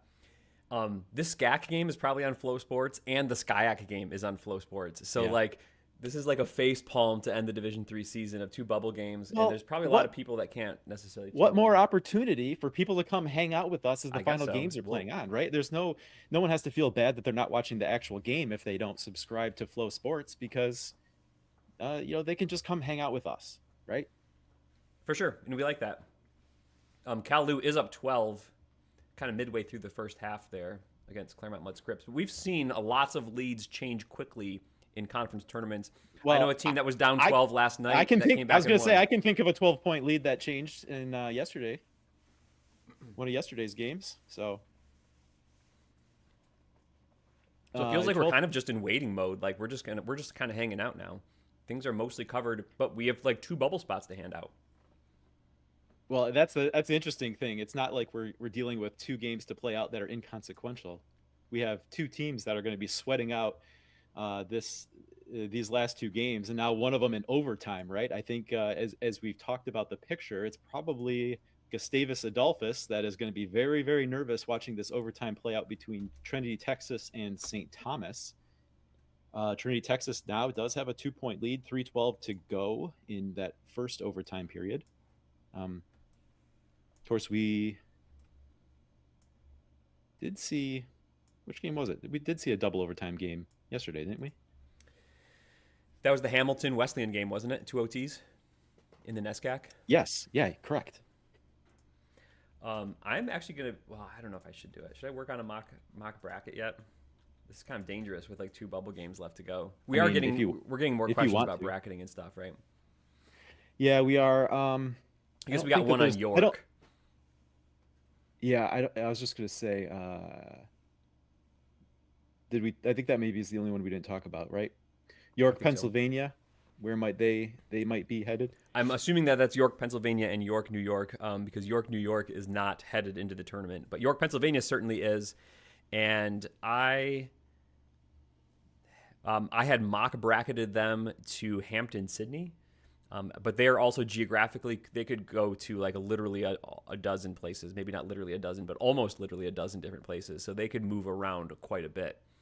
So take your pick. And an interesting thing we learned and then did confirm is that Drew men's basketball did not submit to host, so they will not be able to host a pod.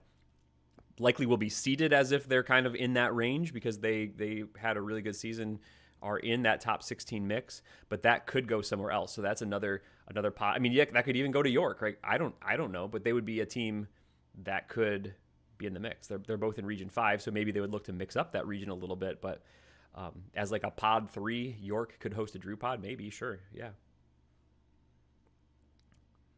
But I think I think we are caught up on questions. So we're happy to talk about anything as we wait for this Texas game to end, and we still have a Skyhockey game. We won't stay live probably for the entire Skyhockey game unless Texas goes into like 30 overtimes or something like that. So we'll see. But yeah, on d3datacast.com, all of the women's data should be complete. We believe that is up to date, and we have projected the 21 Pool Cs for women's basketball. UW Lacrosse, we believe, stayed on the bubble all day, and we believe that is going to be the 5th WIAC team into the tournament. Men's basketball, it's squeaky bum time for, we think, Gettysburg and Gustavus Adolphus trying to get in. The two favorites that would allow those two teams to get in would be St. Thomas, Texas, winning the SCAC. Looks like they're up by 3 last I saw here in overtime. And then Cal Lu winning the SCIAC would also be good for those bubble teams. And we're also watching that number 8 seed in the men's side. The top 8 seeds are protected from each other, remember, so that they cannot, they will not have to play each other until a quarterfinal. So it's big to get into a top 8 spot, and it looks like it's maybe still up for grabs a little bit between Tufts and Illinois Wesleyan. Right now we're seeing Tufts in that position, but we're wondering, since Illinois Wesleyan has a head-to-head win with Cal Lutheran, would that be a big enough quality win bonus kind of push to put Illinois Wesleyan back over the top? Yeah, in that race, the two dynamics we started the day talking about were the possibility that it would be advantageous for Tufts if Trinity had won the NESCAC championship, which they did, because they played Trinity twice versus playing Wesleyan just once, right? So typically you might think that, it's a conference game, it kind of comes out in the wash, but you have that imbalance between one team you played twice and, is on your resume twice versus one team is only on there once, right? So you would want the team that is on there twice to come out looking a little bit better, which it appears that is what initially pushed Tufts ahead of Illinois Wesleyan, who was in that number 8 spot coming into the day.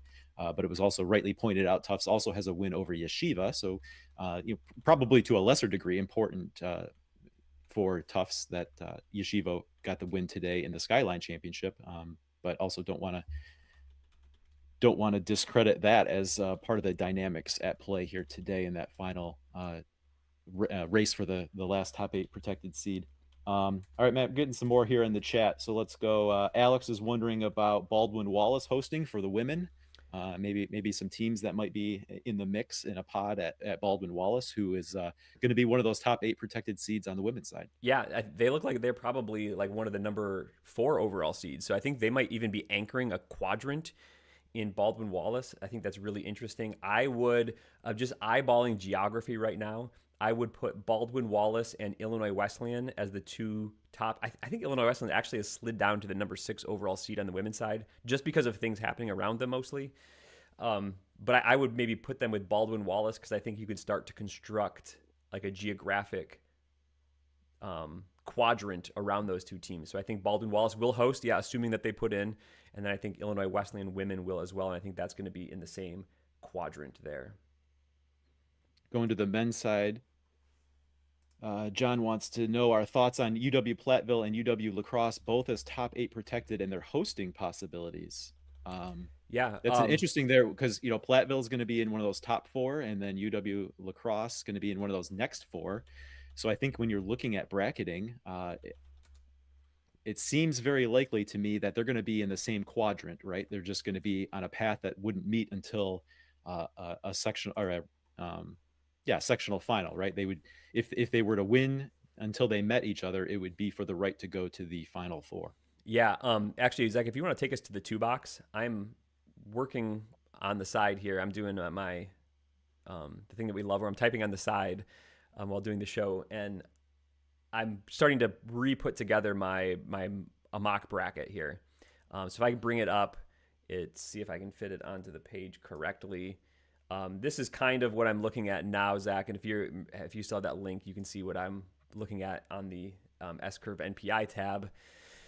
But yes, I think I'm kind of putting out the top 16 types of teams together.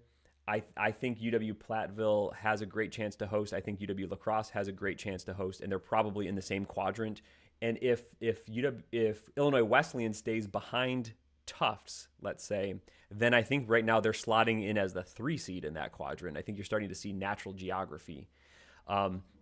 There's also a question down here from Michael, where do you think Guilford will go? And this is one that I am almost 1,000% confident of.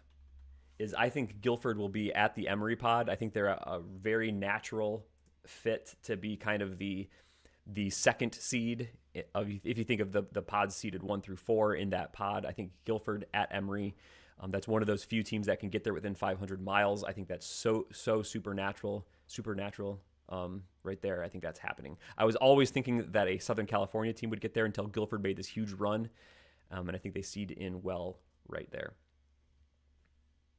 Also, a question here about Husson, Matt. As I'm looking at the current list, Husson would be like a number 49 overall seed. So they're kind of draw, like if you think about a perfectly balanced bracket where the number 1 seed gets the number 64 seed, the 2 gets the 63, right? So you got first round pairings that would, if you add the seeds together, add to 65. So if you're a 49, you're talking about probably facing a first round host, or someone who's in like that number 16 type spot. So Husson, let's just take a look at overall seed. I don't know, maybe it could be like a Hamilton. Yeah. Yep. You could be looking at like a WPI or a Hamilton. Husson, being up in, I think they're in Bangor, right? They're in Maine.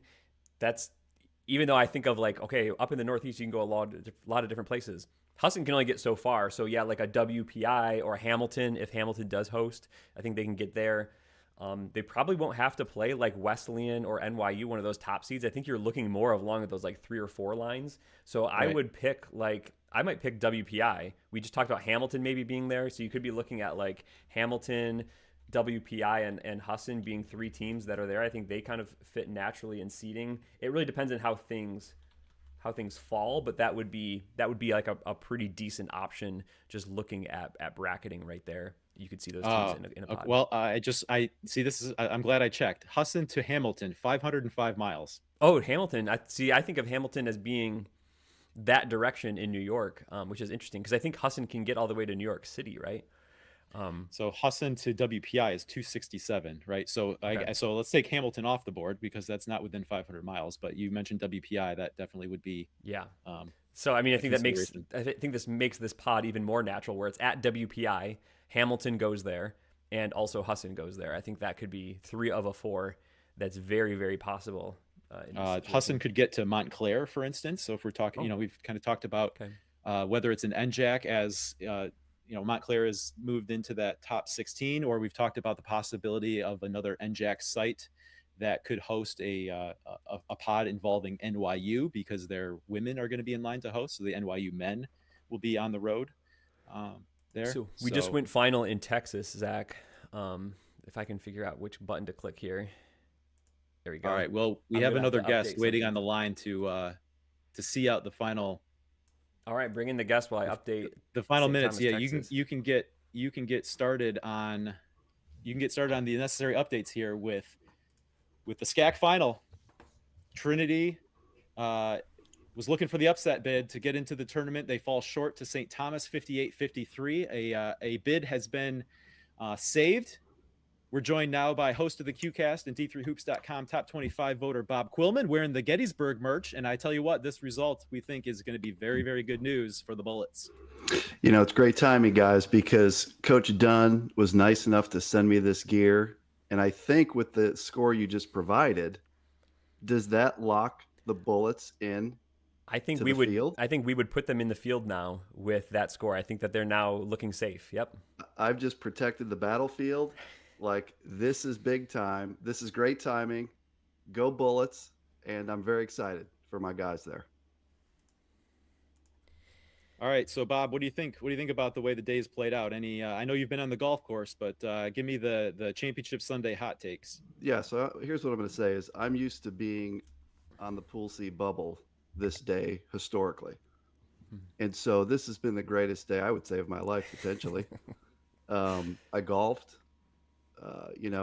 Had a little post game. I'm here with you guys podcasting, maybe still having a cocktail or two. Okay. I feel like you ever see Fast Times at Ridgemont High? I feel like Jeff Spicoli, just very relaxed today. It's been a great day. Yeshiva won. That's both great and it provides a lot of Twitter banter and dialogue. There's things I need to tell the Yeshiva fans about where they're right, where they're wrong. So that's been going on. Cal Lou game for me is big. I need Cal Lou to win, so the Titans could maybe get up to number 8. But you'll have to tell me, Matt, like if Cal Lou wins, could the Titans flip Tufts, or is that only you know the numbers on that? I have no ability to do the numbers. So I probably now have the ability to do that. So yeah, can't you I'm gonna run it live. The game's over and hit enter. Don't you just put something in and hit enter? I do. I'm pretending the game happened right now, and I'm typing in if Cal Lou does win, and you're going to be the first to find this answer out. Yeah, because if it doesn't do me any good, then you're off the air right now. No, I'm on the air. I'm here. I'm here for the right reasons. I'm just saying, like, I'm just interested to know what the result is of that. All right, so I'm running this. Another interesting thing for you, your alma mater, I don't know if a lot of people know this, but you are an Illinois Wesleyan grad, an Illinois Wesleyan fan. You keep that kind of quiet. But you get to pick where this team goes anywhere in the country now, because the women's team's great and they're going to host. So where would you pick that Illinois Wesleyan gets to go for the first weekend of the tournament? Honestly, I would like them to ship us to Yeshiva, because when we play them, we out-rebound them by like 22. So that's my first pick. I do think it would be nice to go to your alma mater. Okay. I was there this year for the Great Lakes Invitational. I was treated very well. I met your parents. Yep. Matt, I had your wife on the QCast. Yep. She was a great guest. Met your children. So I would love for the Titans to somehow end up at Calvin. But I also concede that Wisconsin Lutheran is a logical destination now that they've fallen to a lower seed. And they've lost the real right to host, but I think they've maybe backed into an accidental host. Is that a term, the accidental host? I think this year it's a new term, the accidental host, yes. So I think I phrased it as backing their way into hosting, right? They had the chance to earn their way into hosting, and I think that they may have backed their way into hosting thanks to the dynamic between the priority of men and women hosting. Yeah, where I would not like to go is like Platteville. We beat those guys, but I don't want to go there the first weekend. So those would be some options with Yeshiva. If somehow you could send us to Yeshiva, I'd feel really great about how the first weekend would go. Hey, is it just a Skyline thing? I saw, before you joined us here, you were having to tell some Farmingdale people on Twitter, like, no, you don't have a Pool C shot. So I know the Yeshiva fans have gotten a reputation for maybe thinking they're a little closer to the bubble than they have. But, after seeing that, I'm thinking maybe this is just a Skyline conference thing. I think the Skyline in general doesn't grasp Pool C as well as they need to. And maybe in the off season, we could hold a symposium for those guys. But someone in the Skyline wanted to know if Farmingdale was on the bubble, and they're number 62 right now. So I think with one game remaining of relevance, I think they need that one game to go really well to go from 62 to 21. Is that fair? I'm not a numbers guy. I'm more of a talking podcaster, not a data podcaster. Okay, so I just ran some numbers here, and I do not think that actually the Cal Lou result will be enough to flip that. So I think Illinois Wesleyan is going to be the number 9 overall seed. Well, hold on a minute. So what if the difference was that Yeshiva win? It might be. Right? It might be that Yeshiva beat Farmingdale. That was possibly helping out Tufts, right? Because of that win for Tufts. What if it comes down to the Cal Lou game doesn't matter for Bob because Yeshiva beat Farmingdale to help Tufts? I've just spent the last 10 minutes making fun of Yeshiva, and the fact that they won today has the Titans not in the top 8, but actually number 9. That gives me pause in general, and it makes me rethink the way I approach my life. We're going to see so much Poppers celebrating Poppers. Yeah. I didn't really, Tough times. Again, I don't know the data well enough to be able to put that together like you guys just did, but I do think you're probably right. So dude, that's like having some ringers show up and beat you at the euchre table. I can't believe it. It is. Yeah. It's terrible. But look, hey, we'll take it. Again, being in Pool A has been great. The Titan women, obviously in great shape. I haven't looked at the latest stuff, but I assume they're not in the top 4. They're probably 5-ish. I think they're going to be 6. I think is where we see them as 6. Yep.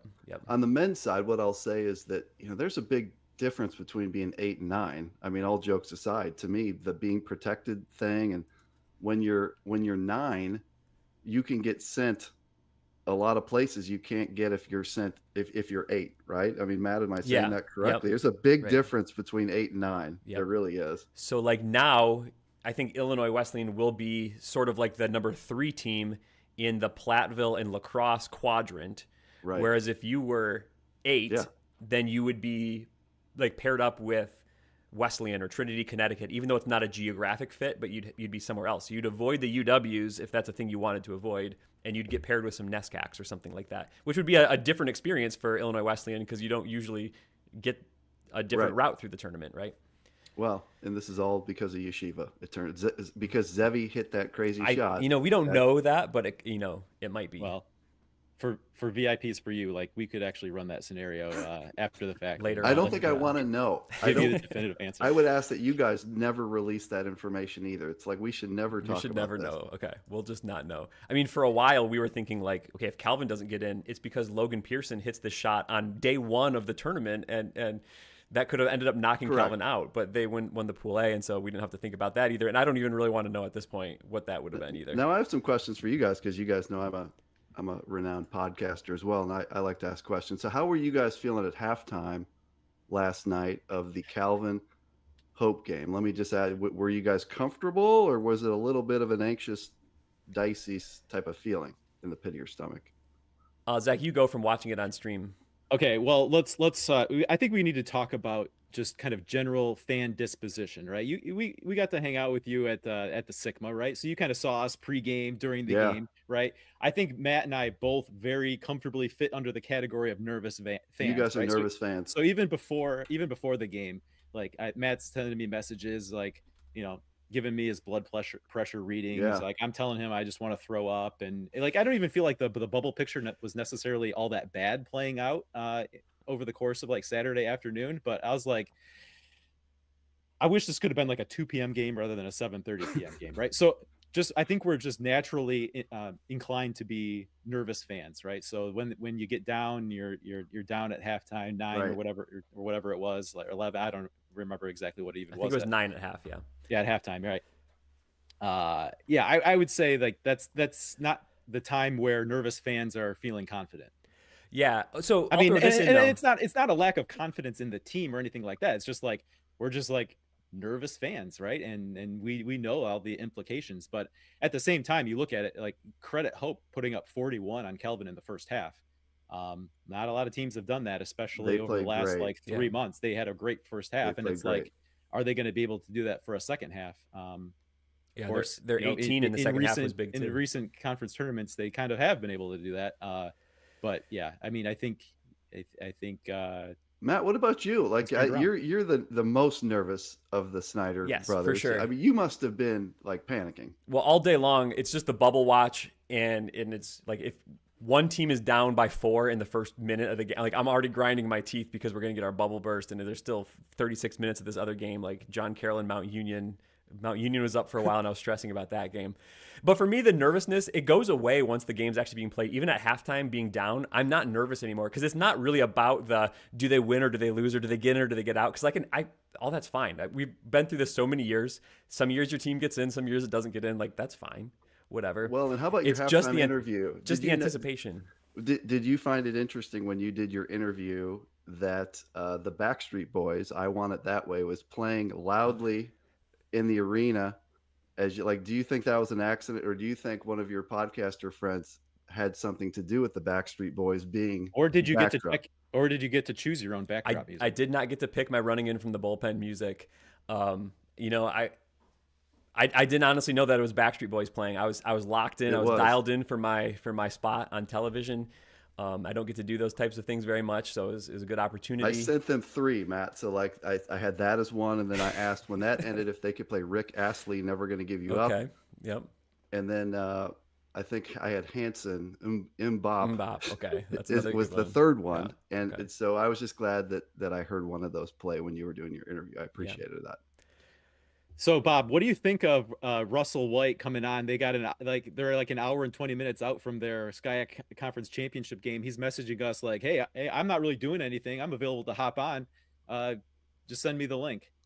It doesn't surprise me knowing Coach White. He's that kind of guy, and I think it's super cool. And what's really cool about this show, by the way, and I think the reason he would want to come on, because in the past, when we've done things like this, like with Dave on Hoopsville, we were all guessing. We were trying to guess this crazy ass system and how they were going to interpret Oshkosh with a 630 winning percentage. But you guys are actually like announcing real stuff. Like you're doing the math, you've got the formula, you're putting the stuff in and hitting enter, as I call it, and you're telling us who's in and out. Like you said, Virginia Wesleyan's out, and we're down to these two.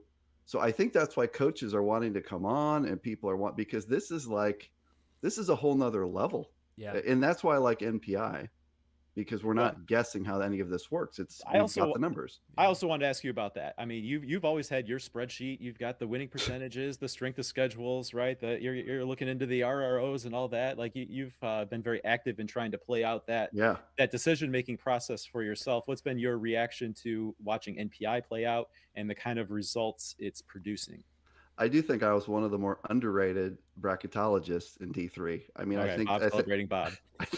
I think, I mean, I don't think I got enough credit for it, but to answer your question, I think NPI I think it's way better. I think that asking a group of people to subjectively evaluate objective criterion is weird. So you have these 5 primary criterion, right? And there's no set way of what to do with them. And so one person says, hey, they have a win over this team. That's a big deal. That's a difference maker. But another committee views it differently. Then you have the broken thing with the regional rankings, where if one region is simply better, then it doesn't make any sense, the teams that are considered regionally ranked. Now there's just a countrywide data set, and you put the results in. And we have this level playing field. And because of you guys and because of Scott Peterson and other people that publish this stuff, all year long, we have known, like with just a few hours lag, where this all stood. Every morning I could go to d3datacast.com, go on there, and I knew exactly where Illinois Wesleyan stood.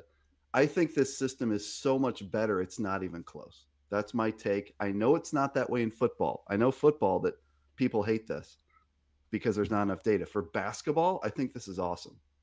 Yeah, and I think we can agree that the committees did a really good job of doing what they could with the system they had, but we think that the system was done being used. I mean, it was time for a new system, I think is what it was. Yeah. It had limitations. Yeah. It had a lot of limitations. But I think this is such a great way to do it where, we all understand, coaches, student athletes, fans, media people, we all understand like day to day what the implications are and where everyone stacks up. And we've never had that before. And by the way, kudos to you guys and to Scott Peterson, because even with NPI, we wouldn't know all this stuff in real time if not for you guys replicating it.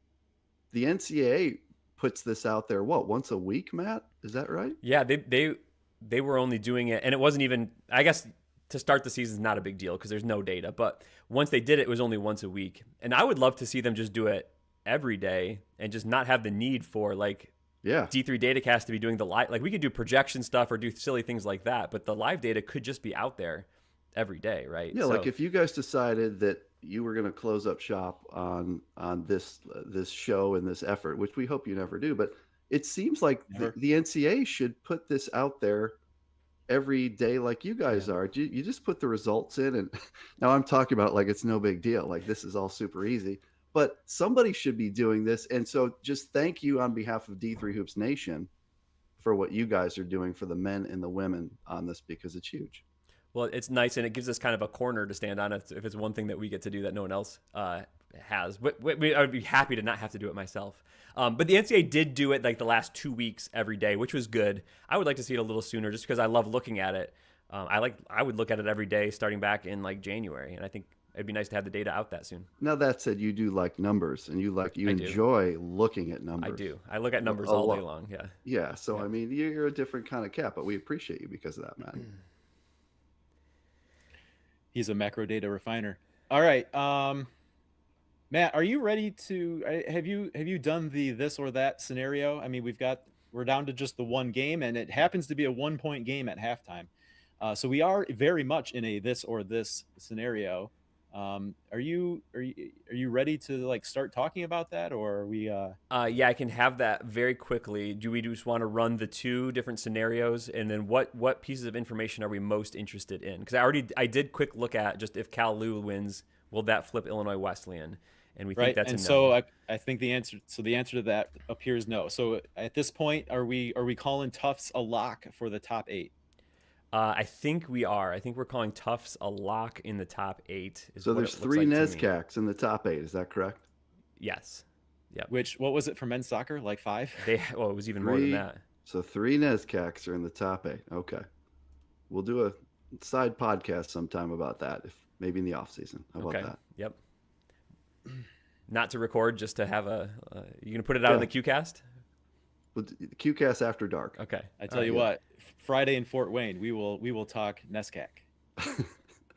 I better be careful. I get in a lot of trouble with the NESCAC, and I promised myself I would do better. You worked hard this year to improve relations with the NESCAC, so don't spoil it all. I did. Now. I think I'm giving it all back. You did. But yeah, my friend BJ Dunn, he provided some content on the QCast that I was able to like shout out. I didn't have to say things. I could just put him out there. Okay. And that helped me because he was saying it, not me. So that was huge for me this season. All right. So I am just updating. Well, Matt, I think what we're going to want to do is we're going to want to do I would have to do. Okay. We're going to want to do I think a final rundown. And as we're doing that final rundown, we can talk about the this or that scenarios as we do that, because I think that's the way we're probably going to wrap up the live stream for today, right? Probably, yeah. And we gotta. By the way, I had a question coming in. Yeah. Okay. Here. Ryan Scott talking about Friday in Fort Wayne. We'll talk NESCAC, especially if 3 of them are playing there that weekend. Oh. Well, we'll see. Now, I did have a question coming in from a head coach in Division III about the conference championship draft that Matt Snyder won. Matt, you're the champion, correct? Yep. And this coach wanted to know if conference championship wins would count. And unfortunately, those don't count. It's only regular season, correct? For our draft specifically? Yeah. Yep. It was only regular season. So unfortunately, conference tournament championships are great, but they did not count for that. I would have done a lot better if we counted the conference tournament situation, but so for that coach that has just chimed in, unfortunately the regular season is all we counted here. Yes, but glad that there's a coach out there that is taking interest in our conference champion draft contest.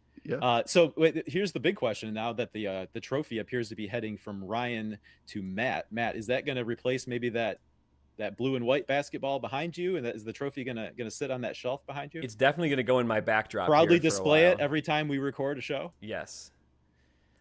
That blue and white. What's the story on that blue and white basketball back there, Matt? Like I've been looking at that for like 3 seasons now of your show, and I don't know what its value is. The story is that top of that bookshelf there was a little blank, and I found a basketball lying around our house, and I put it up there, so it looked like so it had it's not like on it. you didn't win like a free throw championship in 6th grade, and that's the ball. No. Or it's your daughter's championship ball. Like you just randomly put that ball there. But my 8th grade city rec league did finish as runners up, so I don't still have that trophy, but that was probably like the pinnacle of my sporting career. That's not the ball. That's not there. Yeah, so we do need to put something. I think the trophy that you've just won should go back there. I agree with your brother. I will put that there. All right, Zach, just getting the last thing run here. Have you guys enjoyed Pool A, by the way, as fellow Pool A brothers? You also talked about how how we were feeling, yesterday and especially at halftime yesterday. Like this show would have not been a lot of fun under a different set of circumstances. I think it would have been. I don't know. Maybe we would have had some people tuning in just because they felt like they could, tune in to see a train wreck coming. Just I would have tuned in see how we were handling it. But I tell you what, this has been a blast. I've had a ton of fun. It's been stress free. We've had a lot of great conversations with people that just reached out to us, wanted to come on the show, and hey, it's been good. You know, there's no pool party like a Pool A party. Pool A is so relaxing. I've just never been in this position that many times, and so I've enjoyed my day. And I got to give a shout out to Nick Roper about the 91st basket he made last night. I was like, we're in Pool A right now, and it was a really good feeling. So shout out to Nick and all the other guys on the women's side. Lauren Huber had a big game, and Mallory Powers and some other people. So I endorse Pool A. I've always loved Pool C and bracketology, but if you can get in Pool A, guys, this is the better pool. You want to observe Pool C from the safety of Pool A. That's the way to yeah. This is great. Zach, so I think this is the position we had been in. Let's say Calvin did not win that game yesterday. I think we would not say that. I don't want to say that. I want to know what this would be. I don't want to live in that world. We would be, I think, sitting here. Cal Lou's got a 1-point lead early in the second half. And I think it's now Gustavus would be out and Calvin would be this last team.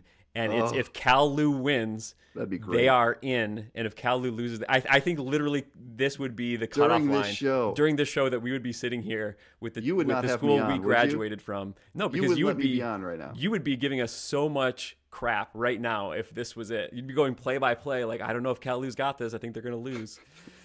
And that would be great. That would be a great show, actually. That would. I'm not saying this isn't a great show.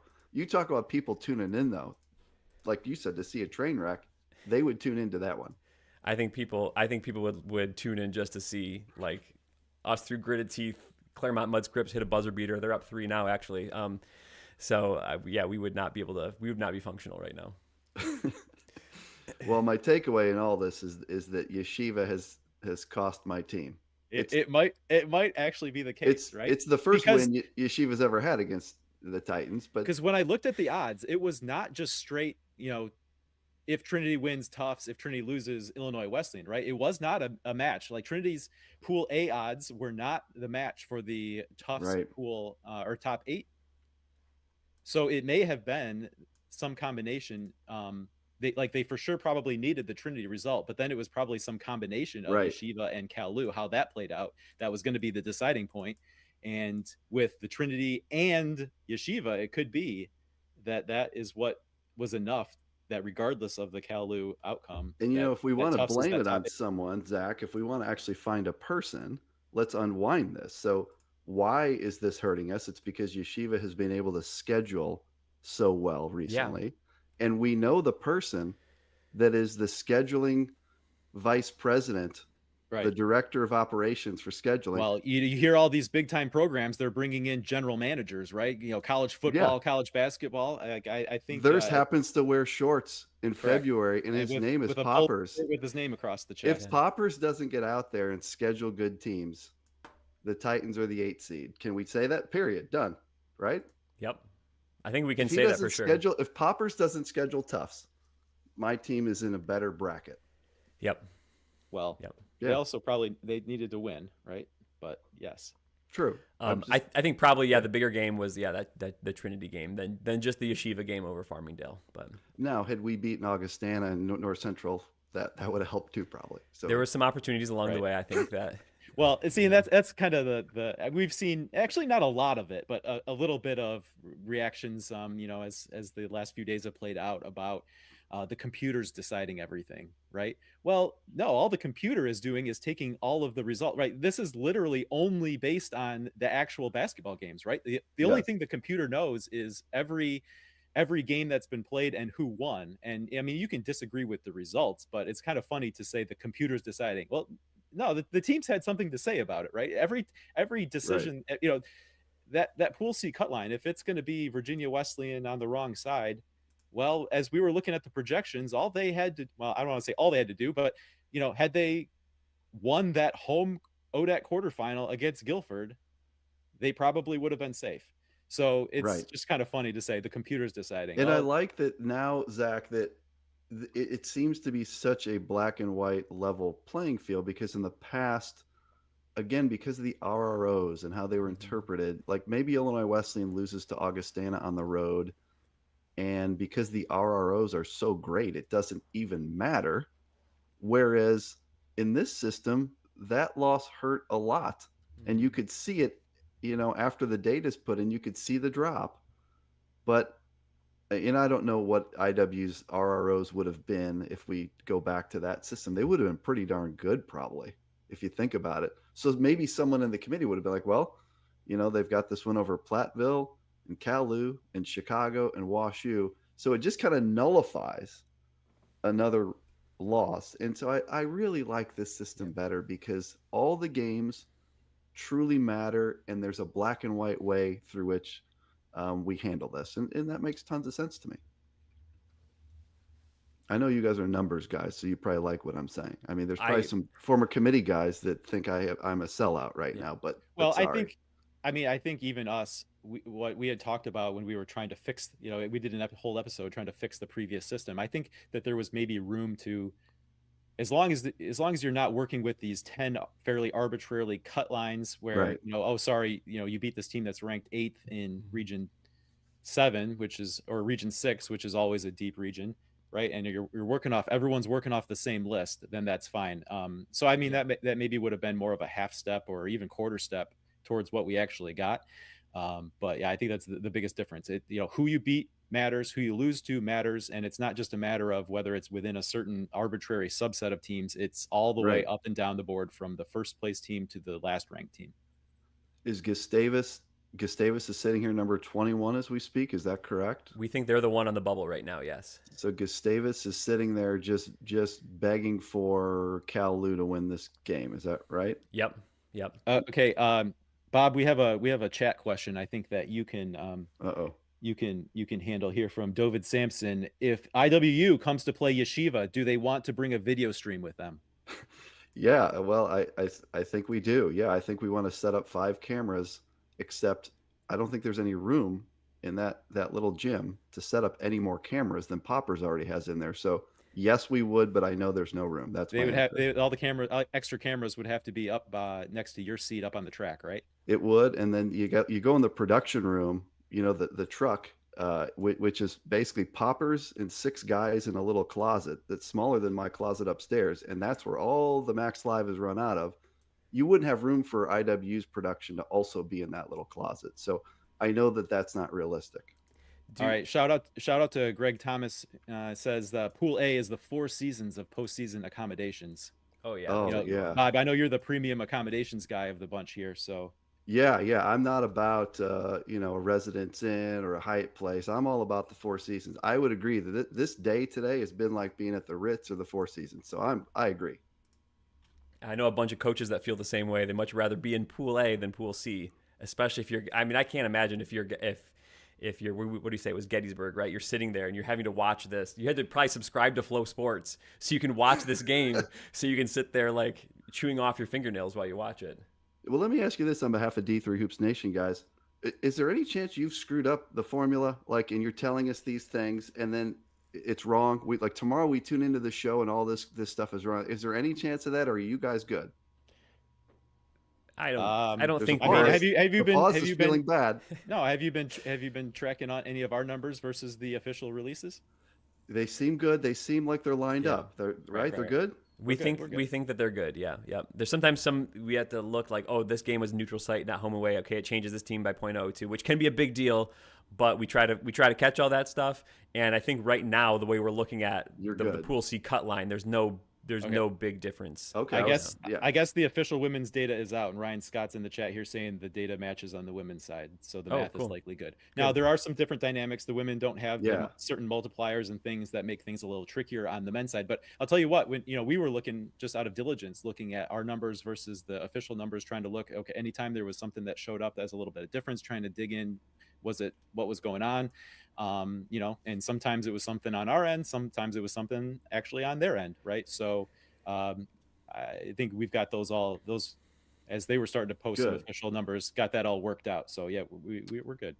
Quickly, I think 2 minutes ago I said Gettysburg, they're safe. We've determined Gettysburg was safe. It's Gustavus Adolphus that's sitting there nervous, signing up for Flow Sports. Gettysburg's in, correct? We do think Gettysburg is safe, and we think that they're good. With the St. Thomas win, Gettysburg becomes the lock, right? Yep. So this last game is just going to come down to whether Gustavus is in or whether Claremont Mudd Scripps steals the bid and Cal Lou is Pool C. Yep. And by the way, Gustavus was on the QCast as well. So like, there's a lot of QCast implications, a lot of things that I'm rooting for. And, you know, you guys have had a great year. QCast, Hoopsville. We've all had fun doing this stuff. We've got a lot on the line. We're rooting for people here. You go in these incredible streaks on QCast. You had 40 some episodes, right? Yeah. That's actually, I was hoping you would join us because I want to ask you. I mean, I know you don't always necessarily have like the plan laid out. Do you have like what's coming up here this week, or what are you going to be efforting here for the QCast? I'm not a planner. I'm more of a field player. I know you guys map out your season by like October 2nd. You can tell us all the shows. Right now, like in my head, I might be like, hey, you know, I'm going to call this guy and see if he'll come on the show tomorrow. So I really don't have a plan. I'm more of a field player. I also, to be serious, I have tons of crazy work stuff coming up to where I'm going to be traveling a lot through the Final Four. Like I'll be in and out. So I'm just going to do my best to do some QCast as the time allows and try to get some cool people on. But I'm not the best at having the game plan like you guys do. So yeah, anyone that wants to come on the QCast, like just drop me a note. Let's do it. Yeah, that seemed to work for us today for today's show. So hey, you know, use that to your advantage. Yeah, that's cool. All right, Bob, I think we'll try to get a final rundown here. We'll say goodbye. Looking forward to this tournament. Any final words you have before we kick you off? I would just say super spectacular. Yeah, this show is, again, this is an incredible way to do this. I have had such a great time over the years being part of Dave McHugh's Hoopsville Sunday show where we were guessing. But now to have this be actual data where we're just in real time listening to you guys tell us the facts, it is just a whole nother level. So kudos to you guys for taking the time to do this and the vision to have this mapped out. It's cool. Congrats to your team. And yeah, would I like to see Illinois Wesleyan go to Grand Rapids? Like I'm all in on that, guys. So like when the bracket comes out, I'd like to see that. All right. Well, hey, once you get off here, dial up the committee and tell them to make that happen. I know you have a lot of sway there, so see if they can do that. Yeah, well, that's another pod. That's QCast After Dark too. Okay. Committee relations. So Okay. yeah, we'll see about that. Okay. Thanks, guys. All right. Appreciate what you're Thanks, doing. Bob. Thanks for See you jumping on, guys. Bob. Thank Appreciate you. it. Yep. All right. All right. Matt, do you have any screenshots you need to update for our rundown slides before we take a final run through that? Or I think we have slides up to date through what we have now. It's a 5-point lead for Claremont Mudd Scripps, but through the SCAC game, we can at least share what we have. If you're good to go there, just put us in the 2 box when you're ready. Well, let me get the little social media plug out there, and then we'll do our rundown. We'll represent the data. I think we have questions in chat that they definitely have the gist of it, right? So from Owen here, if Cal Lou wins, Gustavus is in. If CMS wins, Gustavus is not. We think that is looking very much like the situation in men's basketball right now, yes. So Zach, you're plugging the social media. And then we'll get going with this rundown. Yes. Okay, that just went out. Greg Thomas wants to join the committee relations ballroom series topic, I think. So yeah, we'll see how it is on the football side too. Yeah, I would be very interested in hearing some of those lessons learned or some of those war stories from talking to football committees. Yep. Okay.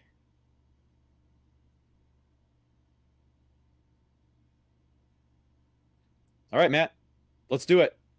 Final rundown coming here. We have one game still to play that is being played out in California, the SCIAC Men's Championship, but we're going to talk about, we're going to be able to talk about what the implications are depending on that game, right? So we're down to just one game. So we have scenario 1 or scenario 2. So we'll do the final rundown here and talk about what that will be.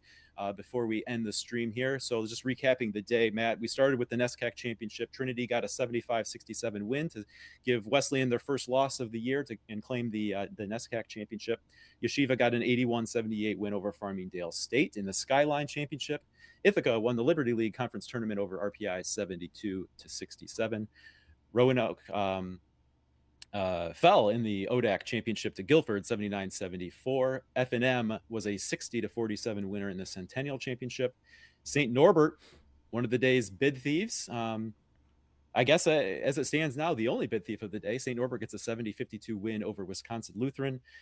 St. Thomas went to overtime with Trinity, but they got a 58-53 win to keep a bubble from bursting. And then Claremont Mudscripts is currently taking on Cal Lu, and let's see, CMS, Matt, with a 5-point lead there, just under 13 minutes to go.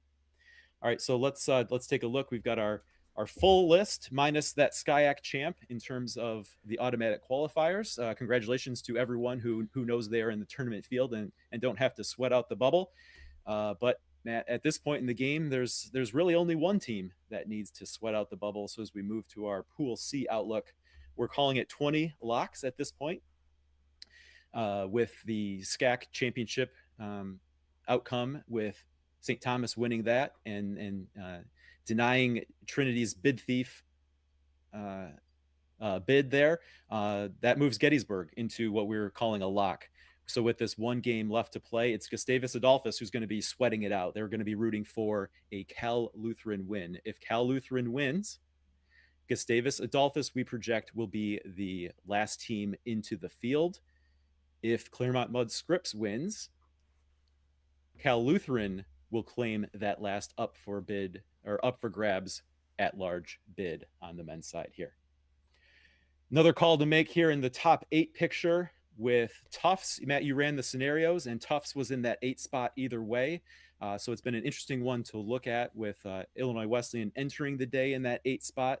But it looks like at this point, no matter what happens in that SCIAC championship, it will be Tufts ending the day and entering the tournament with one of those top 8 protected seeds. That's the look. That's the outlook here with all the implications for this SCIAC championship that's still being played out. Matt, any thoughts kind of as it looks like for the final men's basketball picture? No, just going to be interesting here. This last game, it's coming down to the last game of the season. That's kind of incredible. I know we thought we were going to lose some of the selection drama, but I think that just kind of transfers over to Championship Sunday drama. We were always following the picture, and we had an idea of what game was a bubble pop or not. We just weren't exactly sure which bubble it was. And now we directly know, which team is in or out to a really high degree of certainty. Like, I think we're pretty sure that this is going to be accurate. It sounds like we did get confirmation. Shouts to Ryan Scott for telling us that women's data matches, so the math is likely good. Barring the different dynamics in men's basketball of the multipliers, home away, and the like. I mean, we were calling UW Lacrosse as making the tournament on the women's side, and it looks like they did indeed on the NCAA's official numbers make the tournament there. So got all the pool C's correct at the end of the day. Well, yep. And I mean, we're doing, let's for the sake of completeness, since we're kind of gonna make this our final rundown before the live stream ends, Matt, we'll be turning our attention to doing a recorded show based on the final picture, but for the sake of completeness here at the end of the live stream, let's go through the women's basketball championship picture. Bowdoin gets the 63-59 win over Colby in the NESCAC final. Smith prevails in the NEWMAC final 79-66. Gettysburg claims the Centennial in overtime 68-60 over Johns Hopkins. Texas Lutheran was a 73-63 winner over Trinity, Texas in the SCAC tournament final. And the last game of the women's basketball regular season, Vassar claims the 66-53 win over Ithaca to win the Liberty League conference tournament. So we have the complete women's automatic qualifier list here with the 5 that were won today highlighted in yellow.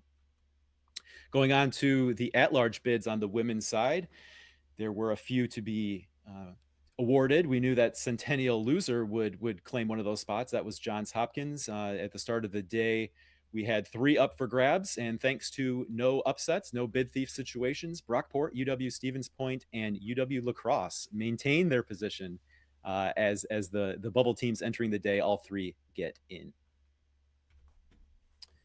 And then the top 8 on the women's side was really down to just what happened in that Centennial Championship. Gettysburg was in with a win. With a loss, it would have been Randolph-Macon taking their spot in the top 8.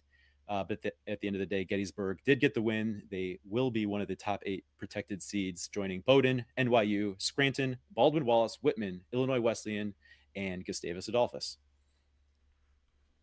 Okay, Matt, final word of thanks. And thanks to Dan B, who over the course of the show joined the list of supporters here on Patreon. Patreon.com/D3Datacast is where people have chosen to support us. A voluntary subscription, if you will, because we had a goal, right, to make D3Datacast.com a really great resource for everyone, whether or not they wanted to subscribe, didn't want to have to put anything behind a paywall, didn't want to have to litter the site with ads. And we've been able to do that with the ongoing support of a great group and growing group of supporters through Patreon. So our thanks to them. Thank you so much, everyone who watched this live stream. Very special thanks to anyone who has joined us on patreon.com/D3Datacast. Really, really appreciate that. It allows us to do these shows, do these live shows and our weekly shows and everything like that. So really appreciate that. And thanks to the D3 community who has supported us and supported each other. As Pat Coleman says on the Around the Nation football podcast, in Division III basketball, we're all in this together. We feel like it's one big community, supporting these institutions, these players, these schools, these coaches, and having fun discussing it. So I'm grateful for another season, Zach, that we've been able to do that. And lots of content coming up from us over the course of the week in the recorded form. We will probably turn around and have a little discussion here about the final results and release that in a recorded episode. We will in some form get some initial bracket reactions after the brackets are announced tomorrow. And then coming Tuesday morning, we will have our annual first round picks and preview, where we'll dive into the matchups, look at the matchups in terms of the efficiency ratings, look at the computer lines, try to see who those first round favorites are, really talk about those first round matchups. That'll be Tuesday morning, and then another episode Wednesday morning, in which we'll take a zoomed out look and look at everyone's odds for advancing through the tournament based on how the D3 Datacast computer sees them. That's always a fun one. We get a chance to, at least in terms of the efficiency ratings, see how those stack up, and in turn, how those turn into who might be favorites to advance, whether it be to the Sweet 16, the Final Four, or to emerge as our national champion. Always a fun tournament outlook. And then, boy, it's going to be time to watch some great games. Yeah. We're going to be in for some really great first round matchups, and I can't wait to see it. It'll be fun, Zach. Thanks for everyone for tuning into the live show. We're signing out here shortly. Hoopsville is live now, a very special episode hosted by Pat Coleman. He's filling in for Dave, so go check that out. We're going to grab some dinner probably and come back with an episode that will be released later on. So enjoy some further Division III basketball content, everyone out there. Enjoy the last game that's going on right now, and we'll catch you guys later.